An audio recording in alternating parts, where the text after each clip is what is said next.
This page is the front cover of SEGA Saturn magazine. The main headline is about the King of Fighters 95 and Fighters Battle Special Feature, which seems to be the main focus.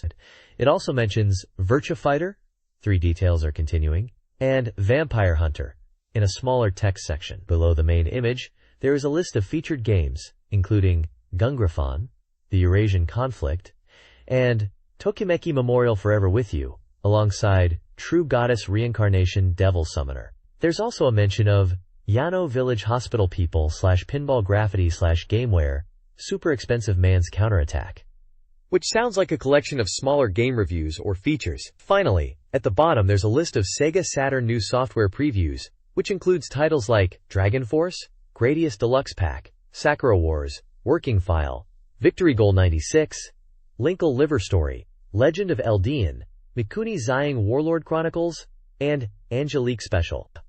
The cover price is 540 yen, and it's issue volume 5 from March 22, 1996. This page showcases a visually striking advert for a SEGA Saturn game, focusing on dramatic artwork featuring a group of characters. The main text at the top reads, quote, which translates to Human Drama Clashes, Nation-Taking Wars, Outbreak. This tagline and the epic fantasy art style strongly suggest a grand strategy or role-playing game centered around conflict and nation-building. The artwork depicts a diverse cast of characters, hinting at a rich narrative and character-driven story, possibly continuing the theme of deep storylines from games like Dragon Force, mentioned on the previous cover page as a new release preview. The overall impression is that this is an introduction to an expansive and serious gaming experience. This page is a detailed introduction to the SEGA Saturn game Dragon Force. It confirms it's a simulation RPG, slated for release on March 29th for 5,800 yen. The page highlights the dramatic, character-driven story, with 128 unique characters and epic nation-taking wars. It emphasizes the gameplay as dramatic simulation, where you pick a main hero from 8 rulers and progress through the story, engaging in large-scale battles described as Gochakyara battles, which are real-time strategy fights. The text boasts the depth of strategy and scale possible in these battles, and poses the question, which hero's story will you start with in this countrywide war? It also mentions a SEGA Saturn new software campaign running from March 8th to April 30th. The page includes a map titled The Continent Legendra, and screenshots showcasing the game's battle interface and character dialogues. Overall, it presents Dragon Force as a grand strategy RPG, with a focus on narrative and large-scale real-time battles.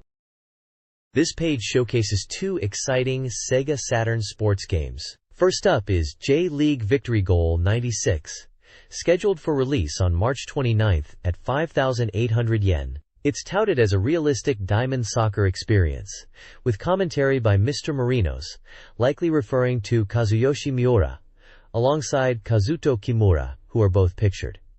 The game includes new teams like Avispa Fukuoka and Kyoto Purple Sanga, boasting a total of 16 J-League teams. Next, we have Isto as Zico Zico's Soccer Thinking, launching earlier on March 22nd, also for 5,800 yen. This one is described as a multimedia sports title focused on Zico's soccer philosophy. It seems to be geared towards teaching soccer tactics and theory, drawing from Zico's experiences in Brazil and Italy. The game features basic mode and level up mode, suggesting a structured learning approach. Lastly, there's a mention of J.League Pro Soccer Club, Wo Tsukuru, highlighting a price change to 6,800 yen. This is a sports training simulation where you build your own professional soccer club.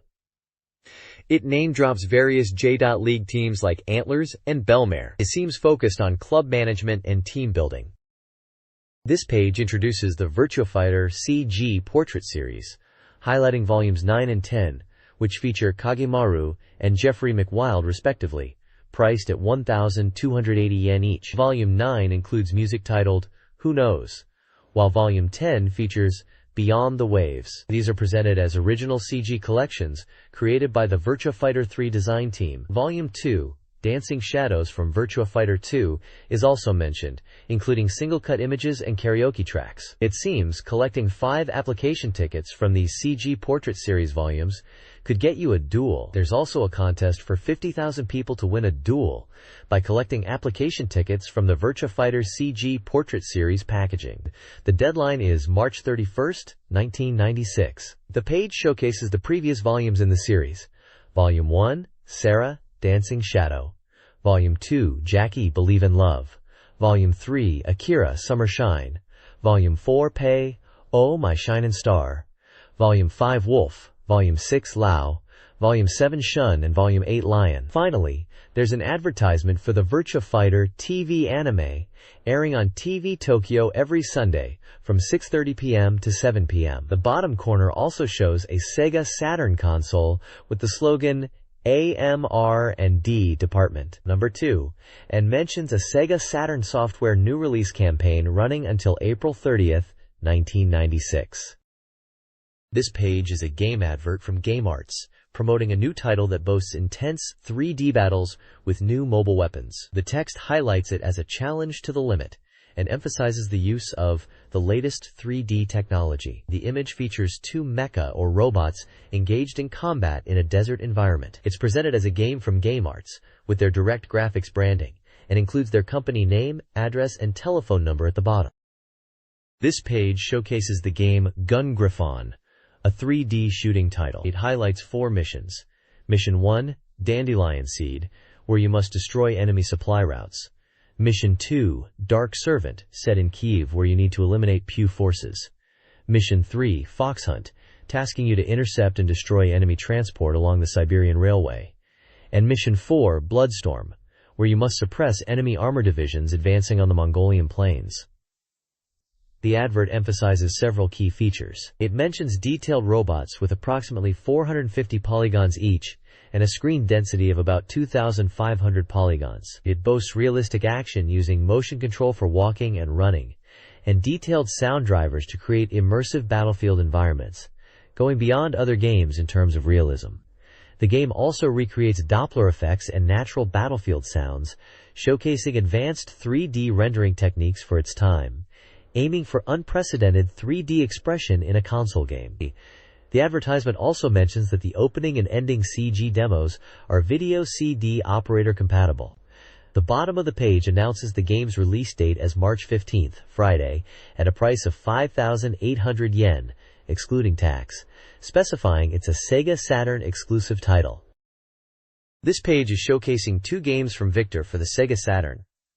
On the top half we have Sea Bass Fishing, which is being promoted as an authentic sea fishing simulation game. It boasts full cooperation from Daiwa Seiko, ensuring realistic fishing gear like rods, reels, and lures are included in the game. It's advertised as being already on sale and priced at 6,800 yen, excluding tax. The page also includes screenshots of the game interface and tackle selection screens. Below that, we have Thunderhawk 2, which, like Gun Griffon from the previous page, is also a Victor title for the Saturn, and seems to be in a similar action-focused genre. It highlights diverse missions, ranging from bombing communication bases to surprise attacks on destroyers, emphasizing the exhilarating feeling of battling through the battlefield. The game promises super realistic battle scenes, lock-on targeting by sharp turns, and strategic gameplay involving terrain and buildings, giving a real combat piloting experience. It also mentions weapon changes for each mission and viewpoint switching during battles.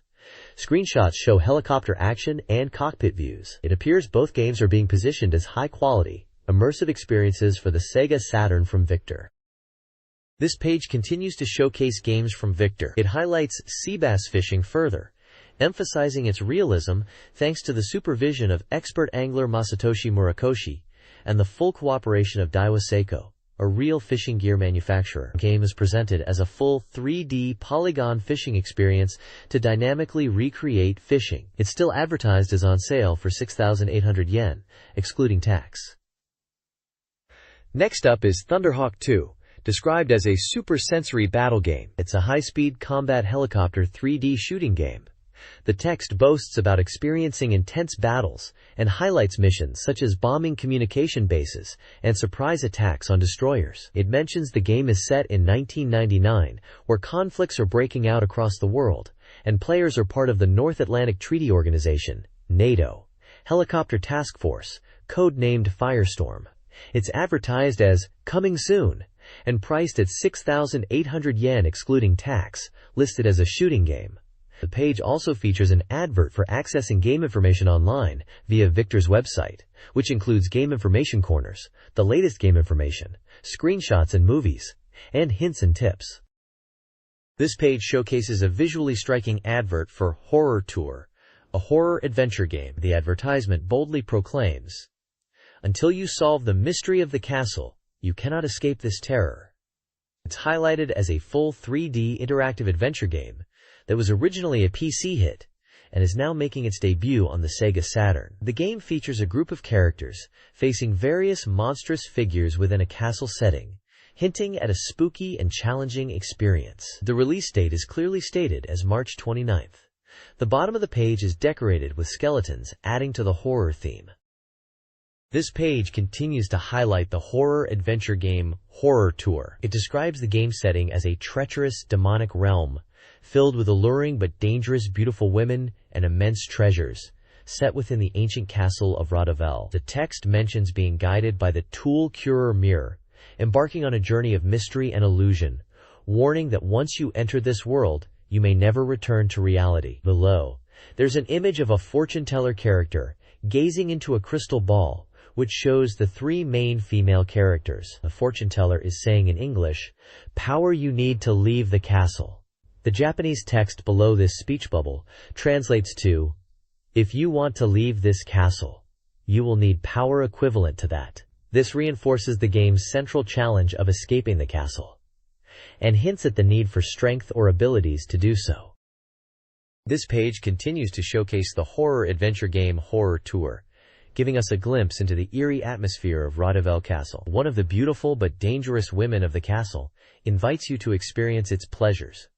Another, in a dark and mysterious scene, speaks of light and flickering flames, hinting at cryptic clues or magical elements within the game. We also see glimpses of action with sound effects like clack and a wah, and dungeon settings with sounds like crack and tunk, suggesting combat and exploration are key parts of the gameplay. Adding to the allure and danger, another female character suggests avoiding the dungeons and instead visiting her room, further reinforcing the game's blend of horror and seductive elements. It's clear Horror Tour is aiming for a mature and thrilling experience within its demonic castle setting.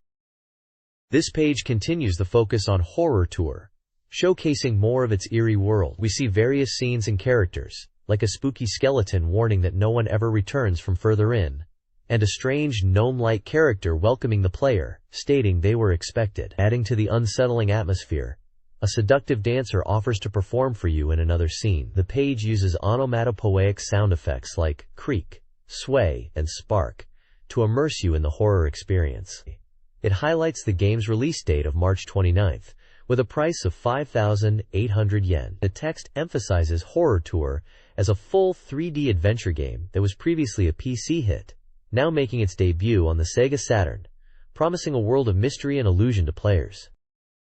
This page continues to showcase the adventure game, focusing on its impressive features. It highlights that the scenario is penned by Naoki Prize-winning author Keiki Shimoda, promising a grand and deep story spanning from Sengoku-era Japan to the Hokuto faith, all while packed with witty and original puzzles. The game boasts smooth and beautiful 3D CG graphics and realistic narration by famous voice actors. It's also emphasized that Ku Shibusawa, known for producing games like Nobunaga's Ambition, has returned after a decade to create this adventure title. The game uses 3D CG as its base, blending animation and real-life movie footage for a truly realistic feel, and the smooth animation is especially touted as something to witness. The page boldly claims that this adventure is 7 times more interesting than adventures up until now. We see screenshots depicting various scenes and characters, including a mysterious female figure, a samurai-esque knight, and different locations like a traditional Japanese building and a Western-style mansion, hinting at the diverse settings within this mysterious adventure. A poem is also included, possibly a riddle from the game, adding to the enigmatic nature of the shocking adventure being advertised. This page highlights the adventure game, 7 Secret Mansions. It reinforces the musical score composed by Tai Yasugawa, creating a mysterious atmosphere, and emphasizes the focus on the psychology of characters, especially the female protagonists. The page mentions the scenario is by Keiki Shimoda, Screenshots showcase diverse mansion settings and a striking image of a skull with a snake and the female characters. The cast includes voice actors like Hikaru Midorikawa and Mari Kokubu. The SEGA Saturn version is priced at 7,800 yen and is slated for release on April 5. The text reinforces that it's a mystery adventure game. This page is showcasing Koei's spring game lineup. Featured prominently is Air Management 96, a business simulation game set for release on March 22, priced at 8,800 yen. It looks like you manage an airline. Alongside it is Angelique Special, described as a romantic simulation game, enhanced with anime visuals and sound. It's launching on March 29 for 7,800 yen, and early copies come with an original pocket calendar. They are also running a campaign focused on guardian saints. Lastly, Nobunaga's Ambition returns, also releasing on March 29 but at a lower price of 5,800 yen, is highlighted as visually enhanced version of the classic strategy game, focusing on Nobunaga Oda's ambition. The page is clearly an advertisement for these upcoming Koei titles during the spring season. There's also mention of a special premium giveaway for Angelique Special, and ordering information at the bottom. This page continues to showcase Koei's spring game lineup. It highlights 3 more titles. Winning Post 2, a horse racing simulation game slated for release on March 22, priced at 9,800 yen. It's presented as a power-up from the previous game, promising even more realistic racing. Next up is PTO 2, Pacific Theater of Operations, Titoku no Ketsudan 2, a World War II simulation game, already on sale and well-received, priced at 10,800 yen, boasting improved graphics and smoother gameplay. Lastly, Romance of the Three Kingdoms, IV, Wall of Fire, Sengokushi Ikitsuden, a strategy RPG set for release on March 29 for 8,800 yen. This is described as a new dramatic take on the Three Kingdoms saga, blending strategy and RPG elements. At the bottom of the page is information about a lucky draw campaign for Angelique. Prizes include special animation cells, Waku Waku videos, and original telecards. To enter, you need to send a postcard with your address, name, age, gender, occupation and phone number to the specified address before May 13, 1996. This page showcases the SEGA Saturn release of 3x3 Eyes. Kyusei Koshu, known internationally as 3x3 Eyes, Princess of Spiritual Absorption. The advert features key characters from the manga and game, including Pai, Yakumo, and others. It highlights that this SEGA Saturn version includes a special cry drum and is scheduled for release on April 5, priced at 7,300 yen. There's a section announcing a present campaign where users who return a questionnaire included with the product can enter a draw to win prizes such as animation cells, signed colored paper, and stationery sets. The deadline for entries is May 6, 1996. The advert also lists character names and voice actors for the game, including Kojiro Tsujitani as Yakumo, Megumi Hayashibara as Pai/Sanshian Unkara, Banjo Ginga as Benares, and Noriko Hidaka as Harun. Other cast members include Chisa Yokoyama, Mika Kanai, and Ryotaro Okiya Yu. A small inset image shows what seems to be a promotional photo of Kojiro Tsujitani, the voice actor for Yakumo, in a recording studio setting. It promotes the original opening theme for the SEGA Saturn game, titled Dream, and Then to Him, sung by Kojiro Tsujitani. This page is an advert for Gotha 2, subtitled Knights of the Sky, which is boasting itself as the next-generation 3D simulation surpassing the original Gotha. It's clearly highlighting the dramatic story and evolved CG graphics. The advert mentions that the game is set in a world shaped by a great war and features a free map system, action point control, and a multi-scenario, multi-ending structure. Voice acting is a feature, and the advert lists the cast including Junichi Kanemaru, Akio Otsuka, Kazuhiro Inoue, Ryoko Shinohara, Tomoko Hiramatsu, Ryota Kagi, Yuji Mitsuya, and Hidetoshi Shibata. The game is stated to be on sale now for 6,800 yen for the Saturn version. We can see screenshots of the 3D gameplay interface and aerial combat in what looks like a futuristic setting. Micronet is listed as the developer and publisher. This page is an advert for Death Throttle, a game subtitled Escape from the Sealed City. It's touted as a superheated and super-stimulating 3D driving shooting game. The advert sets the scene in 2047 in Kama City, once a shining central city now fallen into disrepair due to rampant crime. To combat this, a large-scale project to isolate criminals was implemented, turning the city into a complete prison. However, an incident occurred where a drug was introduced into the water supply, eliminating criminal thought and turning the residents into indiscriminate killing machines, even those innocent of any crime. The story focuses on a taxi driver who finds himself in this chaotic city and must drive his armed taxicab through a desperate battle to escape. The release is slated for May, but the price is yet to be determined. We can see screenshots showing in-game action, including the driver in his taxi and the in-car HUD with weapon information. MediaQuest are the developers and publishers for the SEGA Saturn. The next page is a full-page advert for the King of Fighters 95 on SEGA Saturn. It features Kyo Kusanagi prominently in the foreground, striking a pose with his gloved hand out towards the viewer, with the game logo, the King of Fighters 95 overlaid. Above the logo it says, "The future is now," and the SNK logo is in the top left. In the top right corner, we see the SEGA Saturn logo and vertically written Japanese text, which reads, "SEGA Saturn, where you can meet." The advert highlights the SEGA Saturn version of King of Fighters 95 as the first Quadrom cartridge release for the console. It announces a release date of March 28th, with a price of 7,800 yen, excluding tax. Below Kyo, there are two small screenshots showcasing in-game action. At the bottom there are some legal notices and company details for SNK and SEGA Saturn. Siberia, a PC hit, is coming to SEGA Saturn and PlayStation, promising intense action and enhanced visuals. The game emphasizes a dangerous mission with a cinematic feel, featuring realistic rendering and digital surround sound. Gameplay blends shooting and puzzle solving, requiring both reflexes and strategy. It's a multi-story game with branching paths and outcomes. Screenshots reveal diverse environments and gameplay styles, including vehicle sections, possibly flying or driving, on-foot exploration, and potential aerial combat or reconnaissance. The Japanese voice acting adds to the immersion. Both console versions are priced at 5,800 yen. Siberia looks like a thrilling sci-fi action game with a branching storyline.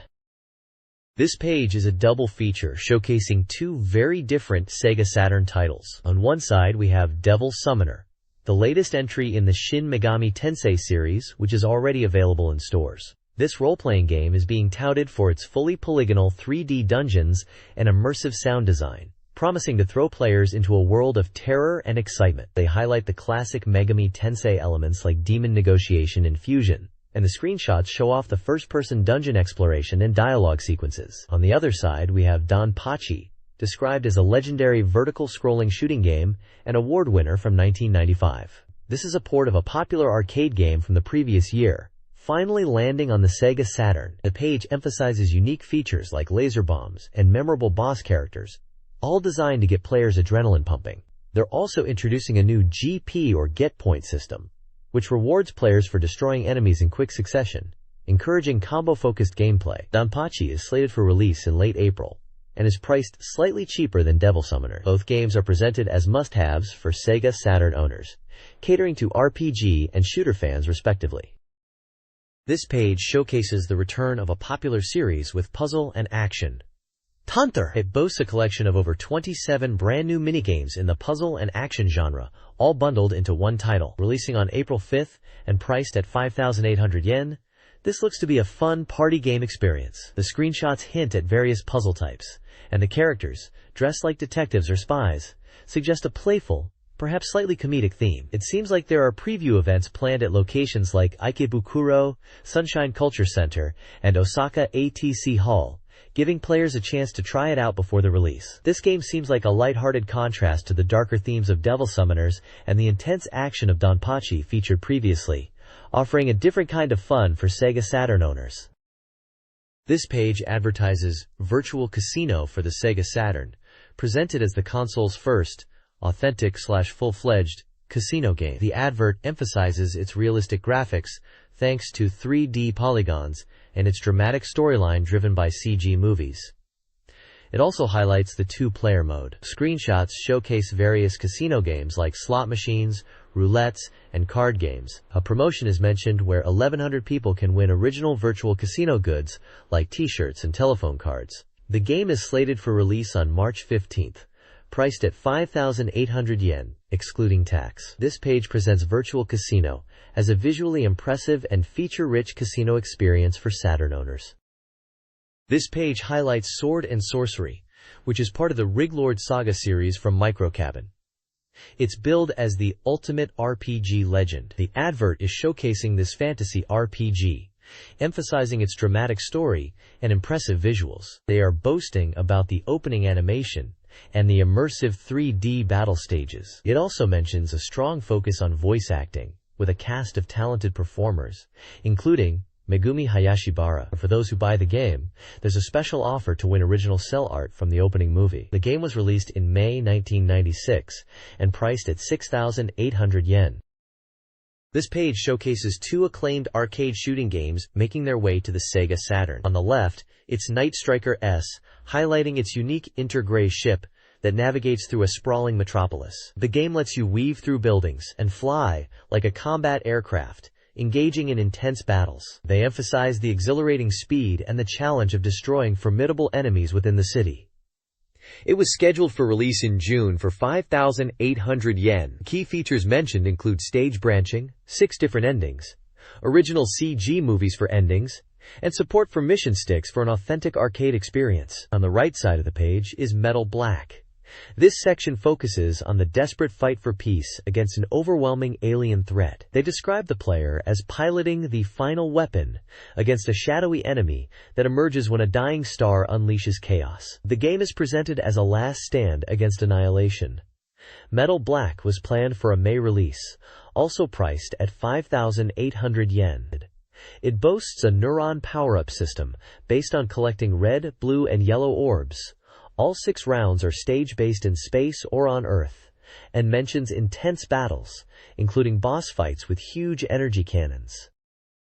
This page is dedicated to Fishing Koshien 3 for the Sega Saturn, a game that captures the excitement of high school fishing tournaments. Launching on March 15th for 6,800 yen, this game simulates a national event broadcast on TV, where 520 schools compete. The page highlights the game's concept of realistic fishing, with 4 types of fishing that you can experience. It details 4 rounds of competition. Round 1 is black bass fishing in a river mouth. Round 2 is boat fishing for isaki, gruntfish. Round 3 features head-to-head boat battles. And round 4 is big game offshore fishing for marlin and tuna. Screenshots showcase various fishing environments and the types of fish you can catch. Featured are commentator figures like Nishiyama Toru, Oizumi Hiroshi, and Murakoshi Masami, who lend their expertise to the game. There's also mention of the King Records Cup Fishing Koshien in-game tournament, offering further competition and presumably prizes. It seems to be a game aiming to bring the drama and competitive spirit of high school fishing to your Sega Saturn. This page showcases the Sega Saturn game Suiko Enbu, a title that promises to take fighting games to the next level. The page screams excitement, asking, "Where will evolution go?" and highlighting the intense pursuit of unprecedented techniques. The ad teases new features that fans have been waiting for, including beginner's mode, speed adjustment functionality, and expanded production values. It also boasts a new chase attack system for even more heated battles. A key highlight is the new weapon placement system, which is described as a new action element to ramp up the strategic depth of fights. The page mentions guest characters being added to the roster, bringing the total to a massive 14 fighters for what they call Hakunetsu battle, or white-hot battles. There's a campaign mentioned for Suiko Enbu Calling Campaign, where applicants can receive a special telecard, with 2,000 winners being selected via lottery. The bottom of the page gives release details, noting the game is coming out on March 22nd, and the suggested retail price is 5,800 yen. The publisher is listed as Data East Corporation. Screenshots hint at the intense action and new weapon placement mechanics.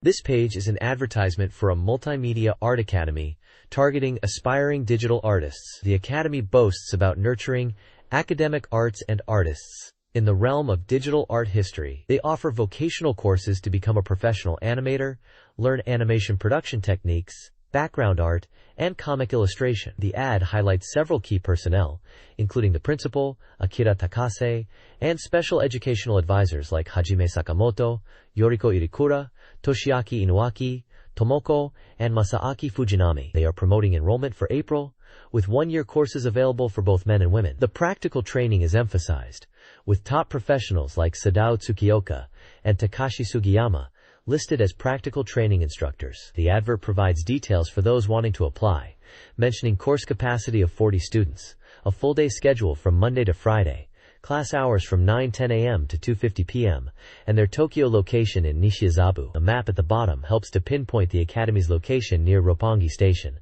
Essentially, it's an invitation to join their art school. This page is an advert for Yogi Animation Academy, a school dedicated to nurturing talent in the multimedia and digital arts. They are boasting a very impressive 97.74% job placement rate for their graduates. They are running enrollment for April and offer a range of courses, from animator and CG animation and game design, to voice acting, digital painting, manga and comic creation, anime production, background design, anime AV operation, and even SFX special effects. They also have courses in visual illustration, junior novel writing, and even music-related fields like music artist and music business, plus multimedia creator courses. Many of these courses are 1 or 2 years in length. The Academy is highlighting its support system too, mentioning free health and medical consultations, accommodation arrangements, and even support after graduation for finding places to live. They're holding free trial lessons and information sessions across various locations, like Tokyo, Osaka, Nagoya, Fukuoka, Sendai, and Sapporo, with dates and times listed for each. They are also promoting a new voice actor and talent discovery audition for those aspiring to be voice actors or other talents. The advert features a message from the principal, emphasizing individuality and being energetic in the field of creation. If you are interested in joining, they provide contact details and addresses for their Tokyo campus. This page showcases the SEGA Saturn game Hyper Reversion. It's being advertised as a high-speed 3D versus action shooting game that's aiming for a smooth 60 frames per second. The tagline is, "Reborn in Hyper," emphasizing the fast-paced action. You can see some in-game screenshots with a mechanical spider-like creature and a bee-like robot battling it out on a futuristic platform. It's clear this game is coming from Technosoft and is definitely for the SEGA Saturn, slated for release on April 26th.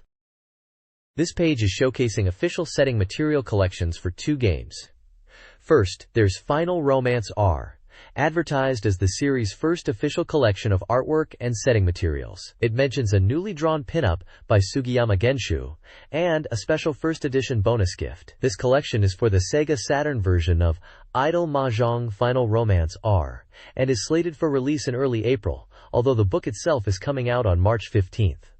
Next up is the Metal Fighter Miku official setting material collection, labeled as Amusement Books Volume 1.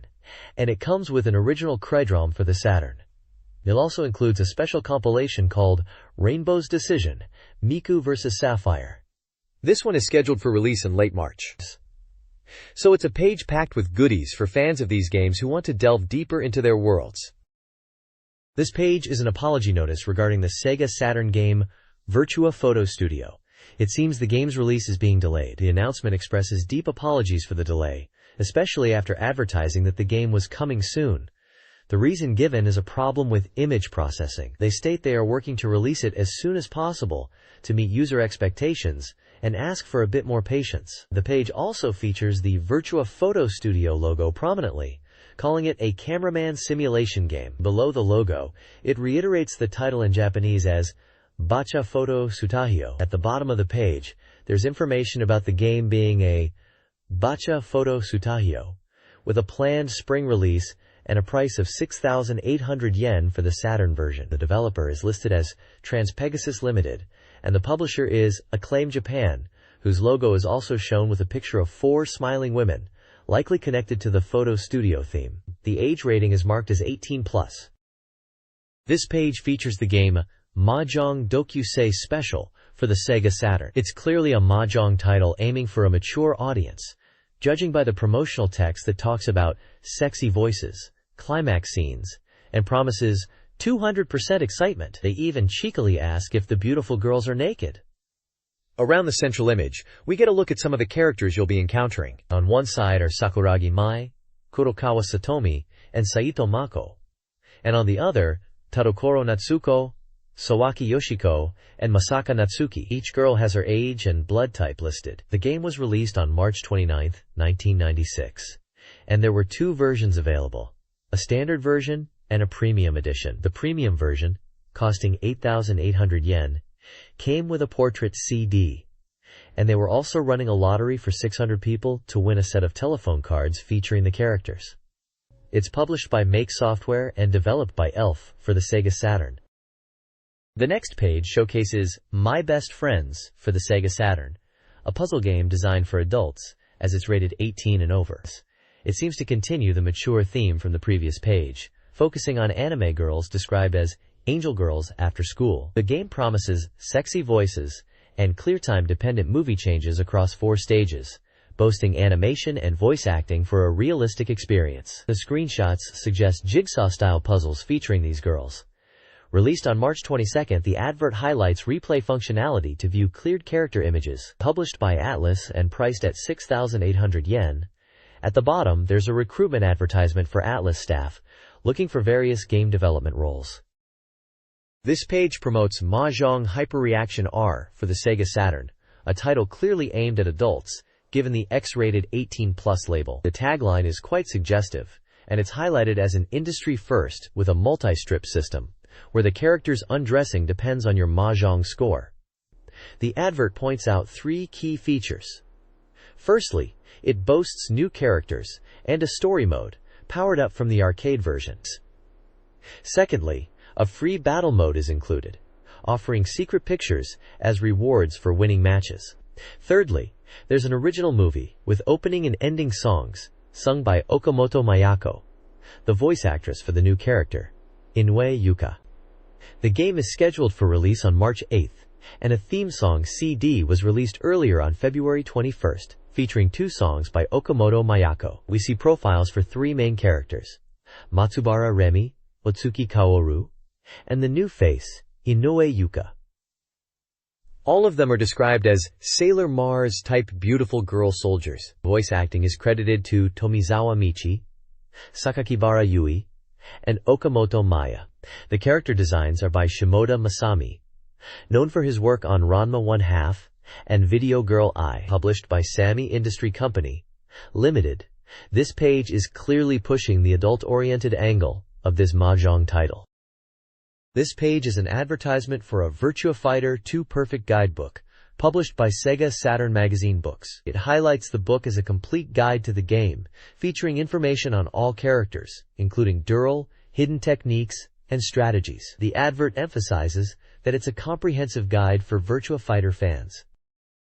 This page showcases a collection of strategy guides and manuals from SEGA Saturn Magazine Books, covering a range of popular games. First up is the Guardian Heroes Perfect Guide for the SEGA Saturn Action RPG, promising a complete walkthrough and in-depth coverage. It boasts information on all 45 playable characters, their techniques, story mode strategies, and everything you need to master Guardian Heroes. It's a 5-size book and priced at 880 yen.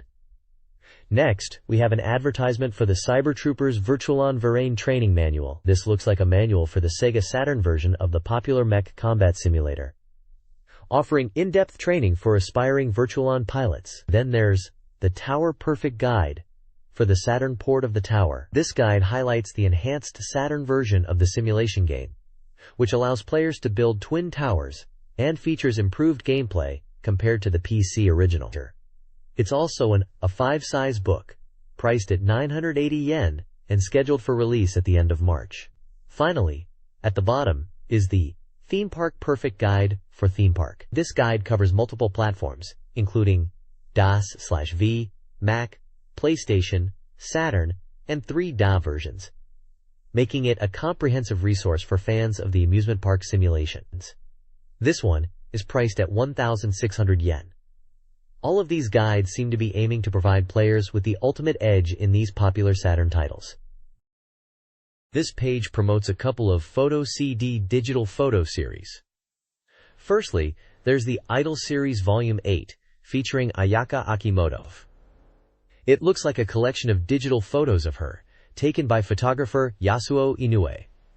It's described as well-received and on sale now. Below it there are smaller images showcasing volumes 1 to 7 of the Idol series, featuring various women like Ryo Natsuki, Sanae Hayami, Sabrina, Sarashima, Yumiko, Ai Kawasaki, and Amiya Miyauchi. On the right side, there's the Voice Series Volume 3, featuring Suzuki Shinji and Noriko Namiki, in something called Nakayoshi Theater. World-famous fairytale theater. This seems to be a collection of voice clips or audio dramas featuring these voice actors in fairytale adaptations. It's also advertised as well-received and on sale now. So, both main sections, there are smaller images showing further volumes of the Digital Photo Idol series. Volume 9 is announced as featuring Miki Yabe and scheduled for release on May 8th. The page also details the pricing at 2,800 yen and compatible CryDROM drive and operating system requirements for viewing the photocrods, highlighting that these photocrods aim to deliver a vivid and realistic experience beyond just still photos, emphasizing high image quality and ease of use. This page is an advertisement spread for strategy guides published by SoftBank. At the top, there's a guide for Super Robot Wars S on PlayStation, promising complete for all 73 scenarios. It highlights character and unit data, hidden characters, and tips to clear the game. It's available for both PlayStation and Super Famicom, with slightly different book titles: Perfect Guide for PlayStation and Super Guide for Super Famicom, and different prices. Below that, there's an ad for the Namco Museum Volume 2 Perfect Guide for PlayStation, coming out in late March. This guide covers 6 classic Namco arcade games, which are listed as Xevious, Mappy, Grabda, Gaplus, Dragon Buster, and Cutie Q. The guide promises strategy tips and developer interviews to deepen your understanding of these retro games. It also mentions that the Namco Museum Volume 1 Perfect Guide is already on sale. Finally, at the bottom, there's an advertisement for the Theme Park Perfect Guide. This guide covers multiple platforms, including DOS/V, Mac, PlayStation, SEGA Saturn, and 3DO. This page is the table of contents for SEGA Saturn Magazine Volume 5, dated March 22, 1996. The main feature seems to be on The King of Fighters 95. Other highlighted games in this issue include Tokimeki Memorial Forever With You and Samurai Showdown 2i, Blades of Blood. There's also Gungrafon, The Eurasian Conflict, and Shin Megami Tensei, Devil Summoner. Action fans will find articles on Panzer Dragoon Zwei and Vampire Hunter, which is known as Darkstalkers: The Night Warriors internationally. It also looks like there are sections covering Yuyake Baion no Hitobito, Pinball Graffiti, a gameware section which is launching with this issue, and a sports game called Super Ultimate League Extreme: Men's Revenge. Finally, there's an AM2 Research Express Neo article with a detailed report on the AOU show demo of Virtua Fighter 3. This SEGA Saturn magazine page focuses on new and upcoming game releases. The new release titles section showcases games like FIFA Soccer 96, Dragon Ball Z, Idainaru Dragon Ball Densetsu, and various other titles spanning different genres, coming soon soft. Previews anticipated games such as Dragon Force, Sakura Wars, and Gex. A SEGA Saturn Soft Complete Guide section offers strategy for released games, highlighting Guardian Heroes. Finally, SEGA M3 Research Rush delves into SEGA M3's development, specifically Virtual On. A game index is also provided for quick reference. This page is all about the SEGA Saturn game, Daibuken, which translates to Great Adventure with the subtitle St. Elmo's Kiseki, or The Miracle of St. Elmo. It's advertised as an ocean adventure simulation, RPG, coming in spring of 1996, specifically April 19th, and will retail for 6,800 yen. The page highlights several key features of the game. Firstly, it boasts impressive 3DC movement, creating realistic ocean scenes with dynamic viewpoints. Then there's real-time naval battle simulation, promising intense ship combat with up to 16 polygon ships engaging in heated battles right at your fingertips, all happening without screen transitions. The game also features cinematic visual movie scenes to enhance the storytelling and adventure. Finally, a new free trading system allows players to engage in economic activities, trading in over 50 towns and villages, utilizing fluctuating market prices to amass naval funds, making trade an integral part of the adventure. There's also mention of an original keyholder being given away in a lottery. The game is developed and published by Pain Company Limited and is clearly positioned as a major new title for the SEGA Saturn.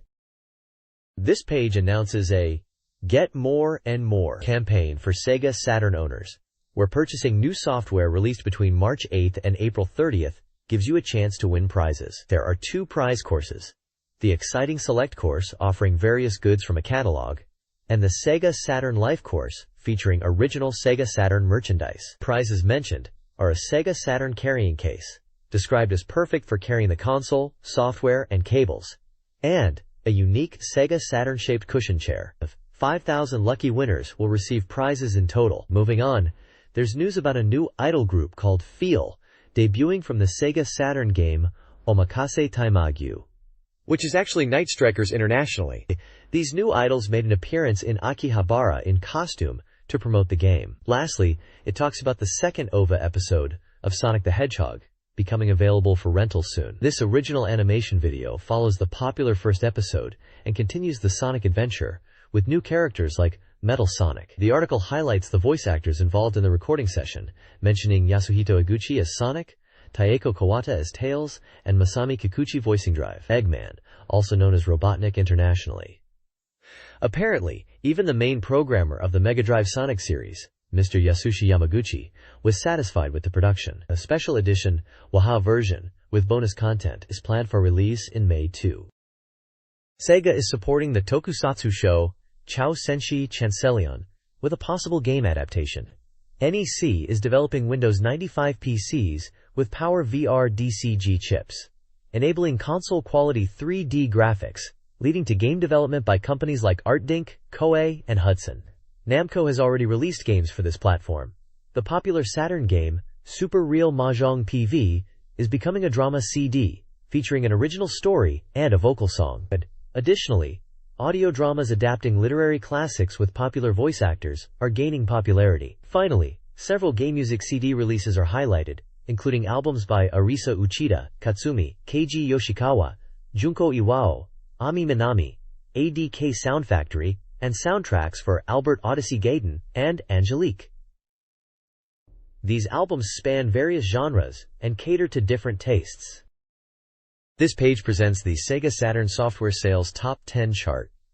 At number 1 is Street Fighter Zero, praised as the definitive fighting game on Saturn. Guardian Heroes is in second place, described as a masterpiece RPG, and Daytona USA Championship Circuit Edition sits at number 3, highlighted for its intense time attack mode. Virtua Fighter 2 is at number 4, considered a Saturn classic. The rest of the top 10 includes titles like Celestial Emperor, Fluttering Hot Spring Inn Journey, Virtua Cop, Shin Megami Tensei, Devil Summoner, DX Jinsei Game, Mobile Suit Gundam, and Poppin' Pop. The reviewer notes that sales are feeling a bit lower compared to previous periods, but anticipates excitement for new releases in March. Below the software chart is the Show Up Arcade Video Games section, presenting the top 5 arcade games.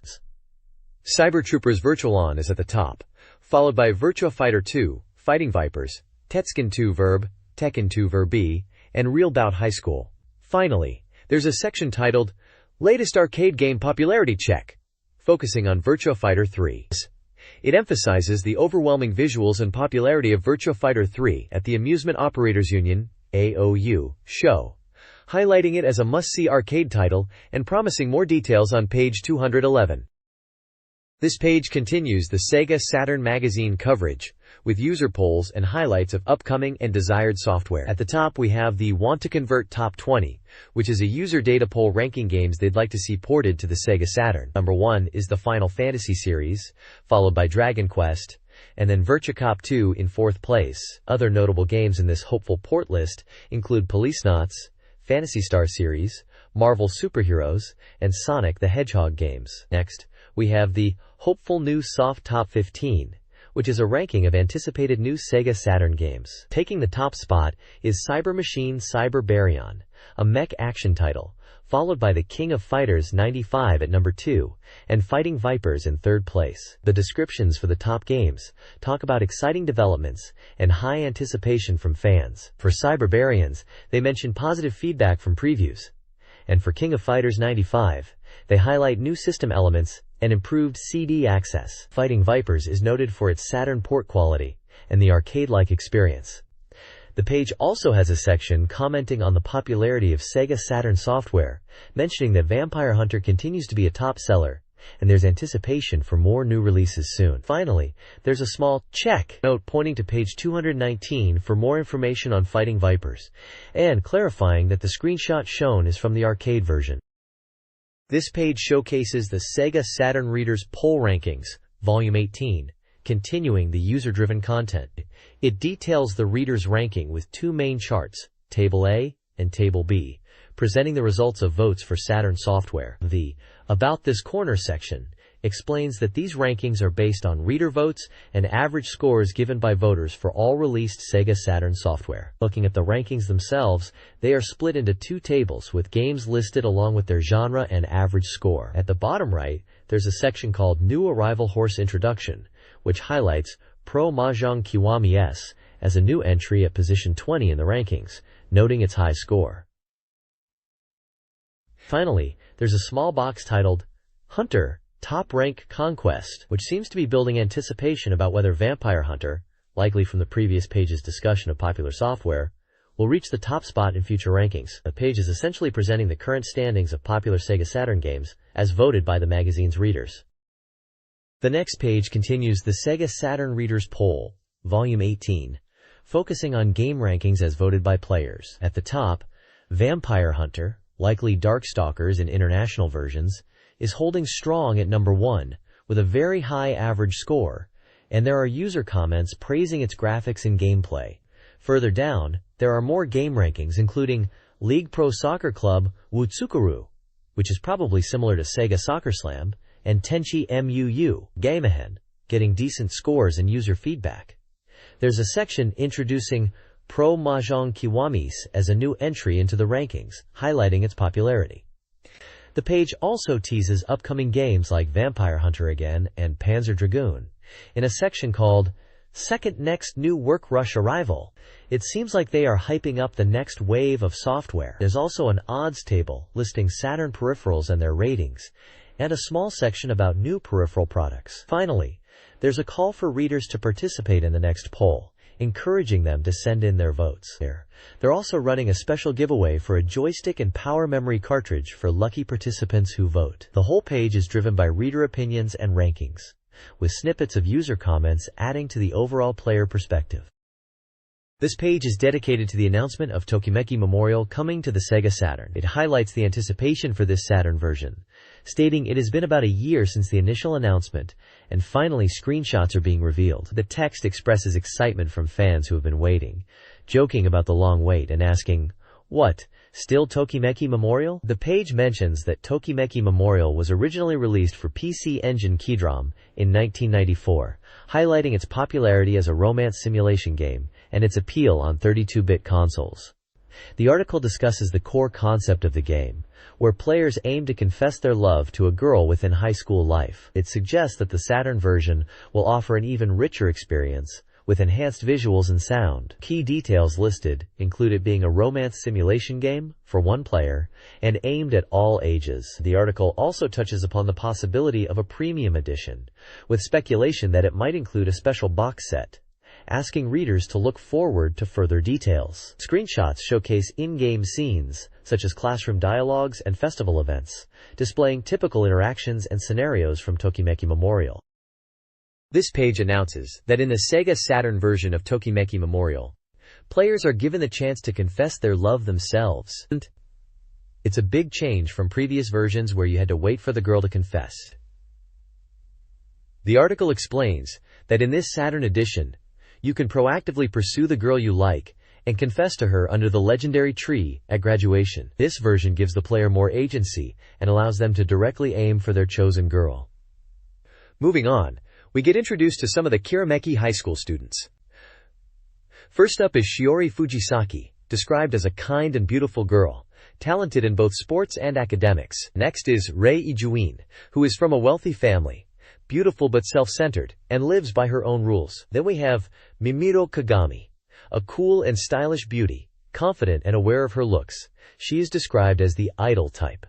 Following her is Saki Nijino, an energetic and sporty girl, characterized by her boyishness and straightforward personality. Finally, there's Yuko Asahina, depicted as a slightly childish and cheerful girl. The page also briefly mentions how you'll encounter these girls in the game, suggesting you'll see them around the school. The screenshots scattered throughout the page give us glimpses into the game's scenes and character interactions. This page delves deeper into the SEGA Saturn version of Tokimeki Memorial, highlighting how you can actively pursue romance. It emphasizes that to win the heart of your chosen girl and confess under the legendary graduation tree, you'll need to diligently raise your stats and carefully manage your schedule. The page shows gameplay screenshots illustrating the stat-raising aspect and scheduling within the game. It also introduces the concept of gathering information using your friends. Apparently, friends are key to learning about girls other than Shiori Fujisaki. They can provide valuable details like phone numbers, personalities, date spots, and even how a girl perceives you. The article suggests relying on friends and a group called the Early Girl Group for intel. We also get introduced to more Kirameki High School students. First, there's Hayakawa Yoshio, described as a helpful male friend. His sister, Hayakawa Yumi, is also mentioned. Then there are several girls. Mikihara Ai, who is popular and a bit of an idol type. Kiyokawa Nozomi, a sporty and boyish girl. Kisaragi Mio, a serious and intellectual girl. Katagiri Ayako, an artistic and fashionable girl. Hokari Juna, a cool and collected beauty. And finally, Yukari Koshiki, a traditional and graceful girl. Each character profile includes a short description of their personality and interests. This page is all about mastering special moves in King of Fighters 95. It's a guide focusing on how to effectively use special and super special moves in the game. The page breaks down the characteristics of special moves, noting that each character has about 3 to 7 of them, different from their normal attacks. It categorizes them into 4 types: strike moves, rushing moves, projectile moves, and aerial moves. The article emphasizes understanding the nuances of these special moves, as their effectiveness varies, and mastering them is key to victory. There's a section called Input Recommendations, explaining that special moves require directional inputs along with attack buttons, and precise timing is crucial. It points out common mistakes, like inputting commands incorrectly or button mashing, advising players to practice and understand the timing for consistent execution. Another section, Cancel Recommendations, talks about using cancel moves to link normal moves into special moves. It suggests using cancelable normal attacks, like guard cancels, to smoothly transition into special moves. The page then uses bad and good examples using screenshots to demonstrate move combinations. The bad example shows a missed opportunity to cancel a crouching strong punch into a special move, resulting in a blocked attack. The good example shows the correct execution, canceling the crouching strong punch into a special move and successfully hitting the opponent. The takeaway is that mastering cancels and timing is essential for effective special move usage in King of Fighters 95. This page analyzes special moves in King of Fighters 95, highlighting their strengths and weaknesses. Special moves offer high damage and unique properties like invincibility, but are often easily guarded, leading to counterattacks. Skills, or powerful techniques, inflict significant damage, with reversal techniques being the ultimate goal. The guide also covers aerial special moves, executed mid-jump after a ground command input. These moves, initiated from a quick hop, are useful for confusing opponents and can be cancelled into normal attacks. Finally, the page introduces throw super special moves, where characters like Athena and Andy can transition directly from a throw into a super special move for increased damage. This feature, present in previous games, demonstrates the strategic depth of the King of Fighters series. This page continues, the King of Fighters 95 Strategy Guide, focusing on Kyo Kusanagi and Ryo Sakazaki. It highlights Kyo as an all-rounder, effective at any range due to his projectile and close combat moves, making him a good choice for any player. Ryo is presented as a powerful character specializing in throws and close-range combat, excelling in rushdown tactics. The page details several of Kyo's special moves like 108 Shiki, Oroshinagi, and Raikoken, giving button inputs and describing their uses. For Ryo, moves like 100 Style, Devil Reversal, and Hyakuretsuken are showcased. The guide emphasizes the importance of mastering these special moves to become a skilled player, reinforcing that both characters have unique strengths that can be exploited in different combat situations. The writer recommends experimenting with both characters to find a playstyle that suits the individual player. The next page in the King of Fighters 95 Saturn Strategy Guide spotlights Benimaru Nikaido and Goro Daimon. Benimaru is presented as a character who can turn the tide of battle with his lightning-fast special moves when his health is low. The guide details his key moves like Raiko Ken, Shinku Katate Komahawari, Kugeki Sandangeri, Hansui Sandangeri, and Super Inazuma Kick, along with their command inputs. It notes that Benimaru's moves are quick to execute and can be used effectively in various situations. Moving on to Goro Daimon, the page emphasizes his grappling prowess, especially when his power gauge is maxed out, making his throws incredibly powerful. His move list includes Jishin, Chao Yukemi, Kumotsukami Nage, Tenchi Gaeshi, and Kirikabu Gaeshi, with their respective commands. The guide highlights that Daimon excels at close-range combat and throws, making him a formidable grappler. It advises players to use Daimon's superior power and throws to dominate opponents. The reviewer adds a comment, mentioning that both characters are strong and offer satisfying and impactful moves. This page is a strategy guide focused on Ryo Sakazaki from Art of Fighting. It's all about mastering his super special moves. The guide points out that Ryo is a versatile character with a wide array of techniques. It highlights his projectile moves, emphasizing the importance of zoning and controlling distance, but also mentions his strong close-range options and anti-air capabilities. The page breaks down several of Ryo's key special moves, including the Tiger Flame Fist, Flying Swallow Gale Kick, Tiger Roar, Supreme King Supreme Fist, Momentary Fierce Fist, and Kyokugen Ryu Consecutive Dance Fist, providing command inputs for each. It also features screenshots demonstrating these moves in action, such as the Dragon Tiger Frenzy Dance, Super Move, and variations of it. The guide offers specific tips on how to effectively use each move and integrate them into Ryo's overall fighting style. The writer, Taka P, adds a personal note at the end, suggesting players explore the versatility of Ryo's Tiger Flame Fist and experiment with different combos to discover his full potential. The King of Fighters 95 Guide on Saturn spotlights Robert Garcia and Takuma Sakazaki. For Robert, the focus is on strategic use of flashy foot techniques, emphasizing spacing. The guide details moves like Dragon Kick and Flying Heaven Dragon Kick, with tips from reviewer Ken Chero, who highlights the effectiveness of Flying Heaven Dragon Kick and Extreme Flow Dance Kick. Takuma's section emphasizes aggressive offense. The guide showcases his diverse special moves, including Tiger Roar Fists and Supreme King Supreme Fists, and their effectiveness in controlling opponents. Reviewer Roko Oroshi Bonkichi notes Takuma's cancel options offer freedom, but warns against predictability. They advise adapting your approach based on the opponent's reactions. This page continues the fighting game guide, now focusing on Terry Bogard, highlighting him as a versatile and easy-to-use character. It emphasizes his Power Wave move as a core tool, and describes him as a well-rounded fighter, suitable for various situations. The page details several of Terry's special moves with their command inputs. These include the Burn Knuckle, Power Wave, Rising Tackle, Crack Shoot, and Power Dunks. For each move, there's a brief description of its properties and usage tips, such as Burn Knuckle being strong up close, and Crack Shoot being good for mix-ups. Moving on to his super moves, the guide covers the Power Geyser, Super Deadly Break, and Screw Upper, again showing the command inputs and explaining how to use them effectively, supported by action screenshots. Finally, a reader column section provides additional advice, suggesting using Crack Shoot to cancel into other moves, and recommending rising tackle and super moves for specific situations against guarding or attacking opponents.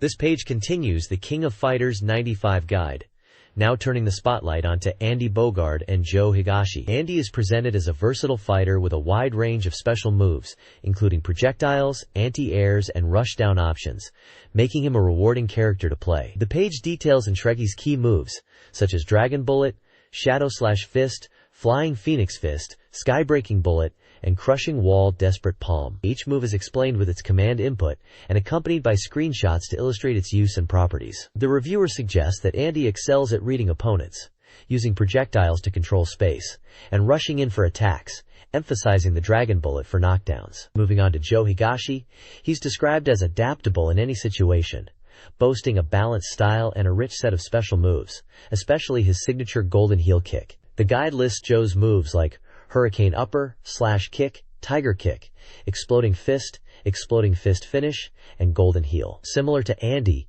each move has its command and screenshots demonstrating its application in combos and pressure. The reviewer notes Joe's strong projectiles and anti-air capabilities, but highlights the need for mastering command inputs to fully utilize his potential, advising players to utilize a variety of attacks and combinations. This guide for King of Fighters 95 focuses on SATURN, a move and hit fighter known for powerful, though not numerous, special moves. Key special moves include Final Bringer for countering projectiles, the powerful Bari Bari Vulcan Punch, and the devastating Ultra Arzan Backbreaker. Command moves such as Moonslasher, Crosscutter, and Neck Rolling offer effective mid-range options and a means to close distance. Neck Rolling is especially useful against projectiles. The command throw, Stormbringer, can be integrated into combos. The guide emphasizes SATURN's depth and unique playstyle, recommending players utilize his tools for strong mid-range control and punishing throws. This page of SEGA Saturn magazine delves into King of Fighters 95 strategy, this time highlighting Ralph and Clark. Ralph is presented as a powerhouse, with incredibly damaging special moves, but fewer combo options, emphasizing his raw strength for quick knockouts when you spot an opening. His key moves mentioned are the Balkan Punch, a button-mashing move, the Gatling Attack, the Super Arzan Backbreaker, and the Descent Bomb Punch. The guide suggests mastering cancels and dashes to maximize Ralph's potential. Moving on to Clark, the focus shifts to throws. Clark is described as a grappler who uses throws to pressure opponents and control the match. His Balkan Punch and Gatling Attack are noted as being different from Ralph's, with Clark's Gatling Attack being a 3-hit move effective in certain situations. The guide also points out his Super Arzan Backbreaker and the Super Arabian Burglary Backbreaker as crucial throw options. The reviewer recommends using dash throws and various throw techniques to keep opponents guessing and off balance. The page includes move lists for both characters, showing the button combinations for each special move, alongside screenshots demonstrating the moves in action within the game. Essentially, this page breaks down Ralph as a heavy hitter and Clark as a strategic throw specialist in King of Fighters 95. This page of SEGA Saturn magazine highlights Athena Asamiya from Psycho Soldier, detailing her special moves and how to effectively use her in combat. The page focuses on 2 main attacks to master: the Phoenix Arrow, which is described with sound effects and deemed fundamental, and the Psycho Ball. The guide elaborates on Athena's Psycho Ball as a versatile projectile, with both weak and strong versions. It suggests using it to control the pace of the fight and harass opponents from a distance. The Phoenix Arrow is highlighted as her core offensive move, emphasizing that mastering the timing and range is key. Beyond these core moves, the page also introduces the Psycho Reflector, a move to deflect projectiles back at the opponent, useful for countering other projectile-heavy characters. Finally, it mentions the Psycho Sword, a close-range attack described as having invincibility frames, making it a potentially powerful option for offensive pressure. The reviewer section emphasizes using Psycho Ball to keep opponents at bay, and Phoenix Arrow as the primary attack method. They suggest incorporating dash attacks and weaker Phoenix Arrows for mix-ups, highlighting a tactical approach to playing as Athena in Psycho Soldier. This page of SEGA Saturn magazine dives into King of Fighters 95 for the Saturn, focusing on 2 characters, Si Kensu and Shin Gensai. For Si Kensu, the page highlights his Super Ball Bullet and Dragon Jaw Crusher as core attacks, suggesting a Kansei-style, unpredictable fighting approach. It details how to use his Psycho Ball to control space, and the Dragon Jaw Crusher to punish opponents jumping in. His Dragon Fang Strike and Dragon Claw attack are also mentioned, with advice on using the latter in jump attacks. The reviewer notes, Kensu's strength lies in his Super Ball Bullet, strong kicks, and using the Dragon Jaw Crusher effectively when opponents jump towards him, recommending a playstyle that revolves around these moves. Moving on to Chin Gensai, the page introduces him as a tricky, drunken-style character. His key moves discussed are the Gourd Palm Strike, Willow Swaying Paradise, and Rotating Mid-Air Thrust. The guide explains how Chin's drunken style allows for varied attacks, both on the ground and in the air, emphasizing his unpredictable nature. The reviewer points out that Chin's drunken moves can be confusing for opponents, and suggests using his Gourd Palm Strike and Willow Swaying Paradise in combination, especially after jump attacks. They highlight his ground-based attacks and recommend mastering his drunken style to truly confuse opponents. This page continues, the King of Fighters 95 coverage, this time spotlighting the Kim team, featuring Kim Kafwan, Chang Kohan, and Choi Baunj. The page focuses on Kim Kafwan, advising players to aim for a stylish and versatile fighting style, emphasizing the importance of mixing up attacks and utilizing various special moves to keep opponents guessing. Key moves highlighted include the Half Moon Slash, Flying Heaven Kick, Flying Kick, and Meteor Drop, and the page gives command inputs for each.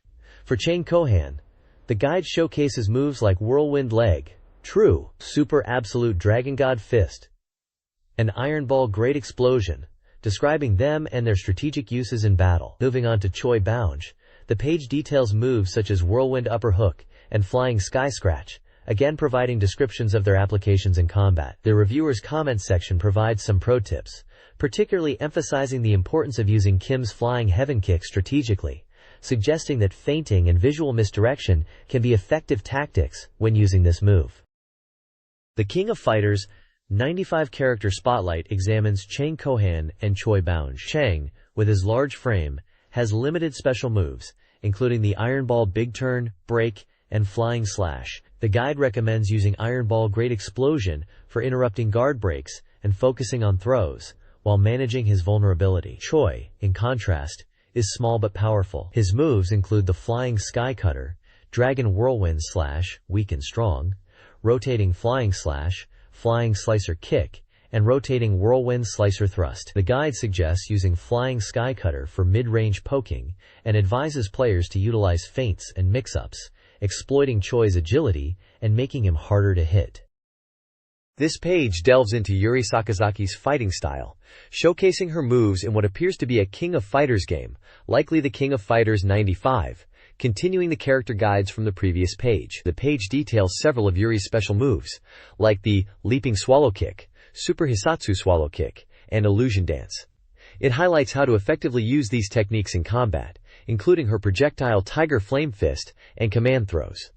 The guide mentions Yuri's Yuri Chow Upper, which is described as a new technique that's easy to use and good for anti-air attacks. It also talks about her Roar King Fist being useful for controlling space and projectiles. The reviewer notes, Yuri's moves are stylish and effective, especially when opponents are airborne. It also advises players to be mindful of using weaker versions of moves and to vary their attack timings. The page emphasizes Yuri's versatility and suggests using her Yuri Chow Upper and command throws to control the match.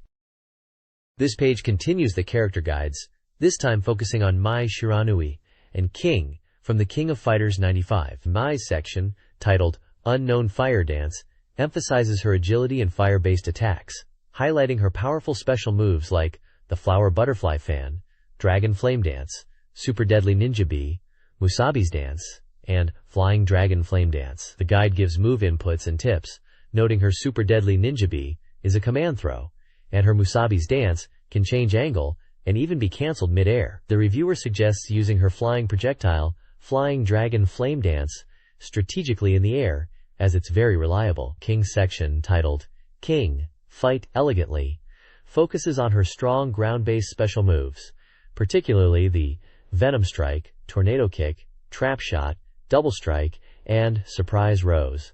The guide mentions her Venom Strike is fast and effective at mid-range, and her Tornado Kick is good for offense evasion. The reviewer recommends King as a strong character with many attack options, especially useful for countering opponents. They advise utilizing her Venom Strike and Tornado Kick effectively, stating that she is powerful and neutral and excels at punishing predictable opponents. This page continues the character guides with a focus on Iori Yagami from King of Fighters 95, under the title, Yagami Iori, Crimson Flames Devour.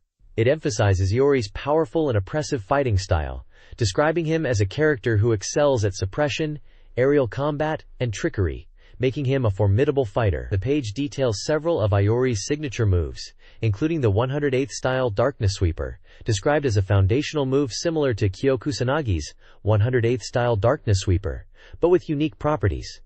It highlights its effectiveness in keeping opponents at bay and emphasizes its strong priority. The 100th style, Demon Scorcher, is also discussed as a key move for controlling mid-range engagements and punishing jumps. The 127th style, Sunflower, is presented as a combo tool, usable in chains of up to 3 hits. Finally, the 212th style, Kototsuki In, is mentioned as a command throw option.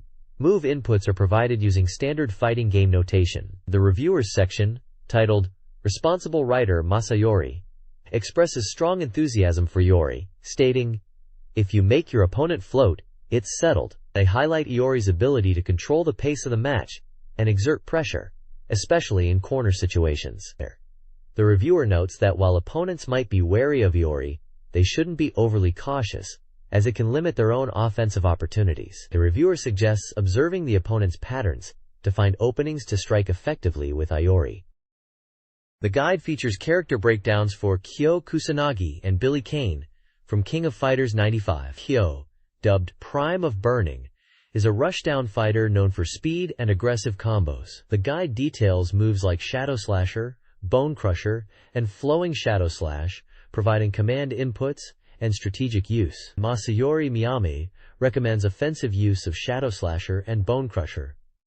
Billy Kane, subtitled, If It's Far Away, It's My Pace, excels at distance combat with his staff.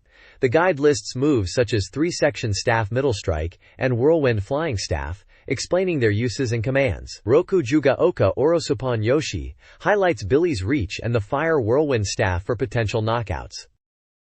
This page is a special report announcing that Samurai Showdown Slash of Zankuro is coming to the SEGA Saturn. Following on from King of Fighters 95 and Fatal Fury 3, it's another title being ported thanks to Sega's cross-licensing agreement.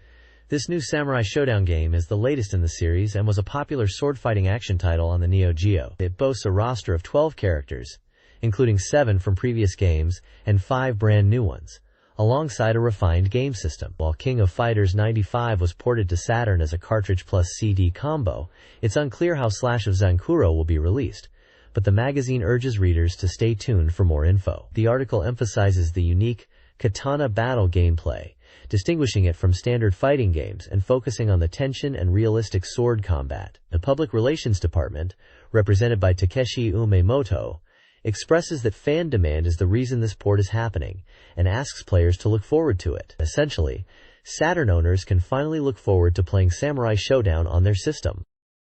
This page is hyping up Samurai Showdown Slash of Zankuro for the Sega Saturn, detailing the new systems being implemented. It highlights the fresh gameplay mechanics, like being able to choose between 2 fighting styles, Shura and Setsuna, for each character, and selecting a sword level to adjust difficulty. A new Sky Guard is also showcased, allowing for aerial defense. The page also gives a quick history lesson on the Samurai Showdown series, touching on the original game, praised for its unique atmosphere and cast of 12 characters, and its sequel, Samurai Showdown 2, which built upon the first with more characters and enhanced gameplay. Finally, the page introduces the 12 warriors assembled to face Zankuro.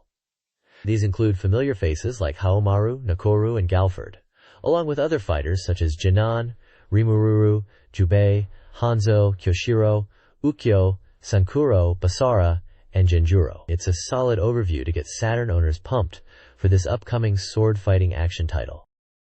This page delves into the world of Gungrafon, providing an in-depth look at missions 1 through 3.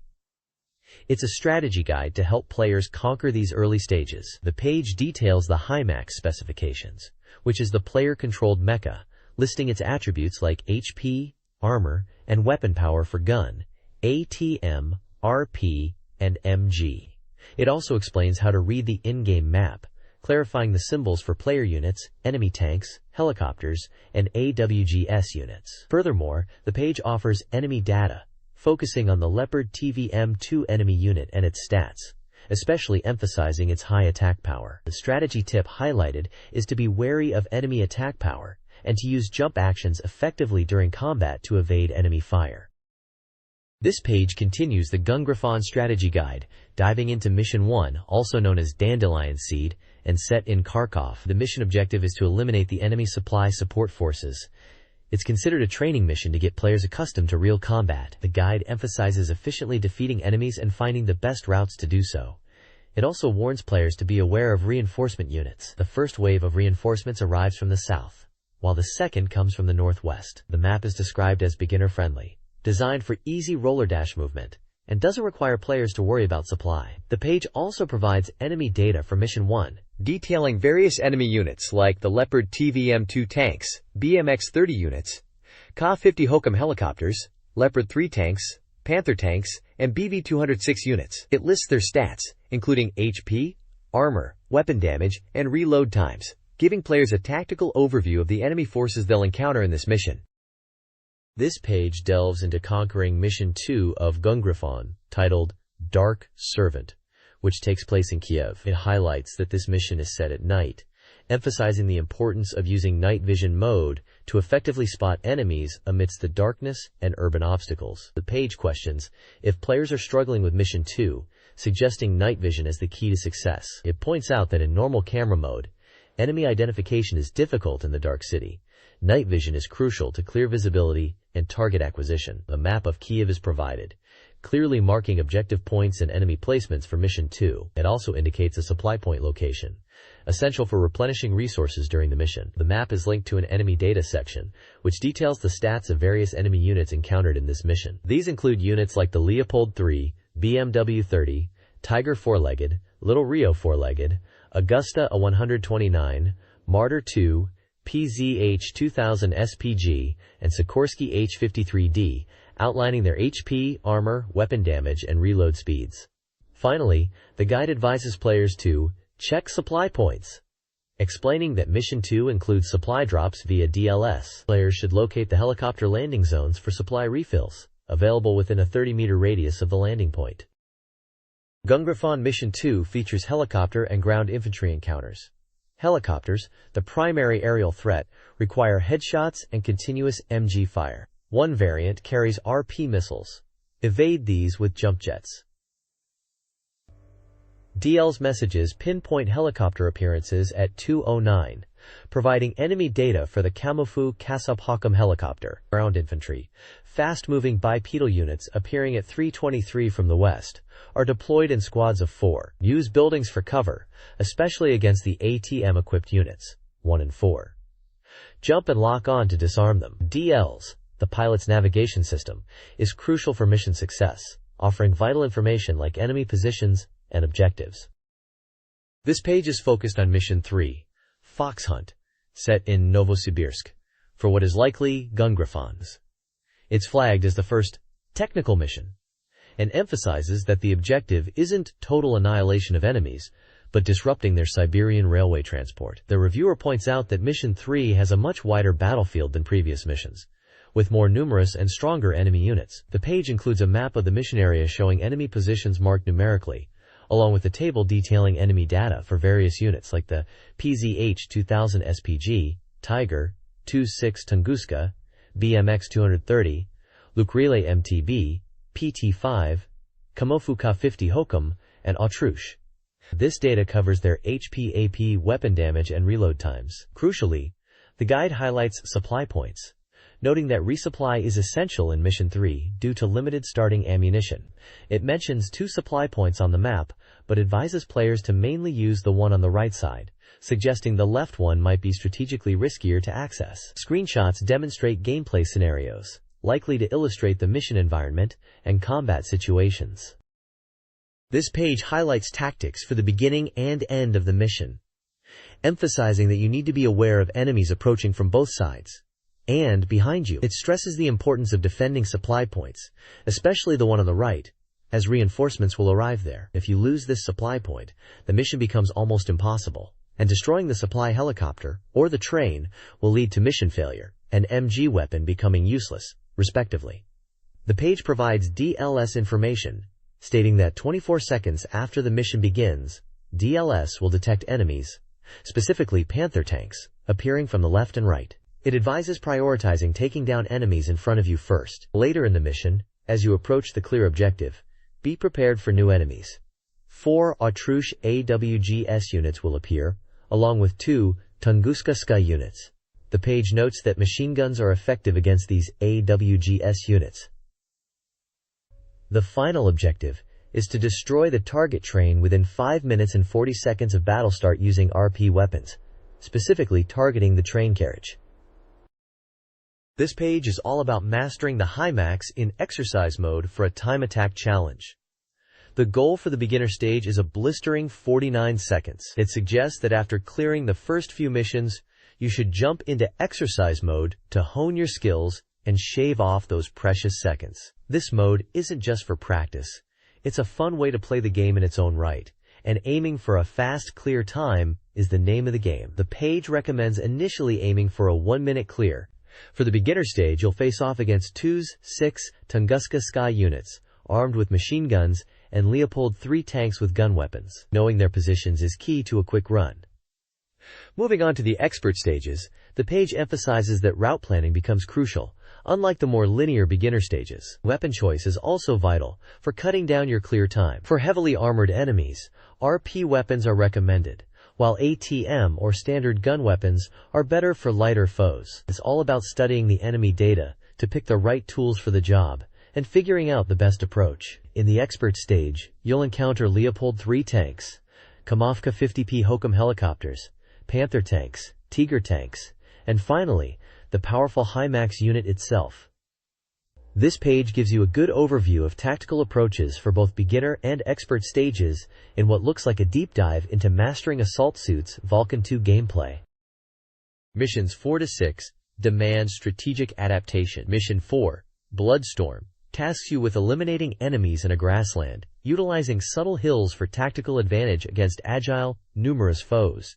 Mission 5, Chicken Cage, is a supply depot defense in a plane. With a broken jump booster, protect a helicopter from formidable, jump-capable enemy mechs in a forest, where limited radar impacts visibility. Proceed cautiously. Mission 6, Shockwave, challenges you to defend an airbase from helicopter assaults across 3 waves. Utilize cover from buildings and trees near the sea, focusing on eliminating frontline enemies. This is the toughest mission yet, requiring careful planning and practice. This page highlights the Devil Summoner Devil Encyclopedia, a new software release from Atlas slated for April 26, priced at 2,900 yen, described as a database. The page emphasizes that this encyclopedia is for fans of the Shin Megami Tensei series, who want to delve deeper into the world of Devil Summoner. It's promoted as a comprehensive guide to understand all things demonic within the game, promising to enrich the gaming experience by deepening the player's knowledge and interest in demons. The article explains that unlike typical RPGs, Devil Summoner allows players to negotiate and fight alongside demons, making the understanding of these creatures crucial and fascinating. The encyclopedia aims to fulfill this need by providing extensive information. A section titled, Icon Control for Easy Operation details the in-game icon functions. These icons allow players to zoom in and out on demon graphics for detailed viewing, access notes for various demon data, switch between demon graphics for comparison, automatically cycle through demon graphics, adjust or change the background music (BGM), and exit the encyclopedia mode to return to normal gameplay. The descriptions explain that these icons enhance the experience, allowing for detailed examination of the demons and their information. Screenshots showcase the interface and demon graphics, illustrating how these icon controls are used within the game. This encyclopedia for Devil Summoner highlights its impressive features for fans. Firstly, it showcases stunning high-resolution graphics, comparable to Virtua Fighter 2, with detailed zoomable demon models, calling them a beauty horde. Secondly, it boasts a massive demon collection. Approximately 300 demons are featured, including bosses, catering to the game's fusion and collection mechanics. Examples like Apis, Undine, and Power are included, with more memorable demons promised. Finally, the encyclopedia provides deep data for hardcore fans, going beyond in-game stats. It offers lore-based explanations and origins, such as Sylph's Kether Malkuth origin, enhancing player understanding and enjoyment of the game, and even suggests that its information on demon strategies is useful for gameplay.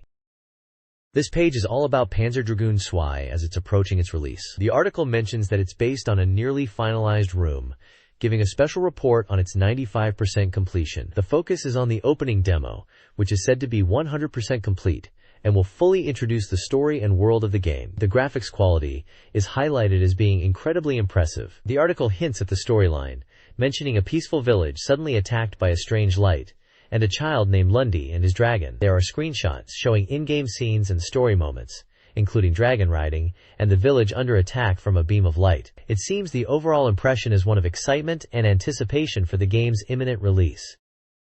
The next page dives deeper into Panzer Dragoon Zwei and highlights a few key aspects. It starts by emphasizing the opening demo, which is said to be incredibly immersive, like watching a foreign film. The storytelling in the opening is so strong it really pulls you into the game's world. It also mentions the use of original language with subtitles, giving a foreign film vibe. Next, the page checks out the voice acting, saying it really boosts the atmosphere. Even though the spoken words might not be understandable, the emotion in the voice acting is apparently top-notch and professional, seamlessly fitting the game's world. We get a look at Lundy and the Imperial Emperor, with captions describing the voice acting's impact. Then it's onto the storyboard, or Ekante check. It explains that storyboards are like movie blueprints for games, showing camera angles, dialogue, and timing. We see actual storyboard panels and a screenshot comparison to show how the storyboard translates to the final game visuals. Finally, there's a section called System Revolution, Difficulty Auto Adjustment. This talks about the difficulty level and how they've made improvements. They've listened to feedback, and now the game automatically adjusts difficulty based on player skill, making it easier for beginners to jump in, while still offering challenge for veterans. It concludes by saying even players who struggled before should be able to enjoy it now. Panzer Dragoon Zwei introduces an evolution system for Laggy, your dragon companion. The dragon evolves based on player skill and performance in each episode, not just automatic progression. The first stage of evolution dramatically changes Laggy's appearance, making it more dragon-like and larger. This stage also significantly upgrades Laggy's weaponry. The Vulcan shot gets enhanced visually and increases in power. The laser weapon transforms into a homing laser, increasing its visual impact and power. It now fires 6 lasers instead of 4, improving its effectiveness against multiple enemies. Images hint at further evolution stages, promising exciting transformations throughout the game. The page highlights the dynamic evolution of Laggy and its impact on gameplay. In Panzer Dragoon Zwei, the second stage of dragon evolution, attack power further up, tough Laggy, significantly boosts Laggy's abilities. The dragon transforms to brown and white with enhanced lines, and upgrades include a more potent Vulcan shot and a homing laser that fires 6 beams. This stage increases battle capabilities, including a longer berserk gauge. The game also improves the viewpoint, allowing vertical and smoother horizontal camera movements compared to the first game. Finally, a check section teases an unreleased dragon form, hinting at a Stage 3 or final evolution. This unseen form, depicted in a CG image, has a compact body with large wings, sparking speculation about its place in Laggy's evolution. This page is all about Panzer Dragoon Zwei and Stage 1, Starting Destiny. It highlights the game's renewal with a focus on story and cinematic presentation, promising dramatic developments and intense battles that feel like a movie. Right at the start of the game, a mysterious ship appears in the sky. This ship is involved in battles with attack enemies, after which a short demo scene shows the appearance of a mysterious dragon. There's a section checking out how the mysterious dragon has changed its look, moving from orange to blue, giving it a younger, sleeker, and more refined appearance. The forest stage bosses and mid-bosses are staying the same. The mysterious ship in this stage is a stronghold pod that now can be destroyed instead of just dodged. In the forest stage, 3 mid-bosses appear, and destroying village objects remains unchanged. Finally, the page talks about a demo confrontation with the mysterious dragon. After a certain point, this dragon appears in the sky, mirroring the ship's entrance. It's lured out, flies around, and then directly confronts the player. The page ends by questioning the identity of this mysterious dragon, describing its demo scene movements as drawing lines in the sky and then attacking head-on. Panzer Dragoon Zwei's focus shifts to Episodes 2 and 3. Episode 2, Empire and Other Countries Battlefield, features enhanced aerial combat with faster speeds and improved visuals, including more detailed explosions. The dragon enjoys greater freedom, facing Empire airships and ground forces through branching paths. New gameplay features include Vulcan Rapid Fire, Berserk Multi-Use for continuous laser attacks, and an updated lock-on cursor. Episode 3, Monster and Forest of Rampage, introduces a dense, claustrophobic forest environment filled with mutated creatures and flying enemies. Players must navigate this challenging stage, encountering powerful mid-bosses like the returning Harkman from the original Panzer Dragoon. The episode emphasizes the game's varied attack patterns and the dangers of this bioweapon-infested area. This page is all about Episode 4 of Panzer Dragoon Zwei, titled Old Century Underground Plant, revealing a brand new area and route discoveries. Episode 4 is confirmed to feature route branching, offering multiple paths. The article focuses on showcasing newly found routes within this episode. Screenshots depict intense aerial combat in what appears to be a dark, industrial underground plant setting. Expect to face off against enemies like Guardian, Land Dweller, and Gardo robots that emerge from watery areas. The environments are dynamic. Rooms illuminate upon entry, and unique features like hanging stone slabs are present. Episode 4 promises diverse routes and varied environments within the depths of the Old Century Underground Plant. In an interview with Panzer Dragoon series chief producer Tomohiro Kondo, details about Panzer Dragoon Zwei are revealed. The game features a unique, constructed Panzer language, meticulously developed using Greek and English sentence structures, voiced by professional actors. Gameplay includes hidden routes in the Old Century Underground Plant of Episode 4, designed to challenge players and conceal enemies, encouraging exploration. Beyond Episode 4, the story intensifies with the village attack in Stage 5, a pivotal plot point, with the dragon and enemy appearing together in a climactic development. This stage, and others like Stage 1, engage the player directly. Kondo promises exciting story developments beyond Episode 4, emphasizing that the game offers more than just battles. This page features Nonomura Hospital People from Elf, an adventure game slated for release on April 26th, priced at 6,800 yen. It's a single-player experience rated for adults. The page highlights the game's focus on real emotions, love, fear, and kindness, suggesting it goes beyond typical emotional ranges like joy, anger, sorrow, and pleasure. The feature introduces various characters and scenarios within the game, showcasing different emotional themes. Under kindness, it talks about the character Naomi Kashima, a kind and cheerful nurse who one might encounter in the hospital lobby.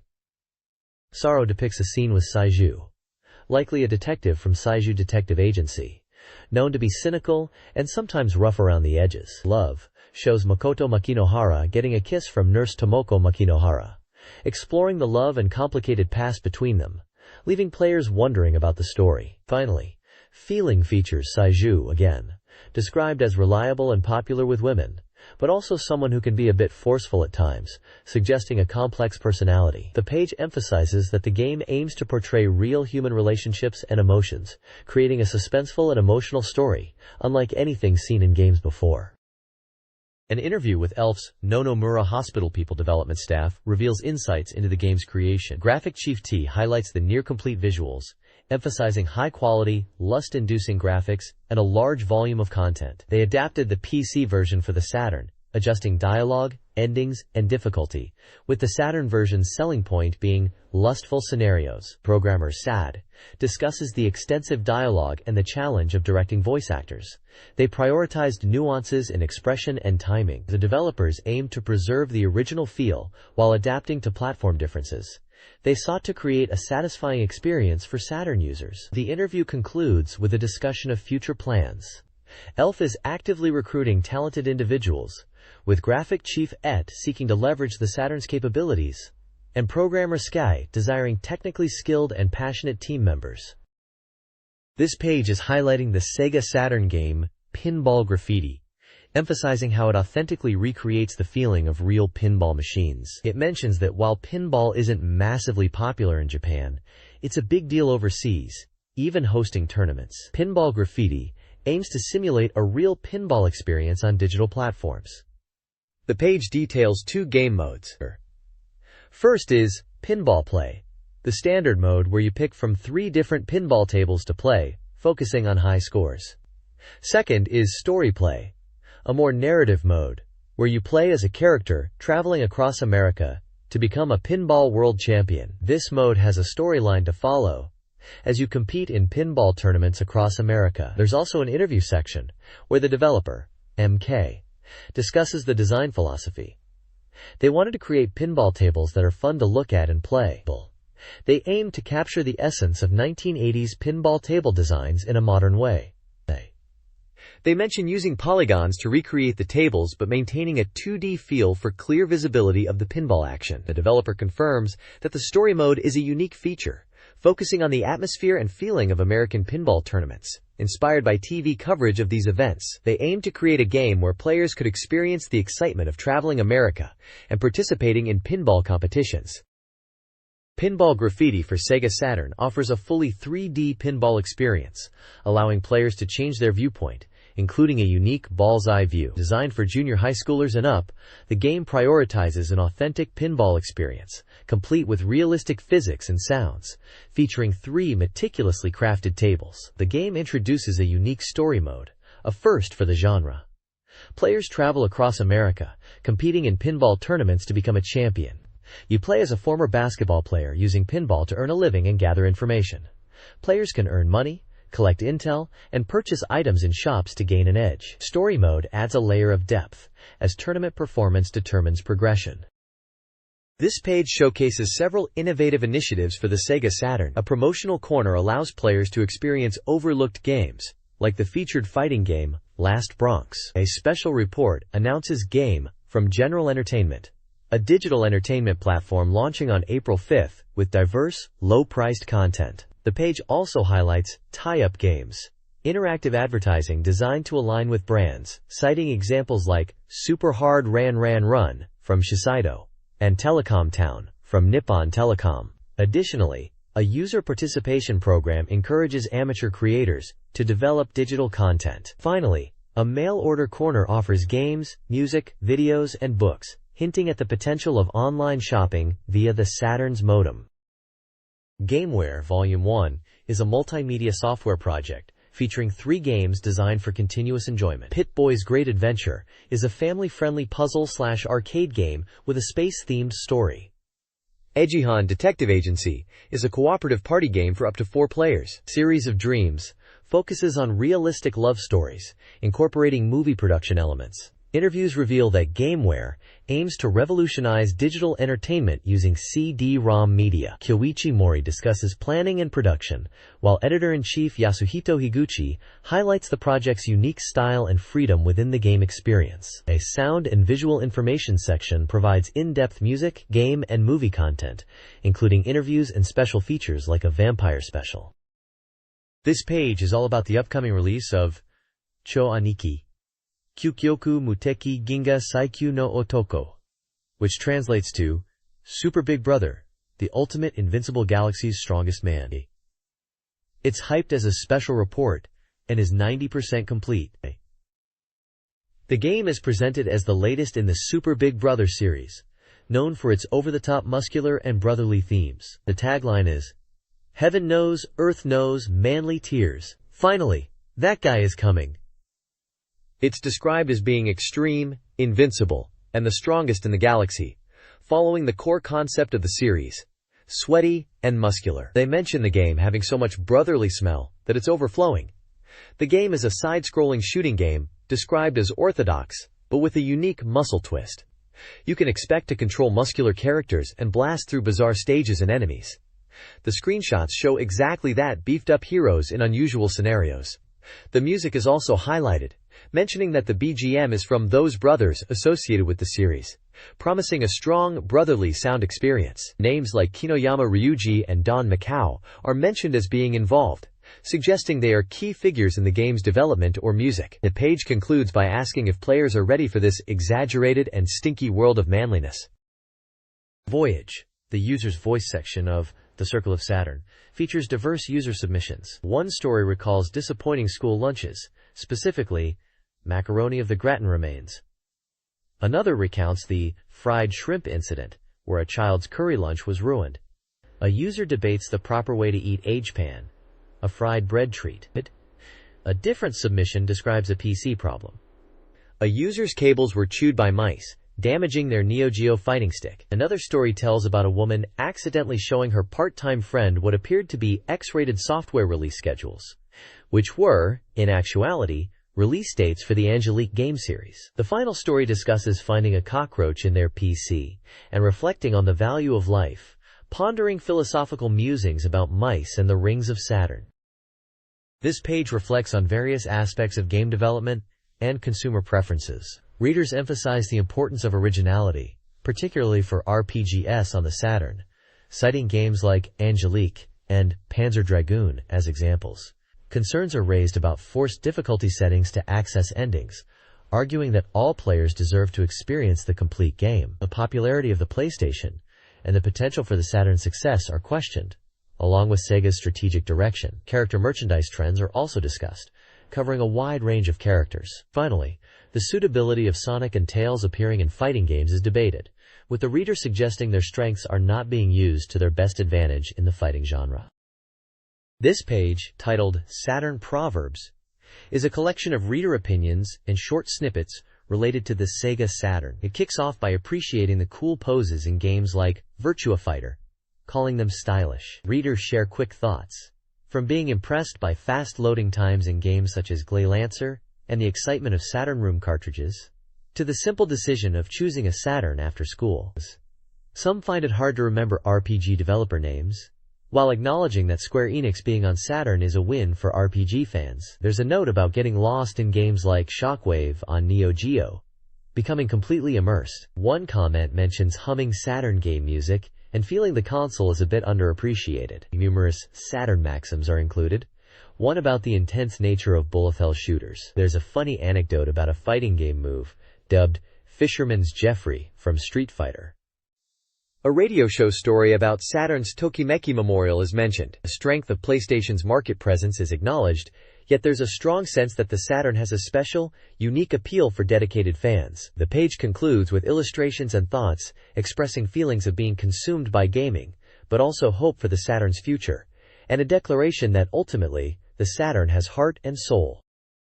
This gallery, titled Gallery of Saturn Rolling Thunder Special, presents reader-submitted illustrations, possibly spring-themed. The submissions cover a diverse range of styles and subjects. These include an Evangelion artwork, character design sketches depicting wolf and lion figures, and a Fighting Vipers illustration of a female fighter. Further down there are sword and sorcery-themed illustrations with chibi-style characters, and a kids section with cartoonish figures. The Chiza and Tenshuki sections feature Japanese warrior art. The gallery also includes Mannequin 9.2 with a character in uniform, and Abarenbu Tengu, representing Far East of Eden, Apocalypse IV, showcasing a powerful demon-like character.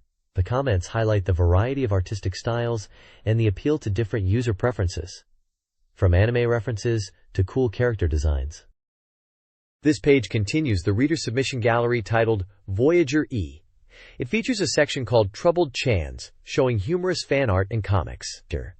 There's a suggestion resolution section with more reader submissions, and then a retreat seat area, still with fan-created content. You'll also see a section called My Best Friends and Gourd Theater, which includes a comic strip referencing Evangelion. Rounding it out is a last seat submission featuring Doraemon. Games mentioned include Street Fighter Zero, with a rose illustration, and Morrigan, likely from the Darkstalkers series. The art styles are varied, and show different reader interpretations and humor, ranging from anime to more cartoonish styles. This page continues with reader submissions and is packed with interesting tidbits. Starting with Unsuitable Wife in Reserves, we have a reader writing in about her boyfriend's obsession with Lion from Virtua Fighter, and how she sees similarities between them. Then there's a section called Special Item X, where a player describes their love for devil summoners, particularly praising the protagonist's cool and detached demeanor. Next up is My Saturn and Fake Saturn, a humorous look at Saturn experiences and rumors. EVA Saturn jokes about games always having ending themes and the fun of software ejection. Hand Saturn talks about encountering bugs during game testing. Fake Saturn dives into rumors, including a supposed Sonic RPG being developed by Square and SEGA, quite the dream collaboration at the time. Masochist Saturn humorously describes the Saturn's loading times as intentionally slow and painful. Lastly, Easy Saturn playfully describes the Saturn as something you just find lying around in town, highlighting its growing popularity. A Word from Earthlings is a Q, and a section where readers ask questions and share thoughts. Topics range from Virtua Fighter Portrait Series CG sales to general game questions and desires for more diverse game genres. Someone even mentions playing Virtua Fighter 3 and winning perfectly with Dural. Finally, there's a small editorial note apologizing for a mistake concerning a name in the previous issue, and then an announcement teasing an emergency situation and something big happening in the next issue of Voyager. This page is dedicated to SNK World in SEGA Saturn Magazine and is all about upcoming spring events and news. They've got a schedule packed with exciting activities starting in March and going into April. Events include appearances by voice actors and comedians, mini live performances, and even a Gamers Night event hosted by There's also a Multimedia Busters event and a theme park treasure hunt game. For competitive players, they're holding an Art of Fighting Ryuko no Ken Gaiden tournament. Readers are hyped about SNK games coming to Saturn, particularly the Samurai Showdown series and King of Fighters 95. One reader is excited about the port of Art of Fighting 3 and the prospect of playing as Rimururu on Saturn. Another reader, also a fan of Nakoru, is looking forward to seeing her smile on the Saturn. It seems like SNK fans are really eager for these Saturn releases. There's even a little blurb about how internet and SNK homepages are great for getting information, a sign of the times back then. The next page dives into a strategy guide for a game called Love and Courage Great Strategy, which seems to be part of the Daisen Ryaku series of war strategy games. This guide is for a challenging map set during Operation Period the 4th of July, 1943, the 2nd of August, 1943. And the headline encourages players to aim for a great victory with a perfect strategy for a difficult map. The tagline even suggests, to the seemingly close but distant enemy, dispatch Panthers. The guide is all about tactics for a tough scenario, advising players to take a defensive stance initially, avoid reckless advances, and focus on destroying key enemy command posts. It specifically mentions targeting the Voronezh and Central Front command posts. Aircraft usage is important, but be warned about limited production and available airfields. For a successful push on land, the guide recommends using Panther tanks as the vanguard. Victory hinges on breaking through enemy command posts within 25 turns, specifically the Voronezh and Central Front Command. Failing that, losing your own command post means defeat. The page also highlights two key units, the Tiger IS and Panther D tanks, showcasing their stats like attack power, range, and movement. There's a history column that touches on Operation Citadel and the deployment of Panther tanks, and a Truth Is section that reflects on the historical realities of these battles, emphasizing the heavy losses and strategic complexities, even mentioning the situation in Italy at the time. Essentially, this page is a deep dive strategy session for experienced wargame players.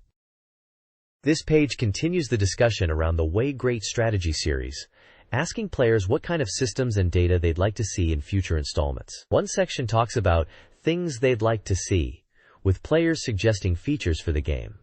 There's a segment about understanding the game, discussing rule explanations and mentioning Tactics Ogre SFC, highlighting the appeal of deep tactical gameplay. The page also includes a small country weapons encyclopedia, focusing on the T-3476 series tanks, detailing their history and combat performance, particularly in comparison to German tanks. There are unit data tables showing stats for the Matilda II and T-34C tanks within the game context, showing stats like movement, attack, defense, and range. A post-corner section features player feedback, with one player requesting background music from the NHK documentary, Pacific War and the CCD, suggesting it enhances the game's atmosphere, while another player talks about difficulties playing as Japan in campaign mode, mentioning the inevitable push towards India and strategic challenges. Another player asks if standard mode will allow map creation, referencing the advanced great strategy game, and questions if a map editor exists in WoW Great Strategy, suggesting it's currently missing. Finally, there's a super big recruitment section calling for player submissions related to WoW Great Strategy and Operation File, asking for player opinions and contributions to future magazine content. There is also an image showing military vehicles and soldiers. Gun Griffon Design Room Volume 2 details the game's mechanics, focusing on the Armored Walking Gun System, AWGS, mecha, primarily HIMAX units. Set in the early 21st century, the game emphasizes realistic mecha design, with players controlling HIMAX, armored walking artillery capable of advanced maneuverability. Standard AWGS units lack jump capability. The page outlines a typical AWGS, equipped with a 120mm smoothbore gun and a 30mm Gatling gun, along with advanced sensors, composite armor, and a rotary diesel engine. It details weapon systems, including the low-recoil 120mm gun and the C-130 transport aircraft for deploying AWGS units. Modular armor for customization and repair is also highlighted. Furthermore, it presents the Type 9 Armored Walking Fighting Vehicle, Japan, developed jointly with American companies, inspired by AWGS projects. Adopted in 2010, deployment began that same year, with further expansion by 2014. The page provides line drawings of the Type 9 AWGS. This page showcases two distinct armored walking gun system mecha designs from Gun Griffon. On the left we have the American M16, a two-legged combat vehicle developed by UDLP and Vickers. It's armed with a 120mm smoothbore gun, a 30mm Gatling gun, and advanced sensors. The specifications mention its weapon systems, armor, and C-130 transport capability. On the right is the German Panther Walker, a four-legged design that came out of trials by Pure Forces. It features a 25mm chain gun, anti-tank missiles such as TOW and HOT, and advanced FCS sensors. Its four legs provide superior stability and allow for a heavier payload. There's also a Gun Griffon time attack contest being promoted. Players are invited to submit VHS tapes or photos showing their best time attack scores in the game's exercise mode. Prizes include game merchandise and recognition. The mission complete section at the bottom seems to be related to the contest, likely detailing prizes and submission deadlines. This page is an advertisement from Cow Corporation, who are recruiting programmers with SEGA Saturn game programming experience. They are looking for freelance partners, though short-term contracts are also possible. The job involves creating multimedia titles for the SEGA Saturn. Compensation is described as excellent, based on ability and performance. To apply, you need to send a resume with a photo and a portfolio of your work, clearly listing your titles. The application deadline is March 24th of the 8th year of Heisei. Successful applicants will be notified by March 31st for an interview. Cow Corporation is listed as a company with 6.3 billion yen capital, founded on June 19th of the 20th year of Meiji era. The contact for inquiries is the Information Creation Center, Saturn Magazine Recruitment, located in Tokyo. The phone number is provided as 03-563-09771, with Ishii and Ijima listed as contacts.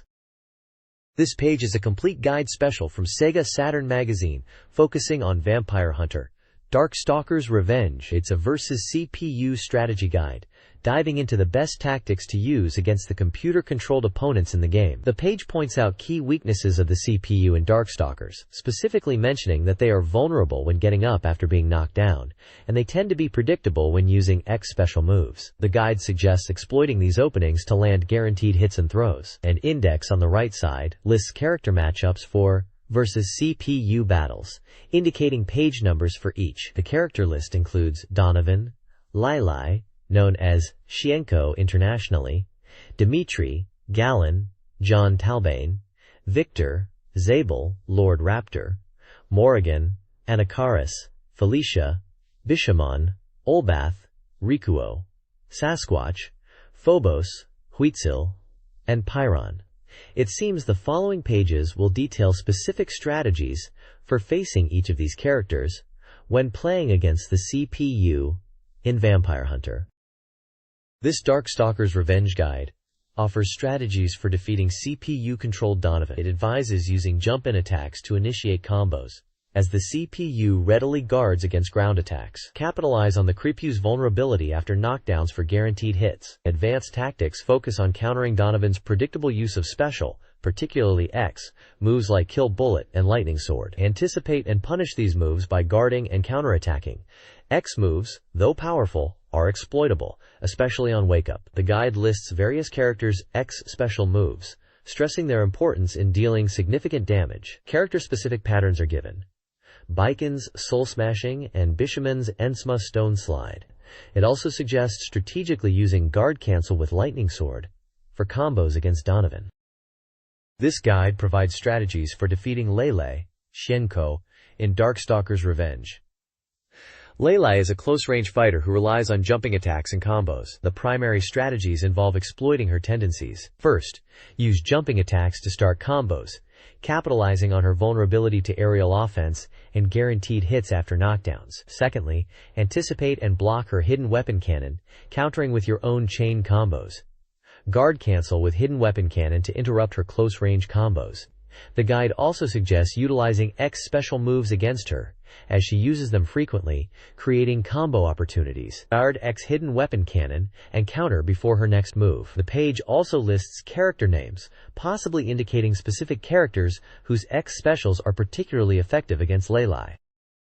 This guide offers strategies for defeating Dimitrik in Darkstalker's Revenge. Recognizing his reliance on special moves like Chaos Flare and Bat attacks, the advice focuses on exploiting predictable patterns.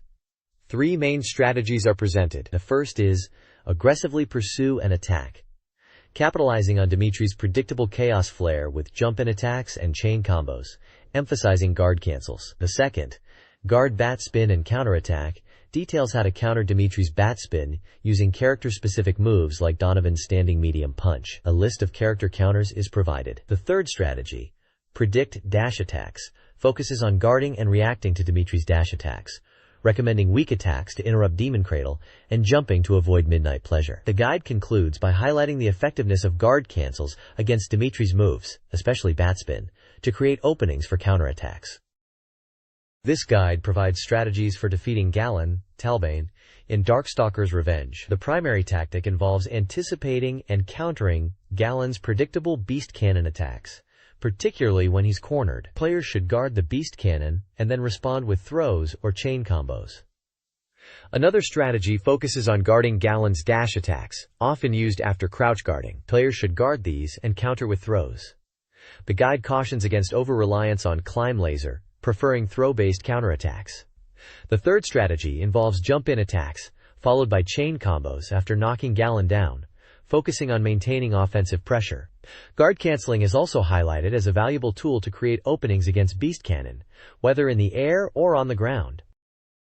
This Darkstalker's Revenge Guide offers strategies for defeating CPU-controlled Victor. It identifies Victor's tendency to use electric attacks like Gigabuster, and advises against relying on predictable tactics. The guide acknowledges Victor's X special moves list of many characters. Basic tactics include jump-in attacks followed by chain combos, exploiting Victor's habit of jumping after crouching. Characters with projectiles like Dimitri, Morrigan, and Pyron are advised to attack from a distance. Long-range characters like Zabel and Anakaris should use their reach advantage. The guide also covers guard cancel aiming spots, focusing on Victor's vertical jumps after guard canceling Gigabuster. It offers character-specific counter strategies. Anakaris should use standing strong punch after getting close, while Galen should use climb laser when Victor is close and guard canceling.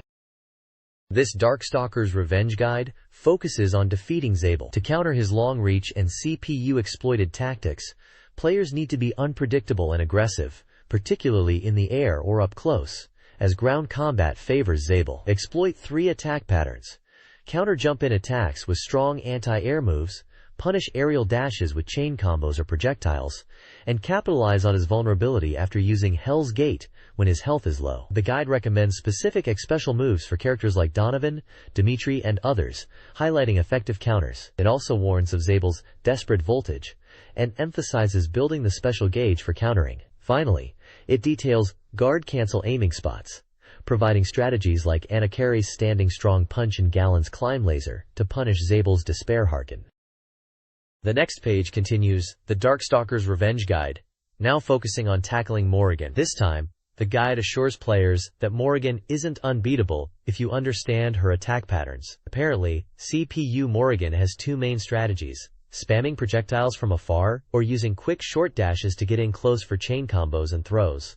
The guide outlines two basic counter strategies. Firstly, against her dash attacks, it's best to stand guard and wait for an opening. If you block her dash attack, you can punish her landing with a throw, especially command throws, for extra damage. However, be aware that you can't chain combo after blocking her dash, and don't just stay guarding or she will throw you instead. Secondly, when she's in projectile spamming mode, jump attacks into chain combos are effective. Be mindful of timing your jump-ins to avoid being anti-aired, and if she blocks your jump attack, don't try to combo, as she's likely to use guard cancels. The page then highlights specific X special moves for different characters to use against Morrigan, and it briefly touches upon character-specific patterns for Layla and Galen, and also guard cancel aiming spots, suggesting using Valkyrie turn during chain combos as a prime opportunity, and to keep inputting the command until it triggers after guarding firmly. This page of the magazine delves into strategies for defeating Anarcharis in Darkstalker's Revenge. It introduces Anarcharis as a tricky opponent, skilled at aerial maneuvers and utilizing his long limbs to keep you at bay while unleashing damaging rush attacks. The guide emphasizes that understanding his attack patterns is key to victory. The page highlights X deadly moves to consider when facing Anarcharis, listing characters like Donovan, Lele, Dimitri, Galen, Victor, Saberwolf, Morrigan, Felicia, Bishaman, Sasquatch, Rikuo, Phobos, Huitzil, and Pyron, with their suggested X moves, such as Donovan's Violent Upper and Dimitri's Demon Cradle. Moving into basic strategies, the guide first tackles Anarcharis's aerial attacks, recommending guarding against his Floating King's Coffin Strikes. For a counterattack, it suggests using jump attacks into chain combos when he's projectile spamming, but warns to be careful of anti-air and guard cancels. Next, it covers dealing with Anarcharis's ground game, advising players to recognize his dash attacks and punish them with throws after blocking, especially command throws for more damage. It also mentions that jump-in chain combos are effective against him. The guide further mentions utilizing jump-in chain combos in general as a solid tactic against Anarcharis. Finally, the page points out guard cancel aiming spots, specifically his mummy drop and crouching medium punch, as good opportunities to utilize guard cancels for a counterattack, suggesting that anticipating these moves can turn the tide of the fight. Facing Felicia in Darkstalker's Revenge requires a strategic approach. She is a rushdown character, strong for CPU opponents, known for tricky movements. Counter her attacks by guarding her initial strikes and launching counterattacks, especially with rolling attacks or guard cancels. When she jumps in, use your own jump attacks and chain combos to interrupt and retaliate. Or Orbis, exploit his sonic wave followed by a rolling wave to break her guard and then use guard cancels. Key opportunities for guard cancels against Felicia include her delta kick and crouching medium punch. Timing is crucial. Careful observation and calm responses are essential to find openings and defeat this rampaging wildcat. This guide provides strategies for defeating the CPU-controlled Bishaman in Darkstalker's Revenge. Two primary tactics are highlighted: wait for the kick and counter by defensively guarding his kicks and responding with throws or combos, and corner him and attack by pushing him to the screen edge and capitalizing on jump attempts with chain combos or projectiles. The guide details effective X special move execution for various characters, recommending specific hit confirmations for Donovan, Anarcharis, Dimitri, Bishaman, Victor, Sasquatch, Lord Raptor, Huitzil, Morrigan, and Pyron. Character-specific strategies include countering Lord Raptor's air dash hurricane with standing attacks, and using Huitzil's plasma beams from a distance. Finally, the text advises utilizing guard cancels against Bishaman's direct attacks, but emphasizes careful timing due to the potential for misses. The next page dives into strategies for tackling the CPU opponent or Sebas in Vampire Hunter, which we know internationally as Darkstalker's Revenge. It mentions that Orbis appears from stage 5 to 8 and is quite strong. The guide emphasizes reacting to jump-in attacks as a key to victory. The main tactic suggested is to bait out Orgazebus's dash-strong kick, guard against it, and then punish with throws or combos. For characters with longer reach, the strategy shifts to controlling space by using those long-range normal moves to keep Orbis at bay and chip away at his health, suggesting characters like Lelai, Zabel, Anacharis, Bishamon, and Phobos as examples. The guide then discusses effective X special moves to use against Orbis for a variety of characters, including Donovan's Change Immortal, Anacharis's Anacharis Burial, Dimitri's Demon Cradle, Bishamon's Bishamon Lord Implied, Victor's Gallon Upper, Sasquatch's Sasquatch Blizzard, Lord Raptor's Helldunk, Huitzil's Phobos Grenade, Morrigan's Astral Vision, and Pyron's Pyron Inferno. There's also character-specific advice. For Anacharis, it's recommended to use Trickfish offensively and backwards jumps defensively, utilizing air guards to create openings for counterattacks. For Dimitri, the suggestion is to use Chaos Flare from a distance to control space and force Orbis to approach. Finally, the page touches upon guard cancels, advising players to use them against Orbis's direct attacks, but warning about the timing needing to be precise to avoid missing and being punished. This page is also about tackling Sasquatch, known as Orbis in Japan, in Darkstalker's Revenge. It describes Sasquatch as appearing from stage 1 to 4, but mentions his basic fighting style remains consistent, although surprisingly tough to beat. The strategy guide here focuses on a few key tactics.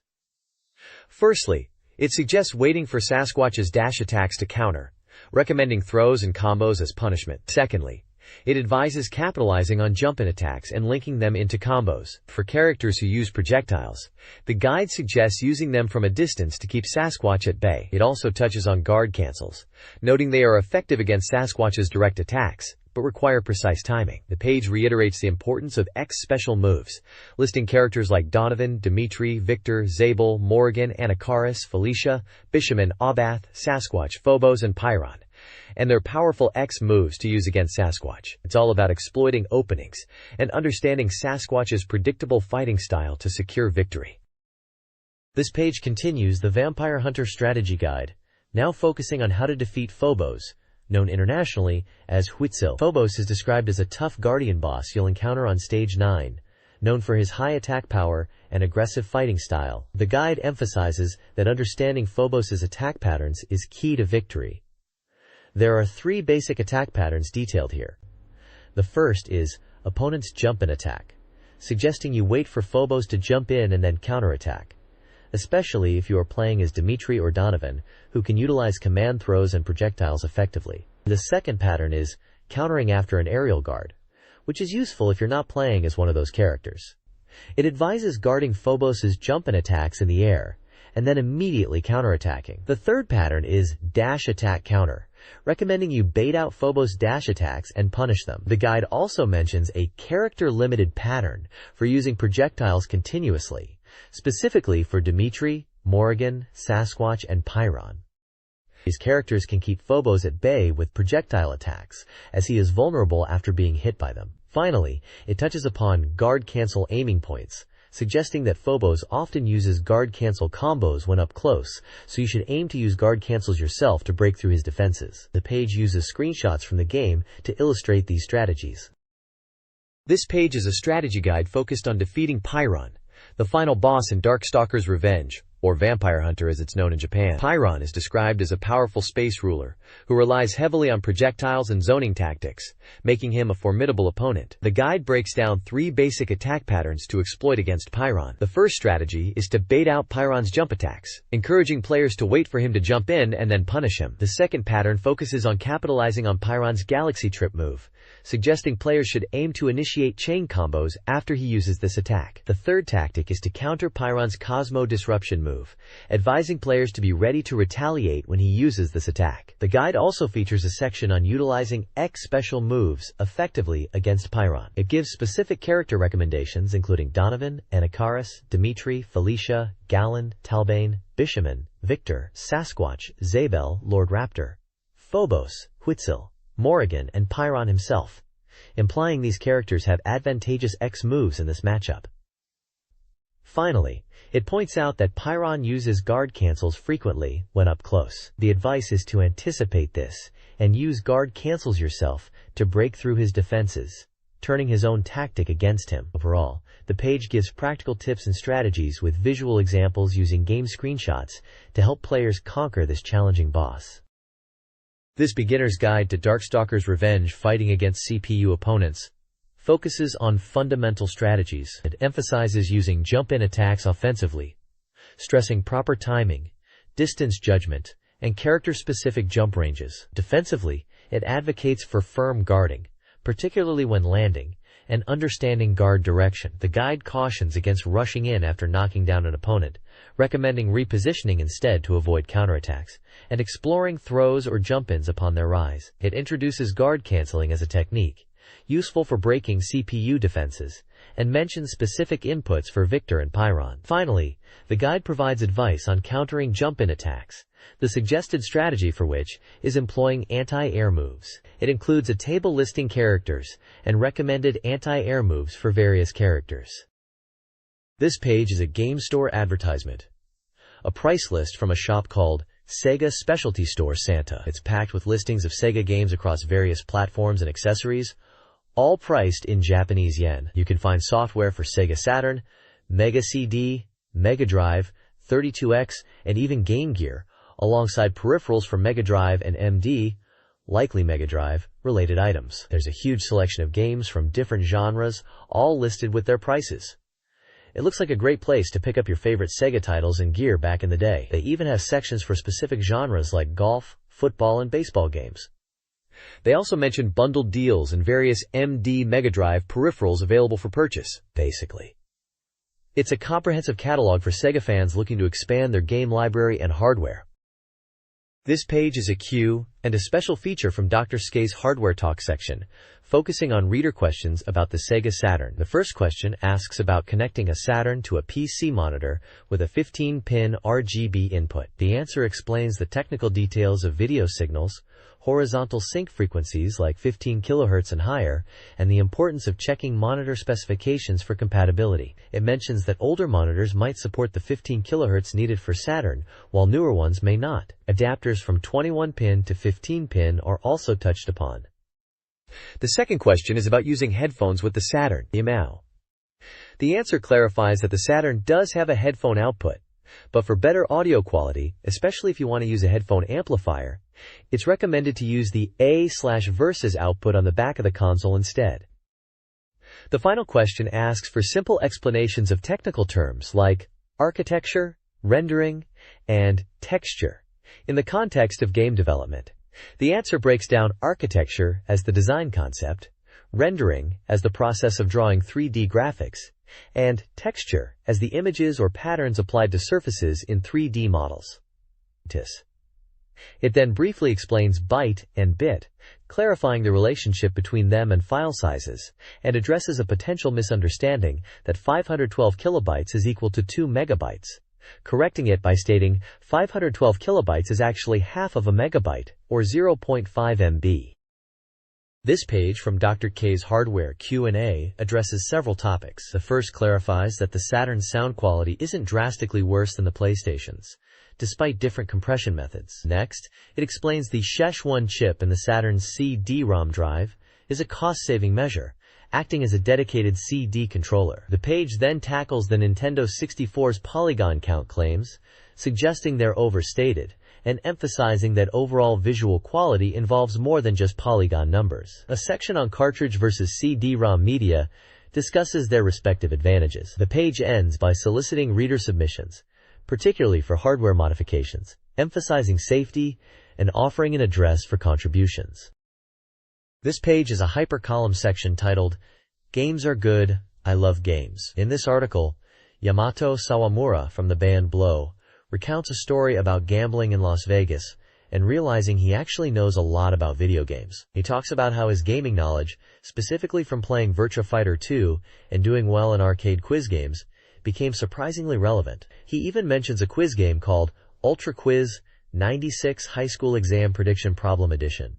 The page also includes a section called Dobdob's Favorite by Kenny Sijatu. Kaney mentions enjoying Namco Museum Volume 2 and overseas racing games on the Saturn recently. He expresses his love for treasure games, highlighting Guardian Heroes, and especially Gunstar Heroes. Being a big fan, he's really looking forward to Gunstar Heroes 2, if it ever gets made. He also mentions a game with a very long, funny-sounding title, which might be Bug 2. This page continues the hypercolumns section, now at volume 13.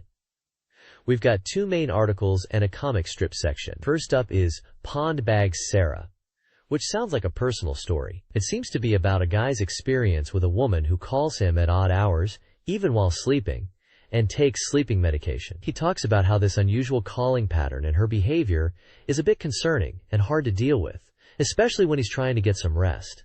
Next, in Bark Flash, the writer is talking about game design philosophy, specifically focusing on game balance and the concept of cheating or unintended strategies. They bring up Sonic the Hedgehog as an example, discussing Level 3, Stage 3, and the idea of using bubbles to skip parts of the level or find alternative routes. They're pondering whether these kinds of shortcuts are intentional design or exploits, and how players naturally try to find these paths. Finally, there's a comic strip section called Next Level Man, which features office worker-style characters and seems to be humorously related to game strategy. The text in this area gives specific tips for Sonic, again mentioning Level 3, Stage 3, and using bubbles to jump higher and reach distant areas, further emphasizing the point from Bark Flash about level design in Sonic. It looks like it's providing advice on how to navigate tricky sections in the game.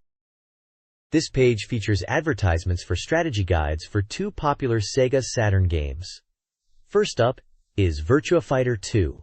It's advertising the perfect guidebook, highlighting that it includes detailed character move explanations, strategies for CPU battles and ranked modes, and tips for using the dual mode.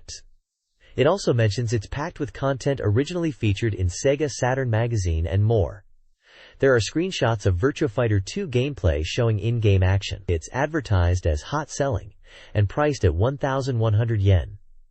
Below that is an ad for the perfect guide for Guardian Heroes. This guide boasts introductions to all 45 characters in the game and provides a thorough walkthrough of the story mode. It also promises to reveal secret techniques, positioning it as the essential book to fully enjoy Guardian Heroes. Game screenshots are also included here, like the Virtua Fighter 2 guide. This one is also promoted as hot selling and is priced at 880 yen. The bottom text reinforces that this is a complete strategy guide for the Saturn action game Guardian Heroes. Licensee Space provides development updates from various game developers. ASC2 is revamping Tokirika Hukago Renai Club DD for a June release and has another project planned for May.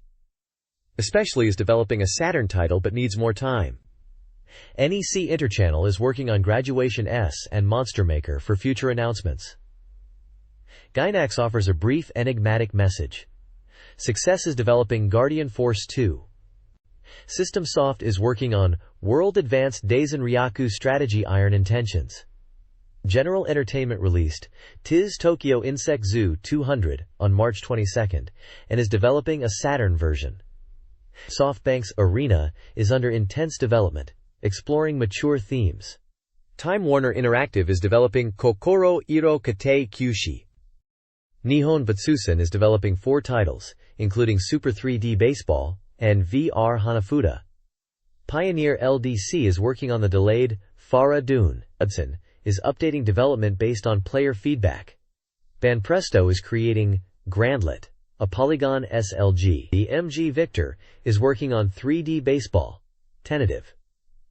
Media Rings finalized Zero Yan Champ Duzij and plans a soon release. Azukisa is recruiting advertising and public relations staff. Creative Human Store announces a wave of new game releases and merchandise. Featured games include Neon Genesis Evangelion, Dragon Force, The King of Fighters 95, Snatcher, Gungraphon, and Gradius, with prices varying. The store is also promoting pre-orders for World Advanced Daisen Ryaku Tactical File and showcasing Panzer Dragoon 2 Zwei. A comprehensive list details releases from March to April, encompassing various genres. Additionally, the Game Soul section highlights merchandise featuring Sonic and other characters, including apparel, accessories, and SEGA Saturn controller parts. Information on membership benefits is also provided. This page is an advertisement for the Tokyo Game Designer Academy, promoting their game developer training courses. They offer a range of courses for aspiring game designers, artists, scenario writers, sound creators, and even Mac-based multimedia video creators. These courses vary in length from 1 year to 3 years and are scheduled during the daytime, weekday evenings, or weekends to accommodate different schedules. The courses cover various aspects of game development, from game design principles and graphics to scenario writing and sound creation. They are also advertising their school open day, happening in April of 1996, inviting prospective students to visit. There's a featured success story of a graduate who managed to get a job at a game company after only 1 year of study, highlighting the Academy's effectiveness in getting people into the industry. It looks like a vocational school aiming to fast-track people into game development careers. This SEGA Saturn software release schedule covers titles from late March to June. March 29th features a diverse lineup, including sports, strategy, platformers, and fighting games. April includes pinball, adventure, and mahjong games, with a large release on the 26th encompassing action, RPG, and karaoke titles. May's releases are highlighted by action and simulation games. June includes a few action games. Each entry typically lists price, manufacturer, genre, and supported peripherals. The schedule also notes age ratings and provides symbols indicating new titles or title changes. The SEGA Saturn's release schedule from July 1996 to 1997 features a diverse range of games across various genres. July saw titles like Cube Battler and Magic Johnson's Fast Break 96. August and September brought simulation and adventure games such as Grand Raid and Sakura Wars. Spring 97 showcased a large variety, including Party Photo Studio and Lunar Silver Star Story. Summer included titles like Alien Trilogy. Autumn brought Tecmo Super Bowl. Year-end 96 featured Macross and World Heroes Perfect, among others. 97 year-end included Guardian Force and Phantasy Star Aces. SATURN Magazine provided updated release information, clarifying Guilefard as an action game, and highlighting the Dead or Alive demo. This document details a questionnaire postcard for SEGA Saturn Magazine. It provides examples of how to fill it out, and includes 3 tables. Table 1 lists articles featured in the magazine, covering games like Panzer Dragoon, Virtua Fighter 3, and Dragon Force. Table 2 lists SEGA Saturn hardware and peripherals, alongside competing consoles like the PlayStation and Nintendo 64. Table 3 is an extensive list of software titles, including games like Sakura Wars, The King of Fighters 95, and Sonic Wings Special. The questionnaire itself contains 12 questions asking readers about their demographics, gaming habits, magazine preferences, and feedback. This page is showcasing the latest SEGA Saturn releases and upcoming games. Under the new release title banner for April, we have games like FIFA Soccer 96, Special Armored Battalion Dorvac, Lupin III, The Master File, Dragon Ball Z, The Legend, Cobra, The Psycho Gun, and World Cup Golf. The page features a large image of a menacing knight in black armor, brandishing a sword. Moving to the Coming Soon Soft section for March, there's a wide array of games to look forward to. Some of the highlights from the lists include Dragon Force, Gradius Deluxe Pack, Sakura Wars, World Advanced Daisen Ryaku, Operation File, Victory Goal 96, 3x3 Eyes, Albert Odyssey Gaiden, Legend of Eldian, Angelique Special, Gex, Donpachi, High Octane, Zork Eye, and Fantasy Science World Gulliver Boy. It looks like a packed couple of months for Saturn gamers, with a good mix of genres from sports to RPGs and action titles. This page is dedicated to FIFA Soccer 96 for the SEGA Saturn, emphasizing its immersive gameplay and attention to detail. It highlights the game's World Drive mode, designed to be enjoyable for all, and boasts about the detailed representation of real-world soccer. The article points out the impressive demo and the variety of game modes available. It showcases features like strategic team formation settings and tactical options. The page also emphasizes the realism, with mentions of real player names being included in the game. Furthermore, it boasts about the 7 different camera angles players can choose from, enhancing the TV broadcast feel. The article concludes by mentioning the sideline camera view, positioned low for replay-like cinematic action. This page showcases a selection of upcoming SEGA Saturn titles. First up is J-SWAT, a 3D action shooting game from Banpresto, set in near-future Tokyo where you play as part of a special mobile unit fighting crime. It emphasizes team-based gameplay with NPC teammates, requiring tactical decisions in real time. It's marked at 40%. Next is Red, another Banpresto title, this time a simulation game focusing on space battles in polygon environments. The game boasts a story-driven experience with full polygon CG graphics and a charisma value for the main character that can influence events. This one is rated at 50%.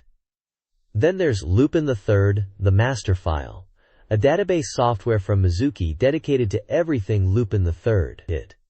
It covers data from the TV series, specials, movies, and staff information, aiming to be a comprehensive resource for Lupin fans.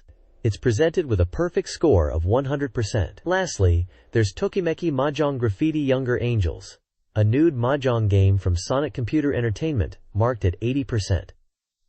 It's described as the second in the Tokimeki Mahjong series, with improved visuals and 3 types of girl characters. Your performance in the mahjong game influences the ending you'll see. This page in SEGA Saturn Magazine is showcasing 3 upcoming titles. First, we have Dragon Ball Z, The Legend, a playing animation game that really brings the Dragon Ball Z story to life, covering the manga's first 18 volumes. It boasts a huge roster of over 50 characters, allowing for massive 3-on-3 battles, and promises to faithfully recreate the original manga experience. The reviewer seems impressed, giving it a solid 70%. Next up is Cobra, the Psycho Gun, a 3D shooting action game based on the popular sci-fi comic. This one's a 3D shooter with 20 stages spread across 5 chapters, mixing 3D shooting with forced scrolling sections for varied gameplay. It's noted the screenshots are from the PlayStation version, but it still looks quite promising, scoring an 80%. Finally, there's Detective Saburo Jinguji, Early Collection Mahjong Chapter, which at first glance seems like a mahjong game, but apparently there's much more to it than just tiles. It's described as having a lot of enjoyable elements beyond just mahjong, including introductions to Brother Jinguji goods based on real brothers, and even an ending theme song sung by them that seems to have a serious mahjong component, but with fun extras. The high score of 95% suggests it's a surprisingly good package. The reviewer seems amused by the fact it's being presented as more than just a mahjong game. This page highlights 3 very different upcoming titles for the SEGA Saturn. Kicking things off is Nobunaga's Ambition Returns, a simulation game and a revamp of the series' first title, promising enhanced visuals and easier controls for newcomers. It seems like a solid strategy game, judging by the perfect score it received. Next up we have Angel Paradise Volume 1, Yuko Sakaki's Premonition of Love in Hollywood. This is a puzzle game featuring bikini-clad idols and exotic locations, playing on the popularity of these types of variety software at the time. It looks like you solve picture puzzles, and there's some kind of bikini idol photo collection aspect to it too. It scored a very respectable 90%. Finally, there's Shippu Mahu Daisakusen, which translates to Gale Magical Strategy, but is also subtitled Race Across the Sky. This one's a vertical scrolling shooter from Racializing, the developers behind Battle Garega, which is a good pedigree for a shooter. It boasts both vertical and horizontal screen modes, and 8 playable characters to choose from, including characters named Gain, Chitta, Iamoto, Bornam, Nirvana, Kickle and Laikle, Honest John, and Bulgin. Despite the Racializing pedigree and character variety, it only gets a 50% score, which is quite a contrast to the other 2 games on the page. Again, it mentions Battle Garega being well received and released in '94, positioning this as a follow-up of sorts. This page presents 4 new titles for the SEGA Saturn. First up is Johnny Bazooka, an action game set in a music-themed world. You play as Johnny, a guitarist, on a mission to rescue his beloved guitar from evil forces. It sounds like a quirky and fun action platformer, and it's received a great score of 90%. Next we have World Cup Golf in Hyatt Dorado Beach, scoring a perfect 100%. This golf game seems to focus on the beautiful courses of the Caribbean, specifically Hyatt Dorado Beach. It highlights realistic graphics and various game modes, including match play, making it sound like a comprehensive golf simulation. Then there's South Island Piglet Tale, a puzzle and action game with a tentative title. You play as a piglet solving puzzles to rescue your friends on a tropical island. It's described as having a thinking too much flaw, which is causing the piglets to get into trouble, adding a humorous element. Finally, Grand Athletic Meet Prelude Chapter is a training simulation game aiming for a Cosmo Beauty title, which is a bit unusual. You're training a girl, presumably for university entrance exams and sports competitions. It seems to involve stat building and coaching. However, it's received a low score of 30%, suggesting it might not be a top contender, despite the interesting concept. Dragon Force for the Sega Saturn boasts a two-part opening sequence, praised for its lavishness. The opening provides context through the legend of Legendora, detailing a conflict between the goddess Estrella and the evil god Madruk, ultimately resulting in Madruk's sealing and the establishment of 8 Zodiac warriors. The game also introduces characters, including Princess Tilly and King Mikazuki, emphasizing their visual appeal within the opening. The game is a simulation RPG with a single-player mode. The developers highlight the importance of strategic gameplay, focusing on soldier compatibility and terrain advantage. Players must choose generals and formations carefully to overcome even stronger enemies. The game was nearing completion at the time of the review, with an 85% completion rate and a release date of March 29th. This page focuses on Dragon Force and introduces us to the character Tylis, the Moon Palace princess. We get a glimpse into the game's story, which starts in Moon Palace and involves searching for 8-star warriors. The page highlights key characters from the Moon Palace forces, including Manoa, who is a priest, Tylis herself, who is a general, Renoral the magician, Glenn the knight, and Duran the fighter. We see their classes and weapon skills are outlined. The article explains some gameplay elements like real-time field operations, where commanders issue orders, and strategic deployment of warriors considering terrain and unit formations. There's also a section on checking warrior stats and deploying units for battle. Overall, it gives a solid overview of the characters and strategic gameplay elements of Dragon Force. This page continues to delve into Dragon Force, focusing on the evolving storyline and key characters. We learn about Leonie's rebellion, fueled by her defeat in the Queen contest against Tigalis. She's holed up in Moon Palace and is seeking revenge, even capturing Tylis and declaring herself queen.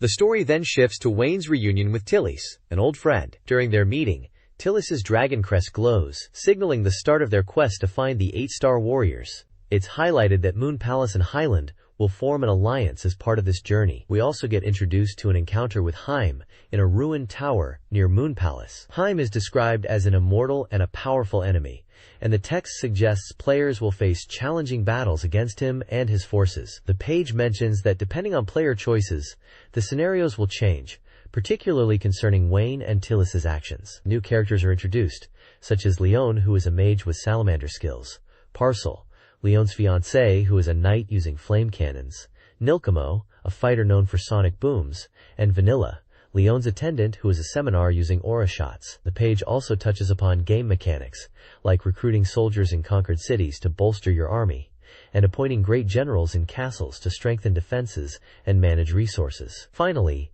it briefly mentions capturing enemy generals as a strategic element, hinting that captured generals can be redeployed later.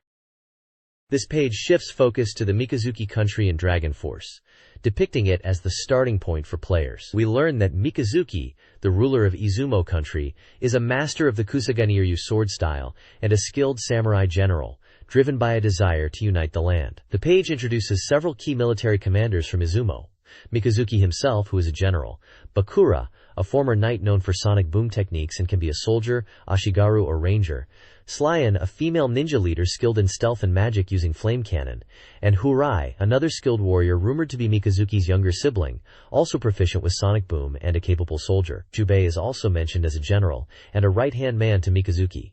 The page then delves into the game's domestic affairs mode. It explains that time progresses in the field, and when the hourglass in the top right corner empties, the game transitions to the internal affairs phase. This phase involves activities like awarding or confiscating spoils and conducting diplomacy. We see screenshots illustrating this mode, where players manage their territories, recruit soldiers, and engage in diplomacy to strengthen their country's foundations for war. The text emphasizes that strengthening your nation's power and securing resources are key aspects of this phase. The page hints at events and scenarios triggered by completing turns and rewarding generals based on their achievements in battle. This SEGA Saturn page focuses on the upcoming game Dragon Force, highlighting key story events and strategic elements. The text details an encounter with the ninja-led army of Kyoen near Izumo Castle. Losing this battle, featuring Kyoen, Sayaka, Kumon, and Ransetsu, doesn't end the game, but success is encouraged. Another important battle is against Haim, who possesses healing magic. The article emphasizes battle strategy, focusing on formation choice based on unit strengths and weaknesses, and utilizing all-out attacks. Zenmetsu. Commanders earn merit points after battles, improving their abilities. Players can review commander stats for strategic planning, especially when expanding territory. Commander meetings and item distribution, influencing stats and internal affairs based on rank, are also key components.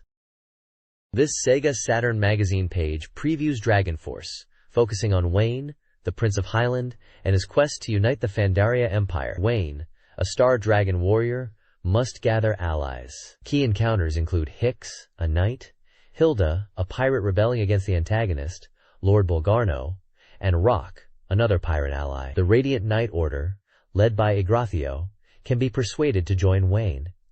Bolgarno, oppressing the land, is opposed by Wayne and his allies. Tylus joins Wayne and knows about the Moon Palace, hinting at a larger plot. Haim is also reiterated as a potential ally. Gameplay features include a search command to find items and recruit allies, fortress building to secure territory, and a strategic territory map to control factions like Highland, Moon Palace, and Tradnor. This page celebrates Dragon Force, gracing the cover of SEGA Saturn magazine. The developers are thrilled, using new colors and even different pen styles to create the artwork, aiming for a darker, more mature feel than previous illustrations. They hope players will really enjoy the game, and mention that Hiromasa Nakai, the character designer for Dragon Force, is the artist behind this cover. In the developer diary section, they're hilariously discussing the challenges of making games about gods. Apparently, past projects with god themes led to some wild situations, like developers getting sick or even fainting from stress. They joke about needing to be extra careful with god games. Currently, with Dragon Force nearing completion, they're deep in the trenches of debugging and balancing, working late into the night and struggling with the usual game development woes. Then, in the reader interaction corner with Panyoshi and Hashi, they're talking about Destiny Generals in Dragon Force. It sounds like enemy commanders and battle preparation screens have unique dialogues, and sometimes former allies might turn into enemies in the story. They discuss how commanders' lineages and pasts influence their roles. Panyoshi seems particularly eager to defeat these Destiny Generals. Finally, there's a call for fan submissions. They are looking for illustrations, reader opinions, and questions for the developers, and they'll continue to feature them in future issues of the magazine. The page announces the upcoming Gradius Deluxe Pack for SEGA Saturn, published by Konami, and due for release on March 29th at 5,800 yen. The game is highly anticipated, featuring Gradius and Gradius 2, and is aimed at fans of the classic shooting game series. It's a must-have title for Saturn owners. The article details the core power-up system, a critical element of the Gradius experience. Players collect red capsules to power up their ship, strategically choosing between them and the blue capsules that negatively impact your score. The power-up gauge is explained, alongside descriptions of the available power-ups: speed up, missile, double, laser, and option, plus one unknown, suggesting a comprehensive guide for both new and returning players. The Gradius Deluxe Pack for SEGA Saturn features classic gameplay with a power-up system including speed up, missile, double, laser, and option. Strategic capsule selection is key. Stage 1 presents a surface battle with ground and air combat. Navigate the terrain, gather power-ups, and defeat the big core boss. Stage 2 takes place in ancient ruins, a stone-pillared space base with a unique, looping layout. Stage 3 is a vast cosmic space with moai statues that fire ion rings. Players must target their mouths for survival. The big core boss appears at the end of multiple stages. This battleship moves up and down, firing lasers. The strategy involves targeting its central blue core. This page details stages 4 through 7 of what is likely Gradius Deluxe Pack for the SEGA Saturn, continuing from the previous page's descriptions of stages 1 to 3. Stage 4 is visually impressive, described as reminiscent of Stage 1 in scrolling style with up and down movement.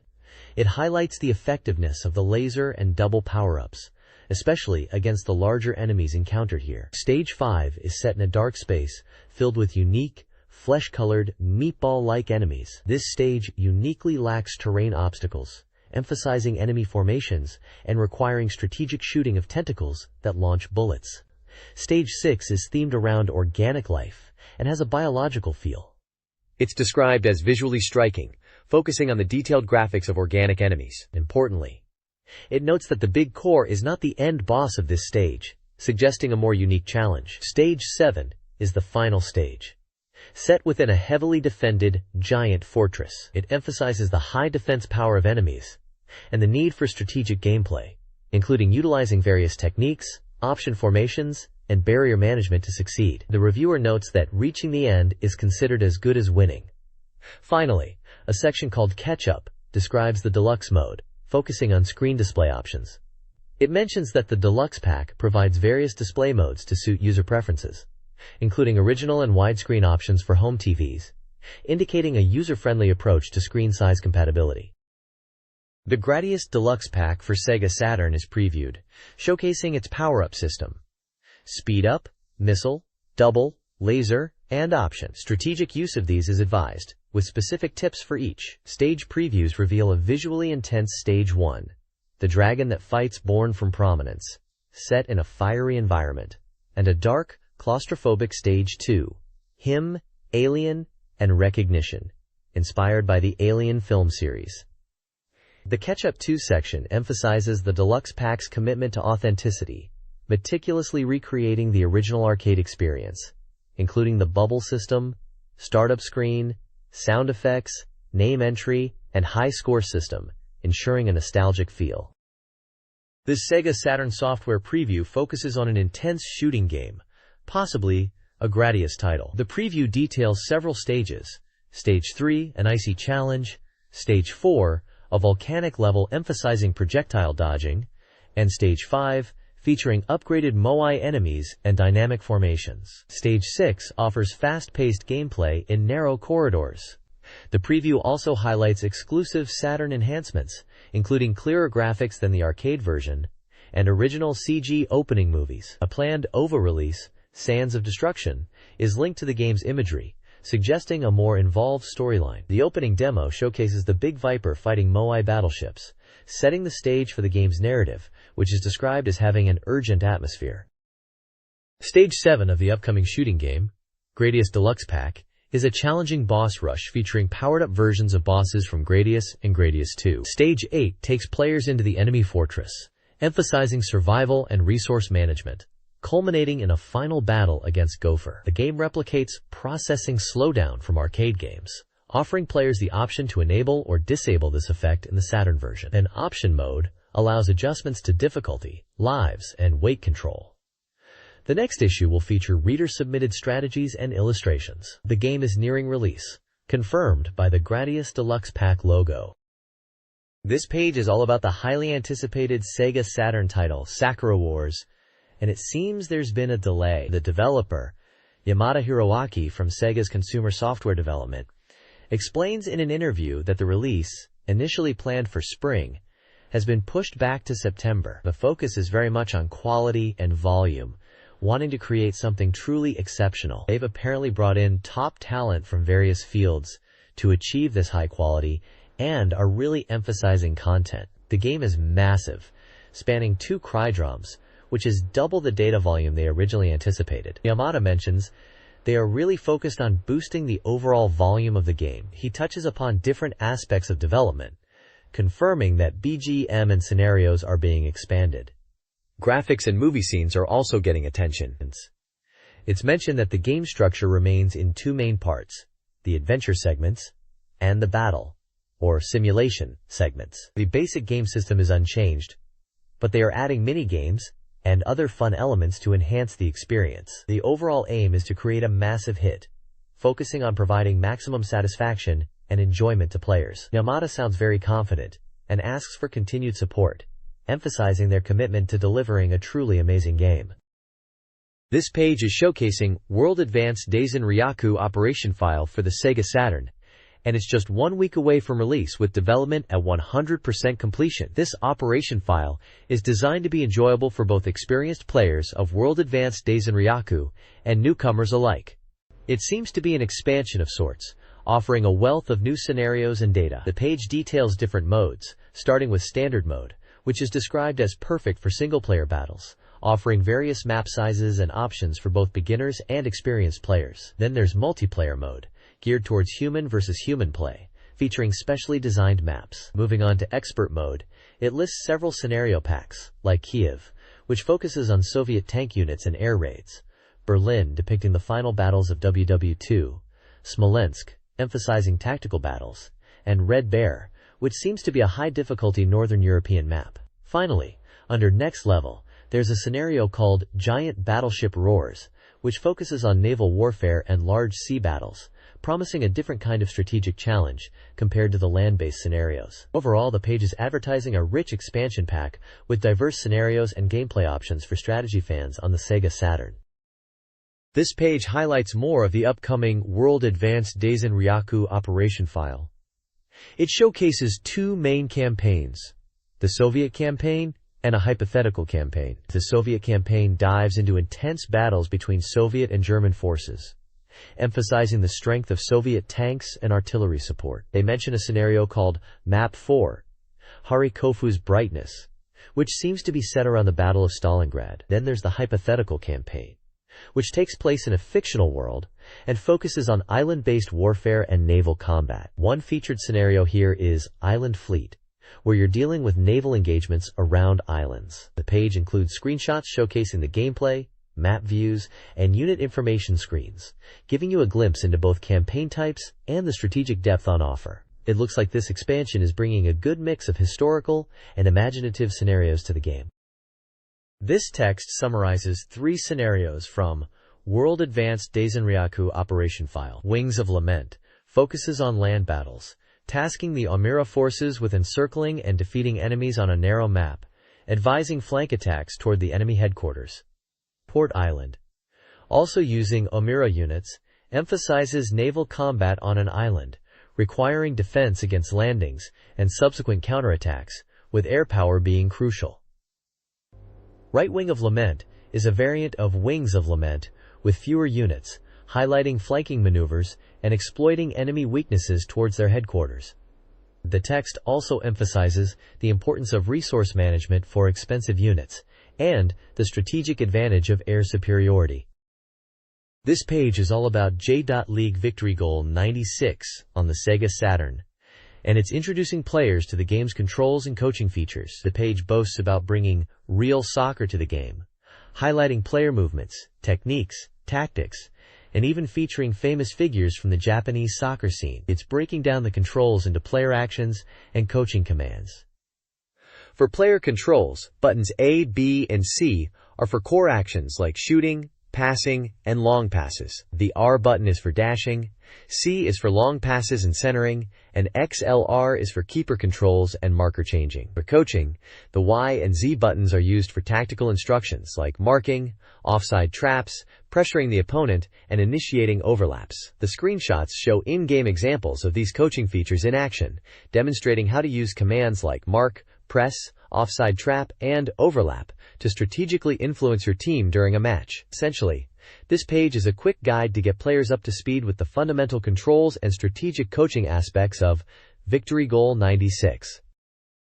This page is all about mastering special moves in J-League Victory Goal 96. Continuing from the last page, which covered basic controls, this page dives into advanced techniques to really up your game. It showcases 7 special moves with their commands and in-game examples to help you visualize them. First up is the heel lift, executed by up, up, down plus pass, great for flicking the ball over an opponent's head. Next, the heel kick, up plus pass, is shown as a backward heel pass to get past a defender. Then there's the chip kick, long pass plus long pass, a lobbed pass over defenders. The ball keep feint, up plus left or right on DPAD, is for shaking off markers with a feint move while dribbling. Wall pass, marker change plus pass, demonstrates a quick 1-2 pass with a teammate, a classic combo play. Through pass, pass plus pass, is all about threading a pass through the defense to a teammate making a run. Finally, dash dribble, up plus up or dash, explains the difference between normal dribbling and dash dribbling, where dash dribbling is faster but harder to control. The reviewer seems pretty excited about these techniques, emphasizing how these special moves can give you an edge, create scoring chances, and add flair to your gameplay. It's a guide to taking your Victory Goal 96 skills to the next level by mastering these advanced maneuvers. This page is focused on the upcoming SEGA Saturn game Linkle Liver Story. It's introduced as an action RPG with cute characters, where this time, Robin is in big trouble. Following on from the previous game, this one will tell a new story, and promises to be fun and engaging.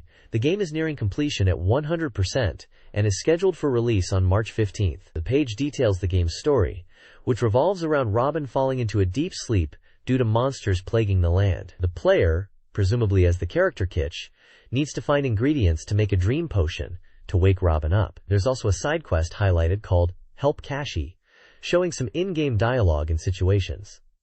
A game mechanic called Utilize Puchimu is explained. Puchimu is a creature that can be used in battles to stop enemies in their tracks, giving the player an advantage in combat. The reviewer seems intrigued by the story elements, mentioning mysteries like a fish cave and otokage, and suggesting there are some scary elements too, despite the cute aesthetic. It looks like an adventure filled with quests, combat, and problem-solving using the Puchimu.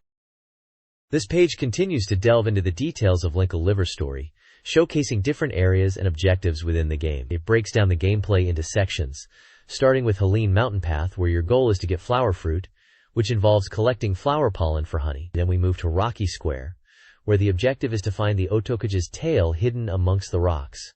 The Fishman Cave section tasks you with finding clams, but you'll need to watch out for giant rocks and enemies there. We also see a quest to rescue Robin from a Spider-Woman, and this seems to be where the Puchimu creature you can utilize comes into play again. The page highlights the quest-driven nature of the game, really emphasizing the variety of challenges and situations that await players. It looks like a fun and engaging adventure is in store, full of different tasks and enemies, all wrapped in that cute and charming Linkle Liver Story style.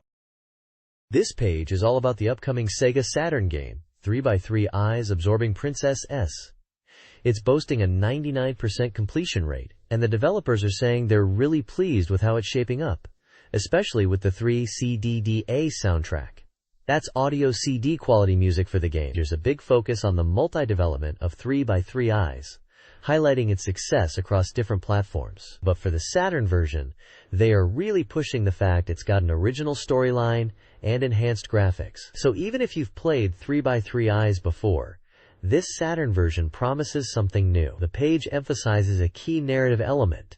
One phone call leads to two stories. Apparently, early in the game, Yakumo receives a phone call, which is the starting point for the whole adventure, and this call branches the story into two paths. You get to choose where to go, Shikoku or Taiwan, and each path leads to a different storyline. This choice seems to be pretty significant and affects how the game unfolds. Finally, there's a section about Yakumo's forehead characters changing from red to black. This visual detail is tied to the game's opening and the wider story, hinting at deeper mysteries and plot points that will unfold as you play and solve the two story arcs. This page delves deeper into the Shikoku story arc of 3x3 Eyes Absorbing Princess S. It seems Yakumo and Yuihao are on their way to Shikoku's remote mountains after receiving a letter from Narvalpa. They arrive at a village shrouded in mystery, where they encounter an old man. The investigation leads them to a shrine, where demonic figures are painted on the walls, hinting at local legends. While exploring, a demon actually materializes, forcing Yakumo to engage in combat using his demon magic. The article talks about a rejuvenating spring, or sacred spring, in the village, adding to the mysterious atmosphere. It seems the village is full of secrets and unsettling feelings. The game is really focusing on the unfolding mysteries and promises a deeply emotional ending. We also get a heads up that the next issue will feature a report on the Taiwan story arc, promising fierce battles there. The screenshots show off the game's environments, characters and dialogue, and even the demon itself, giving us a good look at what to expect. This page is all about the SEGA Saturn game Suikoden Enbu Funsaiki, showcasing it just before release. It's highlighted as being 100% complete, and the article is checking out the special moves of 12 main characters. The game aims to be a significant upgrade to its predecessor, with improved responsiveness and speed, a weapon placement system, and enhanced combo mechanics. 2 new characters have also been added, bringing even more depth to the roster. We get a look at 4 characters in detail. Kumonryu Shishin, described as easy to use for all players and having moves like Dragon Wave and Dragon Flame Slash. Hyoshito Rinchu, focused on keeping opponents at bay and moving in close, with moves like Crushing Chop and Double Snake Thrust. Ichijose Kobikujo, a speed-focused character excelling in aerial combat with moves like Fairy Skydance and Triangle Kick. And finally, Shinko Taiho Daiso, a top-tier character specializing in rushing down opponents and controlling the pace, with moves like Flying Wave and Godspeed Kick. The page uses screenshots to demonstrate gameplay, and each character section includes move lists, showing button inputs for various attacks, giving players a good preview of what to expect in this upcoming fighting game. This page continues showcasing Suikoden Enbu, Funsaiki, diving deeper into character details and fighting styles.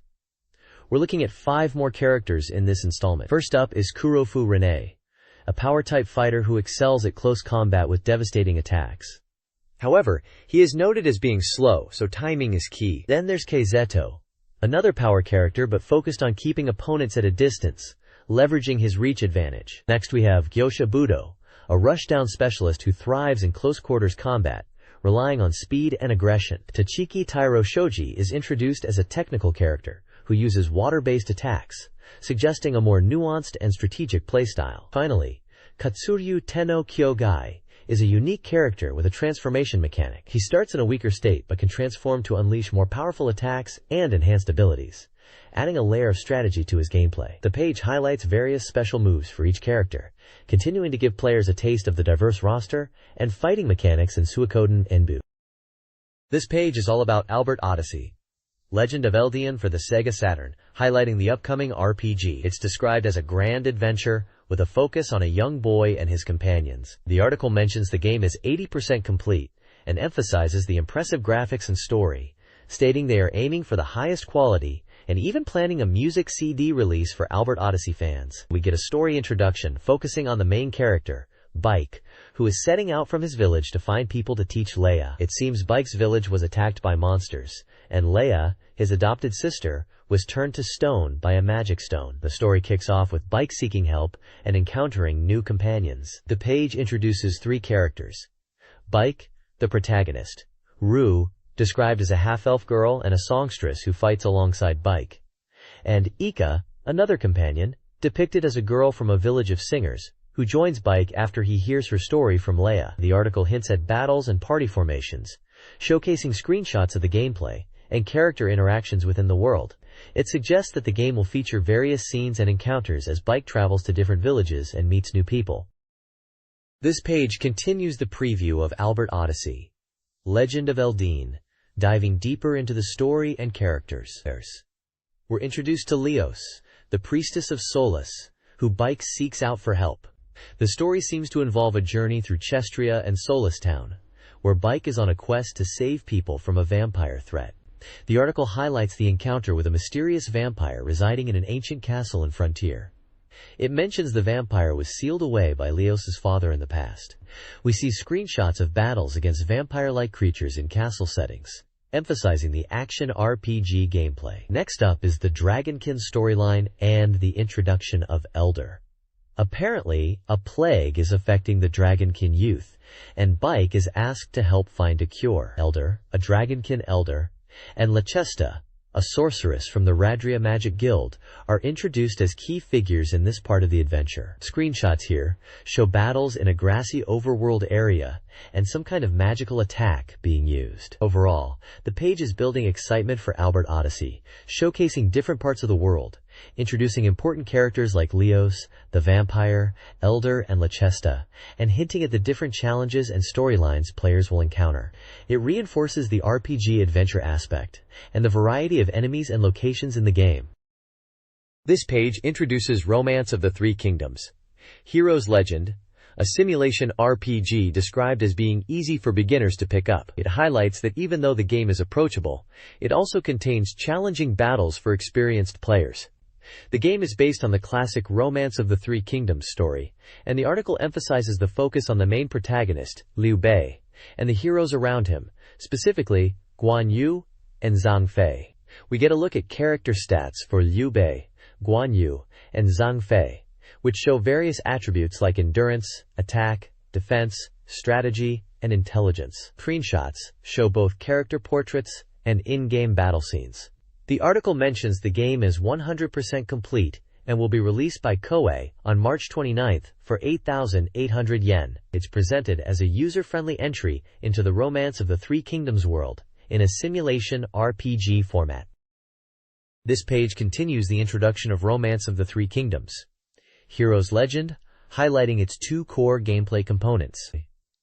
The game revolves around alternating between story mode and battle mode. In story mode, you prepare for battles by managing items, gathering information, and recruiting allies. You can purchase items to boost your unit's capabilities and talk to various people in towns to gain valuable hints and potentially encounter new allies. Battle mode is where the strategic combat takes place. Following the story's progression, you command your units in turn-based battles, utilizing tactical maneuvers and attacks to defeat enemies. The game also incorporates magical elements that can be used strategically in battles. The game weaves in historical events from periods like the Taishu and Chaoshu eras, adding depth to the narrative. A key objective is to recruit as many skilled officers as possible to strengthen your forces, with the ultimate goal of helping Liu Bei restore the Han dynasty. The page also showcases exciting one-on-one dual combat scenarios. This page introduces Angelique Special, describing it as a simulation game for women where you nurture a guardian deity's power. The core gameplay revolves around improving your relationship with guardian saints through love and training to enhance the deity's power. The page highlights that as you improve your relationship with these saints, you can get unique power boosts and witness special love flash events. It mentions that the game is about deepening your bonds with these guardian saints and falling in love. The screenshots show in-game scenes of character interactions, world map views, and conversations. The page mentions that the game is 95% complete and scheduled to be released on March 29th, priced at 7,800 yen, and is a simulation game for one player. Ruby Party developers Dia Akemi and Takatsu Hiroyuki discussed their SEGA Saturn game, Angelique Special. They aimed to create a compelling game for women, challenging the perception of simplistic female-oriented games. They saw an untapped market and focused on appealing to women through romance. The game uses the Saint Beast Light Glory system, with an emphasis on visual storytelling and dramatic scenes. Character designs center on attractive male characters, exploring romance as a central theme. The team considered various character archetypes and personalities, aiming for diversity. The scenario creation process involves specialized writers ensuring each guardian saint has a unique personality and storyline while maintaining narrative consistency. The team's personal preferences also influenced character design. This page is a preview for the upcoming SEGA Saturn adventure game, Nanatsu no Hikan, translated as 7 Mansions. The magazine highlights that the game is 80% complete and emphasizes its volume, stating it has 7 mansions and is supposedly 7 times bigger than previous games, promising a substantial adventure. It focuses on the first mansion, the Spade Mansion, showcasing screenshots of the environment and characters. The game seems to revolve around solving mysteries within the mansion, examining paintings and objects to progress. The text describes the atmosphere as mysterious and unsettling, suggesting a suspenseful experience. The preview also mentions impressive visuals for the opening demo, comparing them to a movie. The next issue promises an interview with the original creator and scenario writer, Kei Wakashiki. This page dives into Air Management 96 for the SEGA Saturn, a game where you become an airline CEO. It's all about building your airline from the ground up, starting with setting up flight routes. The game emphasizes strategic planning, highlighting that you need to secure slots at airports and manage your routes effectively, especially between major cities, to ensure your airline thrives. The page details the game's main system, describing it as very user-friendly.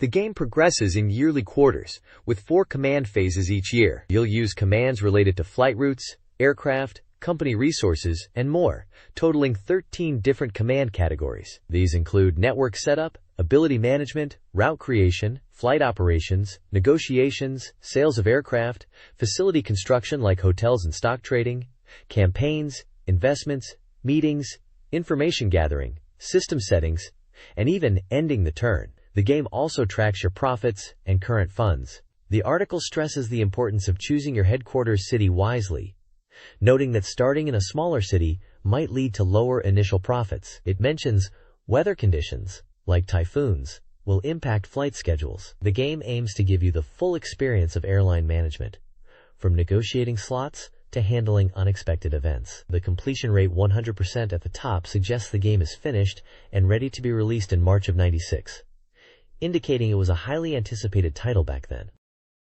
This page showcases winning Post 2 for the SEGA Saturn, emphasizing what makes this version special. The article highlights the game's realistic race scenes, stating they've adopted a TV broadcast-style angle to make races feel more immersive and exciting. They claim it's not just about camera angles but also about conveying the race situation with text similar to a real TV broadcast. The game also impressively recreates course features and conditions on screen. The page also mentions a substantial versus mode, where you can use data from the Super Famicom and PC versions, implying cross-platform play or data transfer for deeper competition. Interestingly, the secretaries in the game are said to be powered up. Apparently, in previous games, secretaries were just there, but now you can choose from 6 candidates, and you have to pay them. This suggests a more involved relationship with secretaries, where choosing a good one who asks for higher pay is beneficial in the long run. Finally, horse racing news is also enhanced. This news, which starts at the beginning of each week in the game,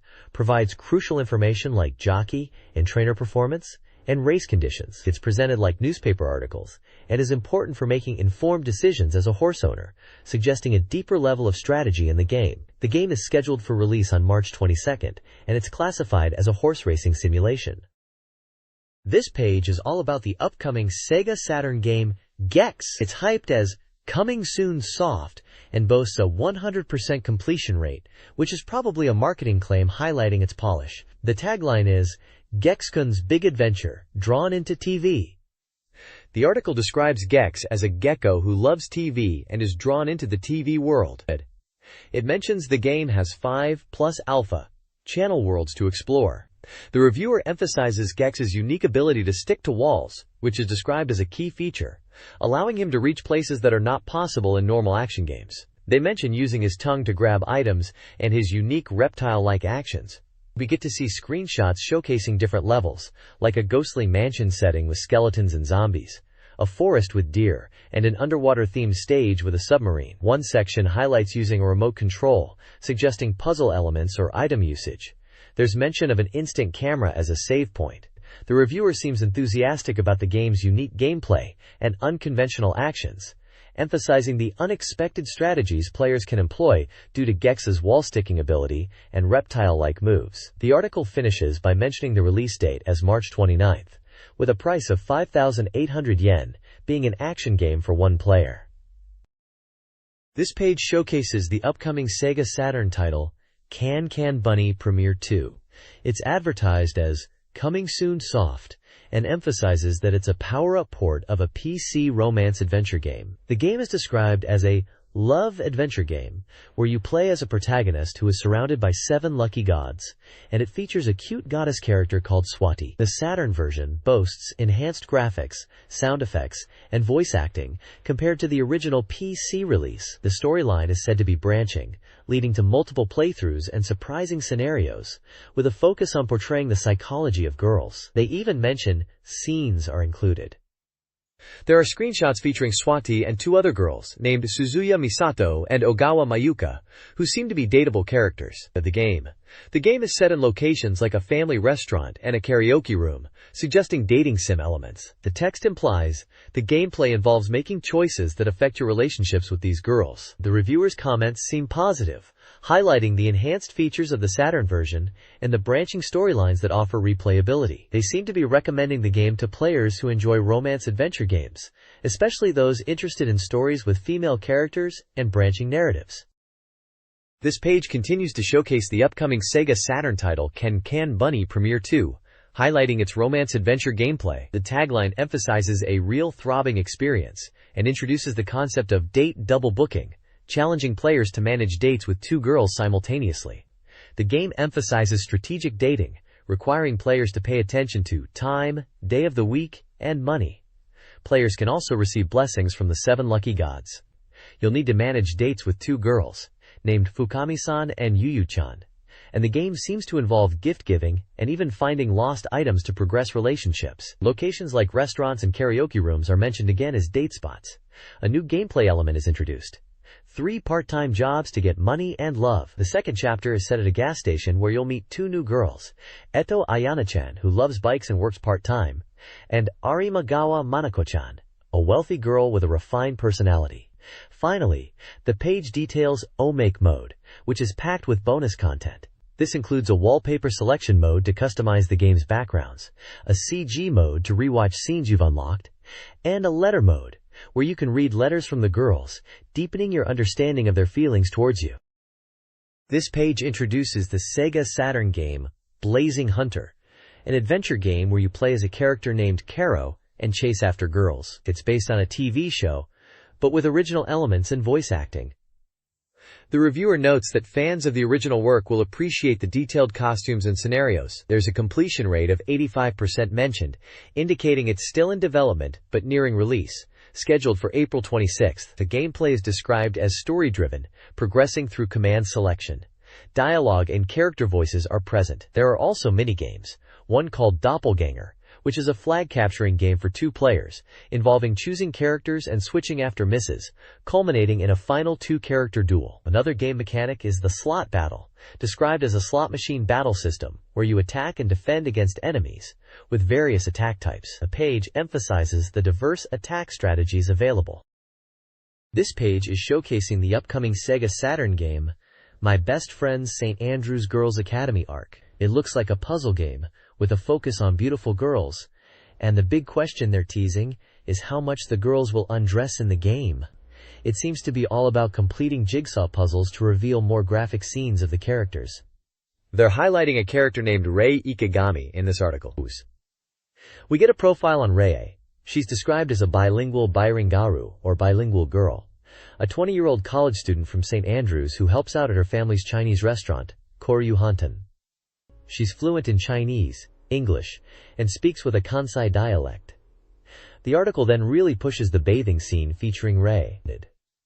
It shows a sequence of images, from her getting in the bath, washing her hair and body, culminating in a fully nude image, though it's censored. They are definitely emphasizing the adult content here, with taglines like, "Men, please do it together." Finally, they talk about Rei's charm in her cheongsam dress, highlighting its red color and the slit, describing it as very alluring. They mention she drinks beer and has a mature, older sister vibe. The game is apparently 100% complete and is coming out on March 22nd for 6,800 yen and supports the shuttle mouse. The reviewer seems to be asking players if they'll be satisfied with the graphics and voices of the girls.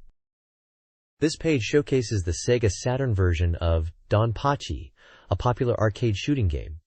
It's all about bringing the intense arcade experience to the Saturn. The headline screams, "Arcade excitement on Saturn again!" And they are really pushing the point that you can relive the arcade thrills at home. The page details 2 main game modes. Arcade mode, which is a faithful recreation of the arcade version across 5 stages, and Score Attack mode, a Saturn original mode designed for high-score chasing, where you play from the start with the hardest difficulty settings. There's also an option mode for customizing various settings, including screen mode, difficulty, and the number of lives. They are highlighting the GP system, Get Point system, where you earn bonus points for destroying enemies in quick succession. They give an example. Destroying 5 enemies in a chain gives you 1,500 points compared to just 500 for destroying them individually. The screenshots demonstrate these combos with hit counters like 11 hit, 22 hit, 3 hit, and even 39 hit, showing the chain combo potential. The reviewer seems pretty excited about the game, mentioning it's a full-fledged shooting game coming to Saturn and will be quite challenging, especially in Score Attack. They also mention CDDA for the music and sound, implying good audio quality. The release is set for April 26th at 5,800 yen, supporting 2 players. The page emphasizes this is a complete arcade port and includes Saturn-exclusive features, making it a must-have for shooting game fans. This page delves deeper into the gameplay mechanics of Donpachi on the SEGA Saturn, focusing on the different types of shots and bombs available. The headline shouts about colorful shots and bombs and highlights 2 types of attack methods. It breaks down the ship selection into 3 types, A, B, and C, each offering unique attack styles. Type A is described as a focused front-firing type with a powerful concentrated shot, perfect for dealing damage directly ahead. Its bomb is a spread bomb, covering a wide area. Type B is a side-firing type, shooting outwards to the left and right, giving a wider spread of attack. It also uses a laser weapon and a spread bomb. Type C is a wide-range type, with shots spreading across the entire screen, making it easier to hit enemies across a broad area. Its bomb is a laser bomb, which seems to be more focused and powerful. The page explains that you can switch between shots and lasers, and this choice also affects the type of bomb you'll unleash, offering strategic depth. They emphasize that picking the right ship type and mastering these attack variations is key to success in Donpachi. The bottom of the page boldly proclaims, "Experience the legendary shooting!" really pushing the excitement for this Saturn release. The next page introduces High Octane, a futuristic hovercar racing game developed by Peter Molyneux's Bullfrog Productions, known for titles like Populous and Powermonger. The page highlights the game's blend of simulation and racing elements, emphasizing fast-paced, exhilarating gameplay. It mentions that players control hovercars, battling opponents to claim victory. The page details that there are 6 different machines in the game, each varying slightly in form and characteristics, allowing players to choose based on preference. There are also 9 courses to race on, with varied terrain and battle-specific locations, encouraging exploration to discover hidden routes. The page showcases 3 vehicle types. The Speeder, a well-rounded hovercar balanced in speed, weight, armor, and firepower. The Berserker, a heavily armored vehicle with strong firepower but lower speed. And the Camion, truck, a large vehicle with decent speed, armor, and firepower, described as providing a sense of security due to its size. The stats for each vehicle are listed using numerical values for speed, weight, armor, and firepower. Weapon and item pickups are also described, including Vulcan cannons, missiles, turbo boosts, and repair items, each with 3 levels of upgrade. The reviewer mentions that the game gives a strong impression of being from overseas, suggesting it's a unique and exciting experience, and they are confident that players will become engrossed in the action. Winning in High Octane requires more than just speed. It demands mastery of both racing and shooting, along with strategic zone management. The game features pit zones for refueling and repair, energy zones for turbo fuel, repair zones for damage, and weapon zones for offensive power-ups. Players should exploit hidden shortcuts and alternate routes to gain an advantage. Mastering item usage is crucial. 3 new vehicles are introduced. The Vampire, speed-focused, the Outrider, maneuverable and easy to handle, and the Flexi-Wing, speed and handling-focused, requiring skill. Each vehicle possesses unique stats in speed, weight, armor, and firepower. The Vampire has a futuristic design, the Outrider is beginner-friendly, and the Flexi-Wing rewards skillful drivers. This page delves into Zorkin for the SEGA Saturn, a revival of the classic text-adventure game. It emphasizes how this version renews the game for a new generation, while retaining the deep and immersive world of puzzle-solving and story exploration that fans love. The gameplay is described as being entirely text-based, where you input commands to navigate and interact with the world. The interface appears to offer both word selection and icon-based actions to aid players, making text input more manageable. The background story outline sets you on a quest within a vast underground empire to collect treasures in a quest-driven narrative. Convenient features such as an in-game map, compass, and tool selection are highlighted as making the Zork experience on Saturn user-friendly and more accessible. The reviewer seems enthusiastic about the game, even giving it a 100% completion score, suggesting a high level of satisfaction with this Saturn adaptation. This page reviews the SEGA Saturn version of Zork I, focusing on early gameplay. The adventure begins outside a White House, prompting exploration of the environment, including the mailbox and the house's interior. Inside, players navigate a dim kitchen and encounter puzzles, such as retrieving an egg guarded by a bird and finding a key near a spring. The attic introduces a rope as a crucial item. Exploration then moves underground, revealing areas like the Trolls Room, implying combat or puzzle solving, and an iron grate room. Other areas, like a noisy room and an atelier, hint at diverse challenges. The review highlights the enhanced Saturn version, with added graphics and sound, enhancing the classic text adventure. The reviewer expresses enjoyment, subtly mentioning 100% completion, emphasizing the game's immersive and engaging qualities. This page showcases the upcoming SEGA Saturn release of Gulliver Boy, a fantasy science world adventure game. It's mentioned as a powered-up and complete version of the PC Engine title, With improvements to graphics and gameplay, the developers are confident in the 100% completion, promising an enhanced experience compared to the TV series it's based on. The page highlights 3 main scenarios.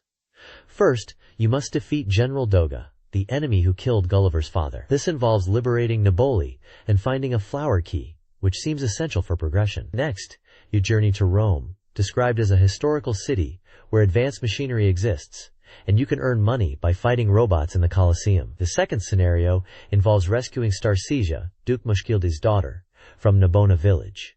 After rescuing her, you'll face General Doga again in a flower garden. Finally, the Trio de España are introduced as another obstacle.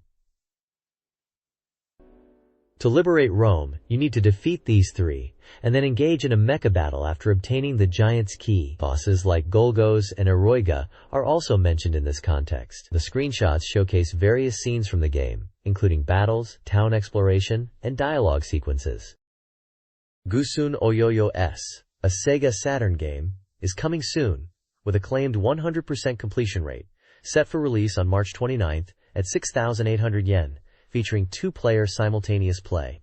It promises new stages and a hentai mode, boasting 72 stages in total, surpassing the original. The Saturn version includes a special SEGA Saturn original mode, with enhanced graphics, customizable settings, and a CM movie. The game's stages are detailed, starting with a training level, and progressing through various environments, including watery and cave settings, with unique challenges. A manga-style story, O Hanashi, follows Gusun and Oyoyo's treasure hunt in a dungeon, promising a comedic narrative with unexpected twists and turns after a mysterious earthquake traps them.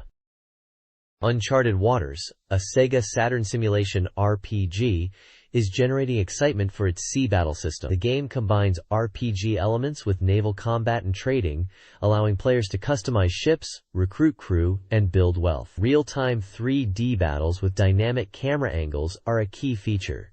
The reviewer anticipates fun and emphasizes the experience goes beyond screenshots. The game includes various town shops, tool shop, church, inn, bank, tavern, shipyard, and market. These shops provide essential services, like item purchasing, crew recruitment, and ship customization. Success in the game hinges on understanding the unique functions of each shop. The game is set to release April 19th for 6,800 yen, designed for single players of all ages.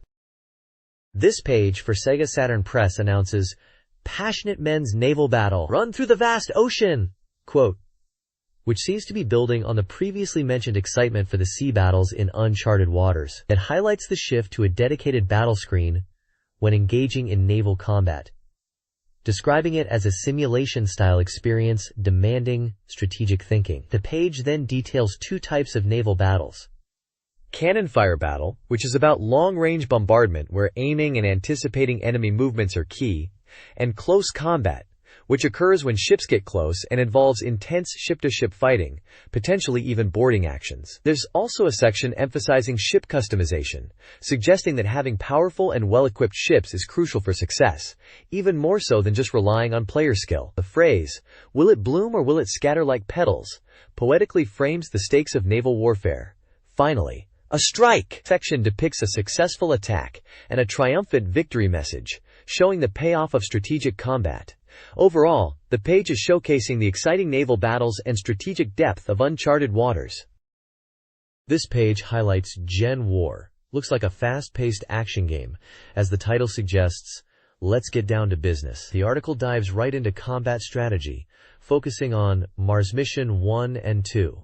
It starts by explaining the battle screen, emphasizing using all buttons effectively, and learning the controls from the view control screen at the start. It mentions the status screen is brought up by pressing the start button, crucial for understanding your situation as a hypersuit pilot, and stresses the importance of using the radar to navigate the levels. For Mars Mission 1, the objective is to cut off the energy supply and open the mine entrance. The advice is to head west to destroy towers, then proceed to the mine entrance in the northeast, breaking walls as you go. It warns about 4-legged enemies and flying types, using barrage attacks, suggesting caution and strategic movement. It also points out leaking oil as a sign of danger. Mars Mission 2 requires jump actions for clearing it.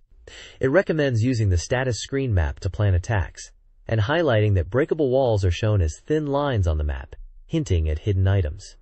It notes that this level has many clear conditions, and to be mindful of remaining lives. The page concludes with Mission 1 clear and Mission 2 clear. Screenshots showcasing mission completion. This page seems to be highlighting a complete guide for SEGA Saturn software, focusing on action and technique. It looks like a preview of upcoming content within the guide. We can see artwork for what appears to be characters from Guardian Heroes, with a mention of Guardian Ultimate Final Secret Techniques in the text. The page also references Techniques to Master Running with Lancia, pointing towards Sega Rally Championship. It's mentioning that the guide will thoroughly cover Sega Saturn software released after launch, and that the detailed information on Guardian Heroes can be found on page 194, and Sega Rally Championship on page 196. It's basically a teaser page showcasing what's coming up in the guide, promising in-depth coverage of these two popular Saturn titles. This page dives deep into the secrets of Guardian Heroes, specifically revealing the amazing debug mode. It's introduced as the ultimate hidden technique for those who are finding the game too challenging. The page explains how to access this debug mode using the game's option screen and what they call dip switches, essentially settings within the options menu. Once you're in debug mode, prepare for incredible powers. There are 9 fantastic effects highlighted. Firstly, you can instantly jump to level 200 and select any stage. Secondly, you get access to all 45 characters in the game, which is a massive roster. Thirdly, there's a hidden switch feature, seemingly related to item availability and gameplay options. Fourth, you can manipulate your HP levels to become virtually invincible. Debug mode also allows you to skip the staff roll, display hit detection boxes to understand the game mechanics better, and even select which ending you want to view. Effectively, it unlocks almost everything, allowing you to explore the game's content and mechanics in a completely different way. It also mentions a feature related to color selection in Versus mode. It seems like this debug mode is a fantastic way to experiment and enjoy Guardian Heroes on a whole new level. This page reveals hidden features in Guardian Heroes. In story mode, hold start and press R plus A, B, or C to skip up to 4 scenes. You can also rewind scenes using R plus L and start with A, B, or circa. To display karma during gameplay, enable debug mode, start story mode, reset the Saturn in stage 1, disable debug mode, re-enable next express disp, and load your save. Versus mode has a sound test. Pressing C while selecting a character or stage plays their associated sound. A character voice and response number list is provided. Finally, a giveaway offers 30 lucky fans original animation cells. To enter, send a postcard by March 22nd with your details, thoughts on Guardian Heroes, and your treasure game wishlist. This page is all about mastering the Lancia Stratos in Sega Rally Championship. It dives into how the Stratos is different from cars like the Celica and Delta, highlighting its challenging handling due to strong oversteer and difficult traction control. The article emphasizes that beginners might find it tough, but mastering it is rewarding. The page then focuses on the best starting method for the Stratos. Apparently, going full throttle from the start will cause wheel spin because of the Stratos tire grip being lower than other cars. Instead, it recommends a technique of matching the engine RPM to around 55,006,000 for a smoother and faster start, showing comparison screenshots of a full throttle start versus the RPM matching start. There's also a section titled STOT RC Time Attack Contest Special, featuring comments from 2 people, Atsuhiko Nakamura and Osamu Hori from the CS Development Department. They're discussing their experiences playing the Stratos in time attack mode. Nakamura mentions the initial impression was tricky, but after trying it, it felt manageable. Hori talks about rear wheel spin and grip issues, suggesting using shift downs and throttle control to manage the rear and avoid wheel spin, especially when cornering, stating accelerator work is key to fast times. He also notes that even with the Stratos being for beginners, there's still depth to its handling for intermediate and advanced players. This Sega Rally Championship guide focuses on mastering the Lancia Stratos. Key advice centers on 2 areas: acceleration and steering. Avoid wheel spin when accelerating by quickly shifting up, as slamming the throttle will cause the car to lose control due to its powerful engine. Steering must be handled with extreme care, using smooth, minimal inputs to avoid oversteer. While drifting is possible, it demands precise countersteering. The Stratos is faster than the Celica and Delta for skilled drivers, especially on technical courses. Developers Hattori Ryuichi and Seigyo Daisuke concur that the Stratos is challenging but rewarding. They highlight the delicate balance of throttle and steering needed, especially during corner entries in time attack mode. Mastering the Stratos involves precision and a high skill ceiling, allowing experienced players to achieve fast times. This page announces a SEGA Rally Championship time attack contest using the Stratos car. It details how to enter and the deadline, emphasizing video submissions and written comments from participants. There are two main entry categories: Normal and Stratos Department and Entry Course Department. Within Normal and Stratos Department, you can choose to compete as an entrant using the Toyota Celica GT4 or Lancia Delta, or as a Stratos driver, specifically mentioned as the Stratos Department. The courses are free choice. There's a special Satamaga Original Nakamura Cup category for Stratos entries, requiring normal tires and restricting controller use to racing controllers only. The Entry Course Department lists specific courses for entry: Desert, Beginner, Forest, Intermediate, Mountain, Advanced, and Lakeside, Super Advanced. Luxurious prizes are mentioned for top finishers, including trophies, special SEGA Rally trainers, and autographed stickers. The page then sets target times for Stratos drivers across different difficulty levels, from beginner at 2 minutes 32 seconds to super advanced at 3 minutes 21 seconds, encouraging players to aim for these times. Finally, there are secret techniques revealed.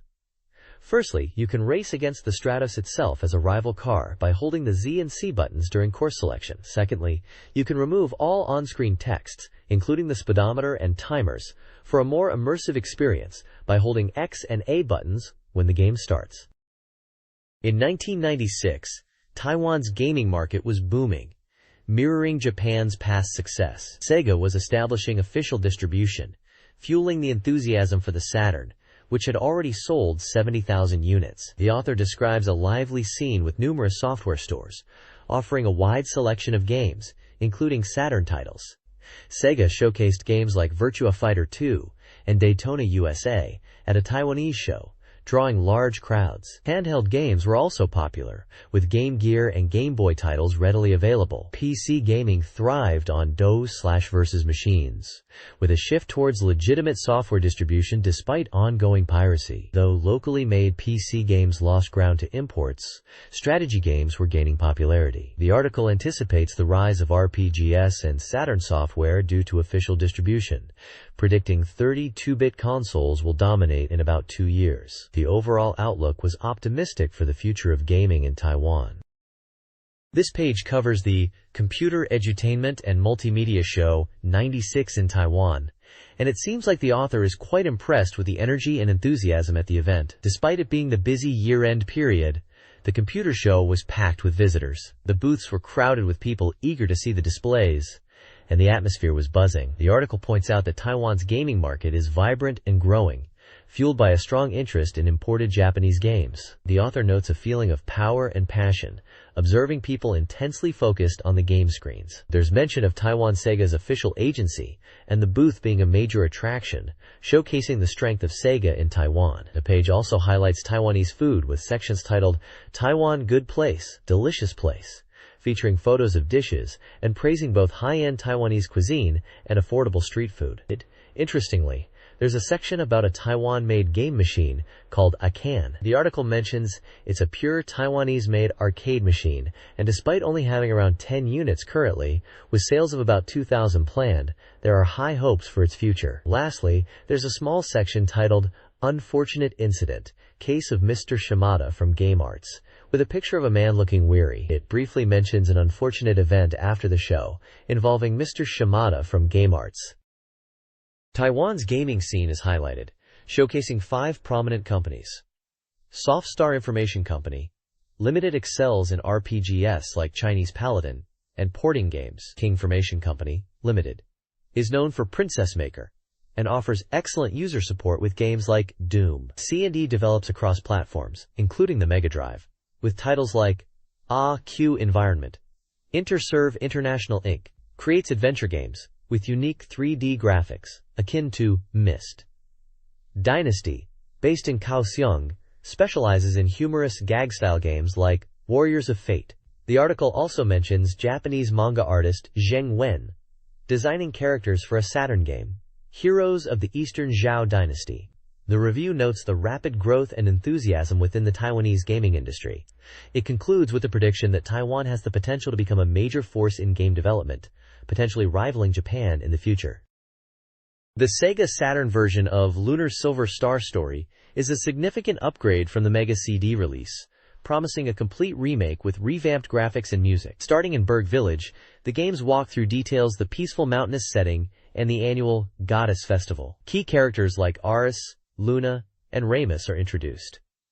The village features the scenic Berg Spring, where Aris and Luna practice singing, and a shrine dedicated to a hero. The narrative then leads into Aris's adventure. With the Goddess Festival approaching, Ramus suggests exploring the White Dragon's cave, sparking Aris's eager acceptance and Luna's eventual agreement. The article sets the stage for a grand adventure commencing from Berg Village, mentioning that Aris is popular with the ladies.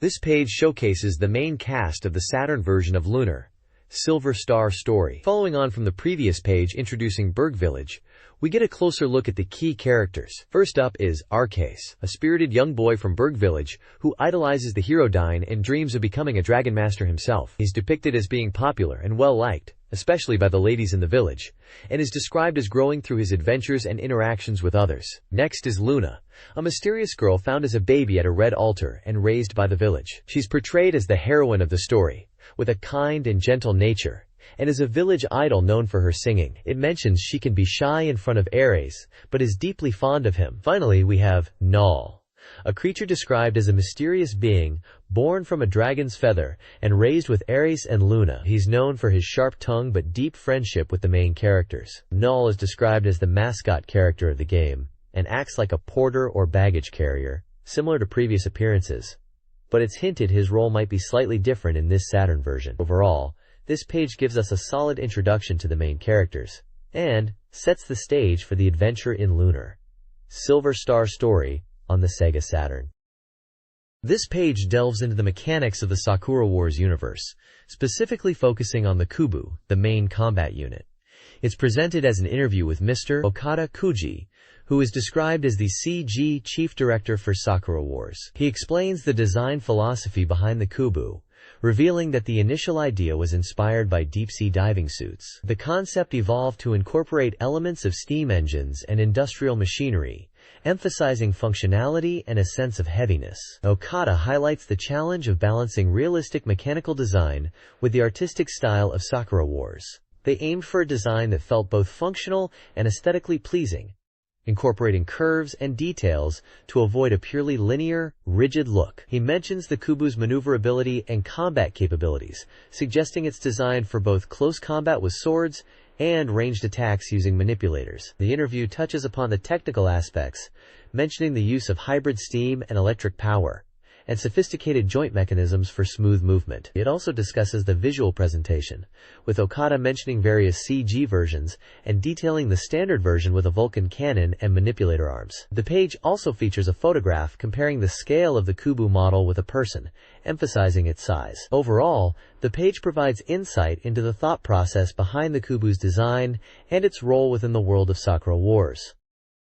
Sakura Wars CG Chief Director, Okada Koji, discusses the Kubu's design, emphasizing intuitive controls that mirror human movements. Skilled pilots can enhance performance with customized settings, similar to F1 racing cars. The Kubu, around 2.5 to 3 meters tall, prioritizes human-scale design and driver customization. The CG production involves 3D models and 2D software for realistic lighting and shadow integration with live-action footage. While the process is detailed, Okada compares it to the more complex CG work in films like Terminator 2.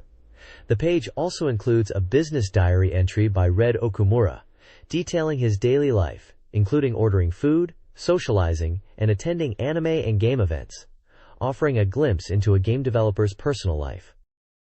This page is showcasing Sega AM3's highly anticipated 3D fighting game, Last Bronx. The article highlights the game's weapon-based combat system emphasizing the diverse techniques players can perform using weapons. It mentions that the game is a 3D fighting game from AM3 and focuses on the motion capture of a female character who uses a baton. The reviewer is impressed by the realistic movements achieved through motion capture and the detailed graphics, stating they are 100% complete. The backgrounds are also praised for realistically depicting Tokyo locations, including buildings and signs. The page further illustrates attack motions, with sequential screenshots showing upper-level attack, upper, middle, and lower-level attack motion reproduction, and middle-level attack, demonstrating the fluid animation of the character. The reviewer notes that these moves are actually running at 60 frames per second in the game, and emphasizes the realistic and fluid movements, especially the spinning motion with the baton, and expresses curiosity about throws and joint techniques. This page delves deeper into the weapon mechanics of SEGA AM3's Last Bronx, specifically focusing on the tonfa. The article explains that tonfas are made from materials like wood or carbon fiber, and are used in pairs for close-quarters combat. They are described as versatile weapons, capable of various attacks like strikes, thrusts, and sweeps, and are also effective for defense. The text emphasizes the realistic portrayal of the tonfa, even mentioning its actual use as a police weapon in America. The page features a 3D render of a female character expertly wielding tonfas, alongside images of the weapon itself and in-game screenshots from Last Bronx demonstrating tonfa combat. Similar to the previous page, there are sequential shots illustrating attack motions, highlighting the smooth animation. The reviewer seems especially excited about the female characters in the game who use tonfas, anticipating the diverse fighting styles and the fluidity of their movements. This page is a lesson focused on Cyber Troopers Virtualon, part of a lecture series presented by Dr. Watari. It's structured like a curriculum covering different aspects of the game, ranging from Virtualon Now, which seems to offer current gameplay advice, to detailed explanations of each Virturoid, advanced gameplay techniques, an exploration of the Virtualon universe, and even peeks into game development secrets. One section is dedicated to time attack recommendations, offering advice for improving your speedruns and detailing a ranking system that goes from EXS at the top down to E. The page also highlights the Virturoid Raiden, model HBV05E, providing its technical specifications and breaking down its weapons, such as the Bazooka Crasher, Grand Bomb, and Laser Beam, along with ammo capacity. Overall, it's a guide aimed at Virtualon players looking to improve their skills and learn more about the game's mechanics and world. This page continues Drive Watari's Virtualimion lecture series, this time focusing on basic tactics specifically for Temjins. It's all about mastering the fundamentals to become a better pilot. The lesson starts with the Z-step, which is described as a crucial movement technique for evasion and closing distance. Then it moves on to Transition Fight, which is broken down into 3 key areas: Shot and Dash, emphasizing the importance of combining these actions; Dash Direction Selection, where choosing the right direction relative to the enemy is key; and Shot Trajectory and Obstacle Relationship, highlighting the need to consider the environment when firing. Finally, it covers Sword Attack, explaining how to effectively use Temjin's sword in close combat, especially by leveraging the Z-step for positioning. The page stresses that mastering these basic techniques is essential for success in Virtualon. It's presented very much as a tactical guide for new players to get to grips with Temjin's core combat style. This page showcases Gunblade NY, a super exhilarating gun shooting game. The page emphasizes how enemies in this game are not just simple targets.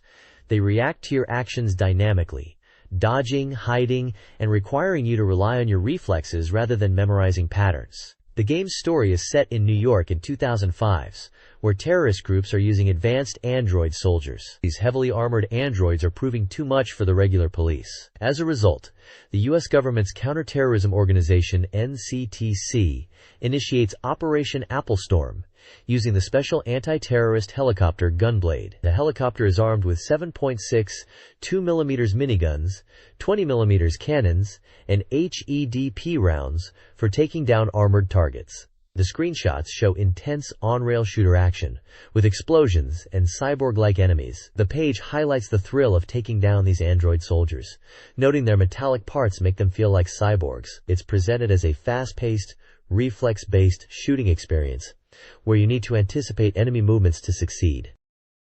This page dives into the exciting reveal of Virtua Fighter 3. It's billed as a CG Image New Duel and is set to appear this summer. Magazine reports live from the AOU show highlighting the overwhelming reaction to the Virtua Fighter 3 demo. They emphasize the impressive CG visuals, describing them as a new duel and something truly amazing. The page also unveils a brand new female character named Umekoji Hinaki. She is described as a Japanese woman, and her fighting style is Gokoryu Aiki Jutsu. The article suggests her movements are elegant and flowing, like the sleeves of her kimono, and that she specializes in disabling opponents with joint techniques. We get a glimpse of the game in screenshots, showcasing the Model 3 graphics engine and 6 playable characters. There's a mention of a demo showcasing the Model 3 logo and motion-captured Japanese dance, which sounds visually impressive. The article also includes a photo of a smiling man who seems to be involved with the game's development, possibly from SEGA. Overall, the page builds hype for Virtua Fighter 3 and its graphical leap and new character, emphasizing its impact at the AOU show. This article chronicles the visual evolution of Virtua Fighter characters. It traces the graphical advancements from the original game to Virtua Fighter 2, then showcases the dramatic leap to the CG portrait of Virtua Fighter 3, powered by the Model 3 board. The article emphasizes improvements in real-time reflection, smoother animation, and increased realism, all running at 60 FPS. Comparisons highlight the increase in polygon count and texture detail, especially in faces and clothing. The Virtua Fighter 3 demo generated significant excitement at the AOU show. An interview with Yu Suzuki, head of AM2, reveals the team's focus on pushing the hardware's capabilities to achieve superior visuals and character animation. Suzuki expresses enthusiasm for the demo and confidence that the final product will exceed expectations. This page showcases the power of the Model 3 arcade board and how it's being used for Virtua Fighter 3. The headline boasts 1 million polygons per second, proclaiming it's the true power of Model 3. It emphasizes that Model 3's specs are 3 times better than Model 2, listing detailed technical specifications for both. But the key takeaway is the huge leap in polygon processing and graphic capabilities. There's a section titled, No Stage in 3? Which seems to address a question about the game's environments. The reviewer notes that the demo at AOU focused on character models and observed a simpler stage design, like snowfields and water surfaces, compared to elaborate backgrounds. There's a quote from Suzuki-san, where he explains that in Virtua Fighter 3, the stage is not a stage, implying they're shifting focus towards the characters and making the stage more of a realistic battlefield. The page highlights visual improvements in Virtua Fighter 3, such as realistic water and snow effects, achieved through polygon control, and semi-transparent functionality. Suzuki-san mentions that they are focused on creating realistic expressions and using CG techniques to make things like reflections and water appear naturally. He emphasizes the importance of 3D morphing and Garo shading for enhancing the visual quality.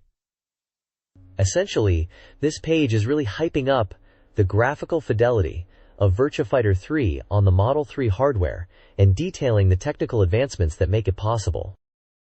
Virtua Fighter 3's development, showcased in an interview with key staff, highlights the capabilities of the Model 3 board. The team, including Nishimura Takeshi, Itagaki Shin, and Isaki, emphasized advancements in graphics, sound, and character detail. Realistic character animation, including clothing physics, was a primary focus.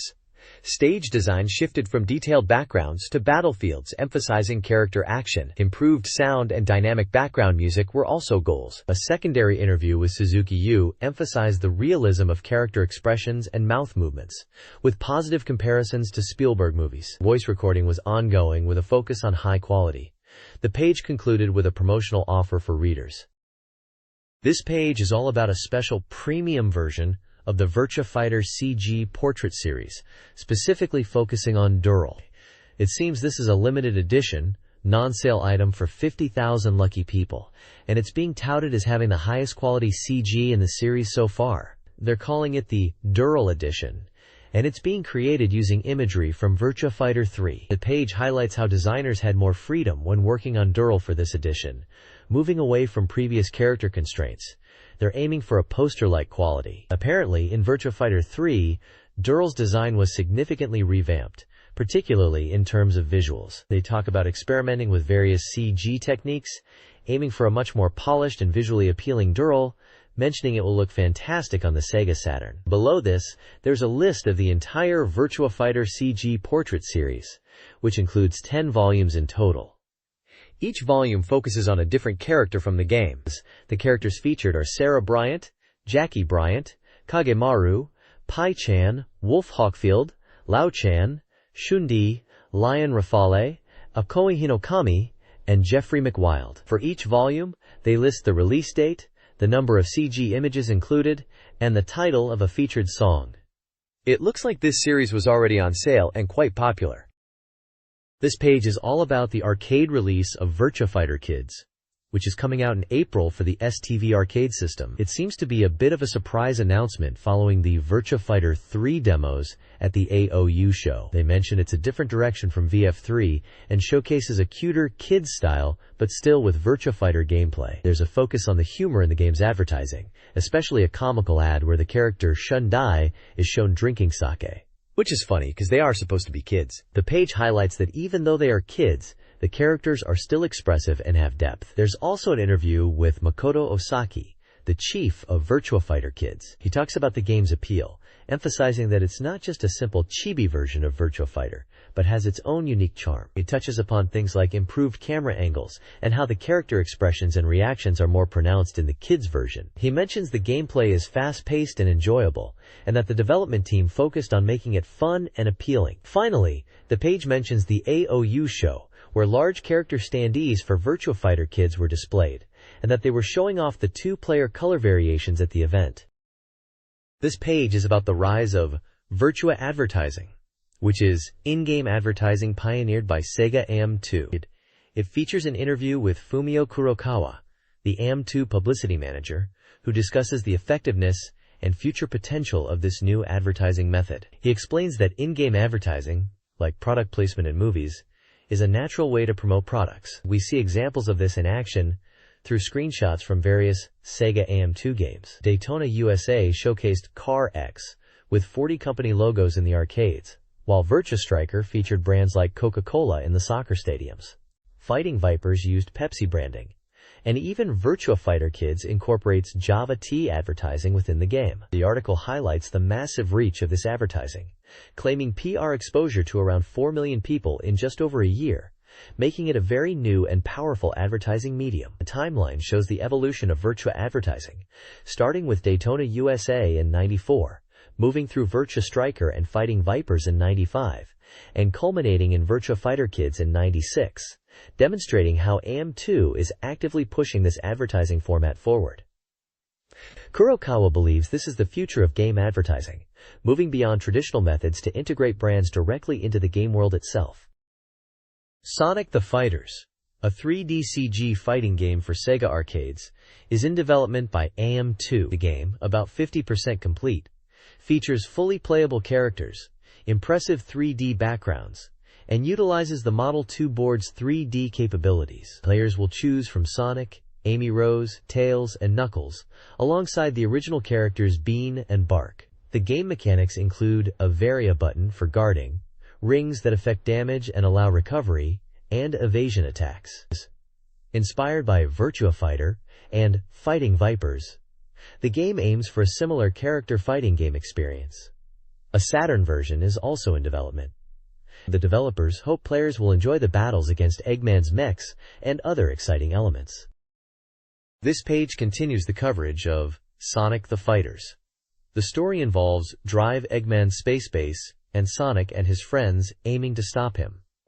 The objective is to determine who among the 8 fighters, including Sonic, Tails, Knuckles, Amy, Bean, Bark, Espio, and Fang, will go to space to confront Eggman. The game is described as being similar to Virtua Fighter, but with a Varia button system and rings affecting gameplay, aiming for a slightly different fighting game experience than other AM2 titles. We get character introductions for Espio the Chameleon, Fang the Sniper, Metal Sonic, who is described as the mid-boss, and Dr. Eggman as the final boss.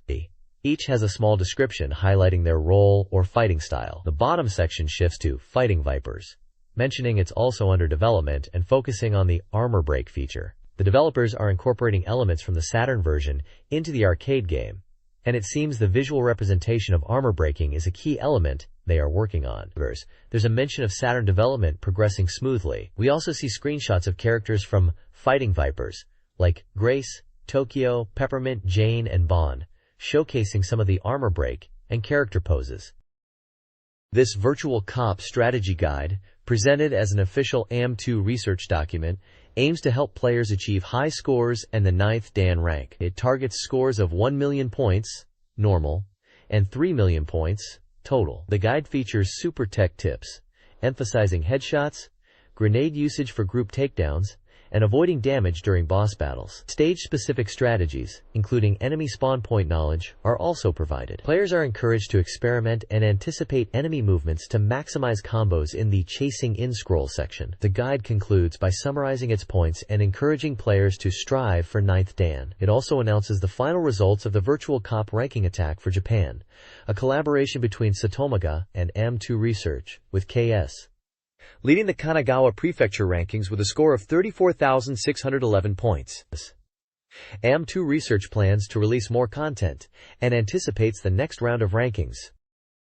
This page from AM2 Research delves into Virtua Surf and reveals some cool info. They are showing off CG portraits and illustrations, mentioning a comic called Legend of Opursa and a novelization of Bachap Cop, which sounds interesting. They also hint at future projects like VF Kids and 3, suggesting they're thinking about sequels or spin-offs. There's a section showcasing fan art in the AM2 Research Gallery, which is really neat. It looks like players have been sending in their own Virtua Fighter-themed drawings, featuring chibi versions of characters like Lion, Lao Chan, Honey, and even a character from Cop 2, maybe that's Janet. Finally, they're running a competition for readers to win t-shirts and prizes by sending in postcards to AM2 Research Express Neo. It seems they're really keen to get player feedback and submissions. They're asking for illustrations, opinions, and questions. Looks like a great way for fans to get involved with AM2 Research. This SEGA Saturn soft review section features opinions on 2 games: Okamake, Revenge Industry, or Leave It to Us, Exorcism Business. Received mixed but generally positive reviews. Lady users enjoyed the transformation sequences and characters, scoring it a 7/10. Game Mania also gave it a 7, appreciating the event scenes and Mo factor, while noting shallow gameplay. Guest writers were more critical, but still awarded an 8, praising the production and presentation, though they found issues with dash movement and FIFA Soccer 96 garnered less favorable reviews. Reviewers criticized character sizes, clunky controls, and camera angles. While they liked the options and the J-League focus, scores were a 6 and a 5. The lower scoring reviewer acknowledged the player data and team representation, including AC Milan and Flamengo, but found fault with player names and the overall execution. This page of SEGA Saturn soft review features 3 games. First up is Street Fighter II, the animated movie. The Lady Users reviewer thought the character animation was good, but found the button timing and difficulty challenging, giving it a score of 5 out of 10. The High Rollers appreciated the detailed design, but felt it was tiring to play, scoring it a 7 and noting a quiz game feel. Guest writers considered it interactive and enjoyable for Street Fighter fans, but felt the movie aspect was forced, rating it a 6. Next is Brain Battle Q. The Lady Users reviewer felt there were system problems, giving it a 5. Game Mania liked the American comic-style graphics and gave it a 5, but thought it felt incomplete. Guest writers questioned the prize aspect of the game, criticizing the unbalanced reward system and scoring it a 3, describing it as aimed at prize levels. Finally, there's Gungrafon, the Eurasian conflict. Lady users praised the opening movie and graphics, but found the mech controls complex, scoring it a 9 and highlighting the impressive opening. Game Mania also liked the graphics and CD quality, giving it a 7 and mentioning the use of polygons. The guest writers enjoyed the opening movie and sound, but desired more weight and realism in the gameplay, rating it an 8 and mentioning a need for more impactful explosions and heavier machine feel. SEGA Saturn software reviews are in. Zork. I received mixed feedback. Female users praised its atmosphere and classic feel, 8/10. High Rollers found it outdated, criticizing the interface, 4/10. Guest writers appreciated the map and voice acting, 7/10. Virtual Casino also had mixed reviews. Female users found it confusing, 5/10. Game Mania enjoyed the atmosphere and graphics, 0.7. Guest writers felt it was only okay, despite realistic graphics, 0.3. Gulliver Boy garnered the most negative reviews. Female users liked the visuals, but felt it was outdated, 0.3. Game Mania agreed on the outdated feeling, but found it playable, 0.5. Guest writers criticized the gameplay, message skipping, and overall impression, 0.5. The next page of SEGA Saturn software reviews continues, with Panzer Dragoon Zwei receiving top marks across the board. Female users, high rollers, and guest writers all praised its stunning visuals, immersive world, and engaging gameplay, with scores of 10, 10, and 9 out of 10 respectively. Reviewers specifically highlighted the beautiful graphics, emotional impact, dramatic presentation, and high production values, making it a must-buy title. Moving on, My Best Friend's St. Andrew Gakuen, Joshi Gakuen, a puzzle game with anime style, received more mixed reactions. Female users appreciated the anime art and puzzle gameplay, but noted some issues, giving it a 0.6. High rollers and guest writers were less impressed, both giving it a 0.5. They described it as a puzzle game, with CG movies and stripping elements, finding it questionable in taste and not particularly engaging. Lastly, High Octane, which is likely Sega Rally Championship, also got varied scores. Female users found it a fun and accessible racing game, especially for beginners, awarding it a 0.6. High rollers also gave it a 0.6, emphasizing the enjoyable multiplayer aspect and item-based battles. However, guest writers were less enthusiastic, scoring it 0.4, criticizing its confusing cyberpunk setting, mediocre graphics, and shallow gameplay, labeling it a bub-grade cyberpunk experience. The reviewers also discussed the appeal of Japanese-style games, and the nature of puzzle games in general within these sections. This page continues the SEGA Saturn software reviews, kicking off with Winning Post 2, a horse racing simulation. Female users enjoyed raising horses and the emotional connection, scoring it a 7 out of 10. High rollers praised the deep gameplay and CD access loading, giving it an 8. Guest writers highlighted the immersive horse management simulation aspects, also awarding it an 8. Next up is Air Management 96, an airline simulation. Female users found it detailed and time-consuming, but enjoyable, giving it a 6 out of 10. High rollers appreciated the in-depth gameplay, rating it an 8. Guest writers thought it was too focused on business simulation and lacked excitement, scoring it a 5. Then we have Suiko Enbu Funsaiki Sengoku Ken Gadatsu, which seems to be known internationally as Water Margin, Tale of Clouds and Winds. Female users liked the new additions in gameplay, giving it a 7. High rollers appreciated the refined gameplay and new characters, awarding it an 8. Guest writers mentioned it's a solid fighting game with improved speed, scoring it a 7. Finally, Street Fighter 02, known as Street Fighter Alpha 2 in the West, is reviewed. Female users enjoyed the new additions, scoring it a 7. High rollers praised the enhanced speed and combo system, giving it an 8. Guest writers were impressed with the updated game balance and new features, also awarding it a 7 out of 10. This software review covers several games. Romance of the Three Kingdoms IV received mixed reviews. Female and guest reviewers found it accessible and enjoyable, while high rollers found it dated. Gusun Oyoyo Ses also had varied opinions. Female reviewers enjoyed the solo play and features. High rollers liked the nostalgia, but guest writers found it too difficult. The review humorously notes a high average score error. Media Romancer, Daisuke Asakura, a database software, and The King of Fighters 95 both received perfect scores. The former is praised for its wealth of content. The latter, a fighting game, is commended despite loading time concerns. The review highlights the Twin Advanced Room system, aiming to improve the arcade experience.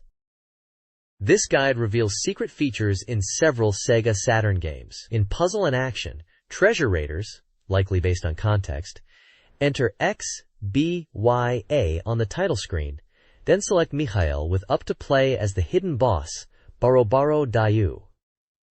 Another game's album mode can be unlocked by pressing up, down, left, right, X, Y, Z on the mode select screen, allowing access to viewed graphics. For a third title, holding X, B, and Z during startup activates an ending select mode, permitting viewing of character endings and the staff roll. Finally, for Vampire Hunter, Darkstalkers, It lists hidden winning poses: Morrigan, up +3 punch or kick buttons; Sasquatch, up +3 kick buttons; and Anacharis, use an X special move to KO the opponent in CPU battles. This page is packed with cheat codes and secrets for various Sega Saturn games. Starting off with Hat Trick Hero S, there's a trick to max out your team units to 99, giving you a significant advantage. For Hyper 3D Battle Pokers, there's a Big Eye command that unlocks boss characters for play in both story and versus modes. Sounds like a fun way to spice up the poker action. Then we have a section on Hayake no Omoide, a puzzle game, where a Himekuri Select cheat lets you freely choose the daily puzzle from the entire year. Moving on to Princess Maker 2, it reveals a hidden event where a hedgehog makes an appearance when your daughter is out and about in town.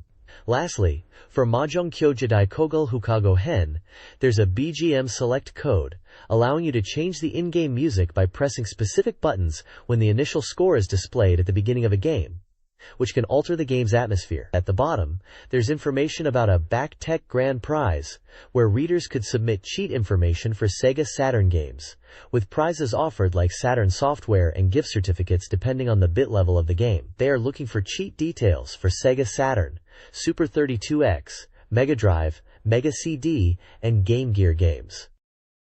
This page introduces us to CG designer Nagata Tai. The page highlights his journey into computer graphics, starting from industrial design. He mentions that the affordability of computers, especially Macs, propelled him into CG work. He feels his growth coincided with the rise of multimedia. He lists Thunderbirds and Star Wars as influences and credits designers like Sid Mead, colleagues, and programmer friends as further inspiration. He enjoys working in the game industry because it's at the cutting edge, and appreciates that game development, despite being expensive, allows for speedy implementation of ideas. He jokingly mentions his personal interest in Playmate, and how data was readily available, even involving trips to America for photos. He humorously adds that while he appreciates artistic beauty, even in CG, he hasn't quite captured the beauty of real women yet. The page also showcases examples of his CG work, including a robot design, a sleek red racing car, and a striking image of a golden female figure in armor with wings, set against a backdrop painting. Sega Saturn Magazine is hosting a giveaway. 20 readers can win a Sega Saturn game released before March 22, 1996. Other prizes include 10 King of Fighters, 95 prize sets, 3 copies of the game Gunbird, 3 Tenchi Muyo calendars, 3 King Records calendars, and 5 world time clocks. The page also details winners from the February 9th giveaway, where prizes included consoles, game merchandise, and music grids. A Sega press conference on March 7th revealed upcoming Saturn titles. The next issue of the magazine, April 12th, releases on March 22nd. Contact information and staff credits are also included. This page is an advertisement for the Sega Saturn game Groove on Fight, Goketsuji Ichizoku 3, known in Japan as Gekka Goketsuji Gaiden. The advert highlights it as an ultimate 3D arena combat game, with hyperspace battles across fully 3D fields, promising exhilarating and intense gameplay. It emphasizes the versus mode capabilities, mentioning versus cable compatibility, for battles against friends on separate Saturn consoles, stating that this feature will really heat up the competition. It also reassures players that 2-player battles are possible even without the cable. The game is described as having playful characters, but ultra-hard battles, with addictively speedy character movements and camera angles. The advertisement also points out the strategic depth added by various game modes, positioning it as a revolutionary evolution in 3D competitive shooting. The page includes screenshots showing the 3D gameplay and a large illustration of one of the game's robot characters, along with a data file section that seems to show character stats, although most details are obscured. Finally, there's a glimpse of the game's box art in the corner. This page is an advertisement for the Sega Saturn game G-Bockers, also known as Hyper 3D Battle G-Bockers. It's showcased as a Hyper 3D versus battle game, emphasizing its command-based attack system. Unlike just shooting, you can input commands to unleash a variety of weapons, promising action-packed and strategic combat. The page highlights a special versus cable included pack that was released alongside the standard edition, priced at 6,300 yen. For those wanting to battle friends locally on separate consoles, This bundle was available. The standard edition of the game for Sega Saturn is also advertised as being currently on sale for 5,800 yen. A key feature called the Weapon View Window is touted, allowing players to track the trajectory of their fired weapons and confirm hits on enemies, claiming to triple the excitement. The page features screenshots of the 3D battle arenas and characters in action. You can also see a cartoonish robot character, possibly a mascot, in a sheriff outfit, adding a bit of playful visual flair.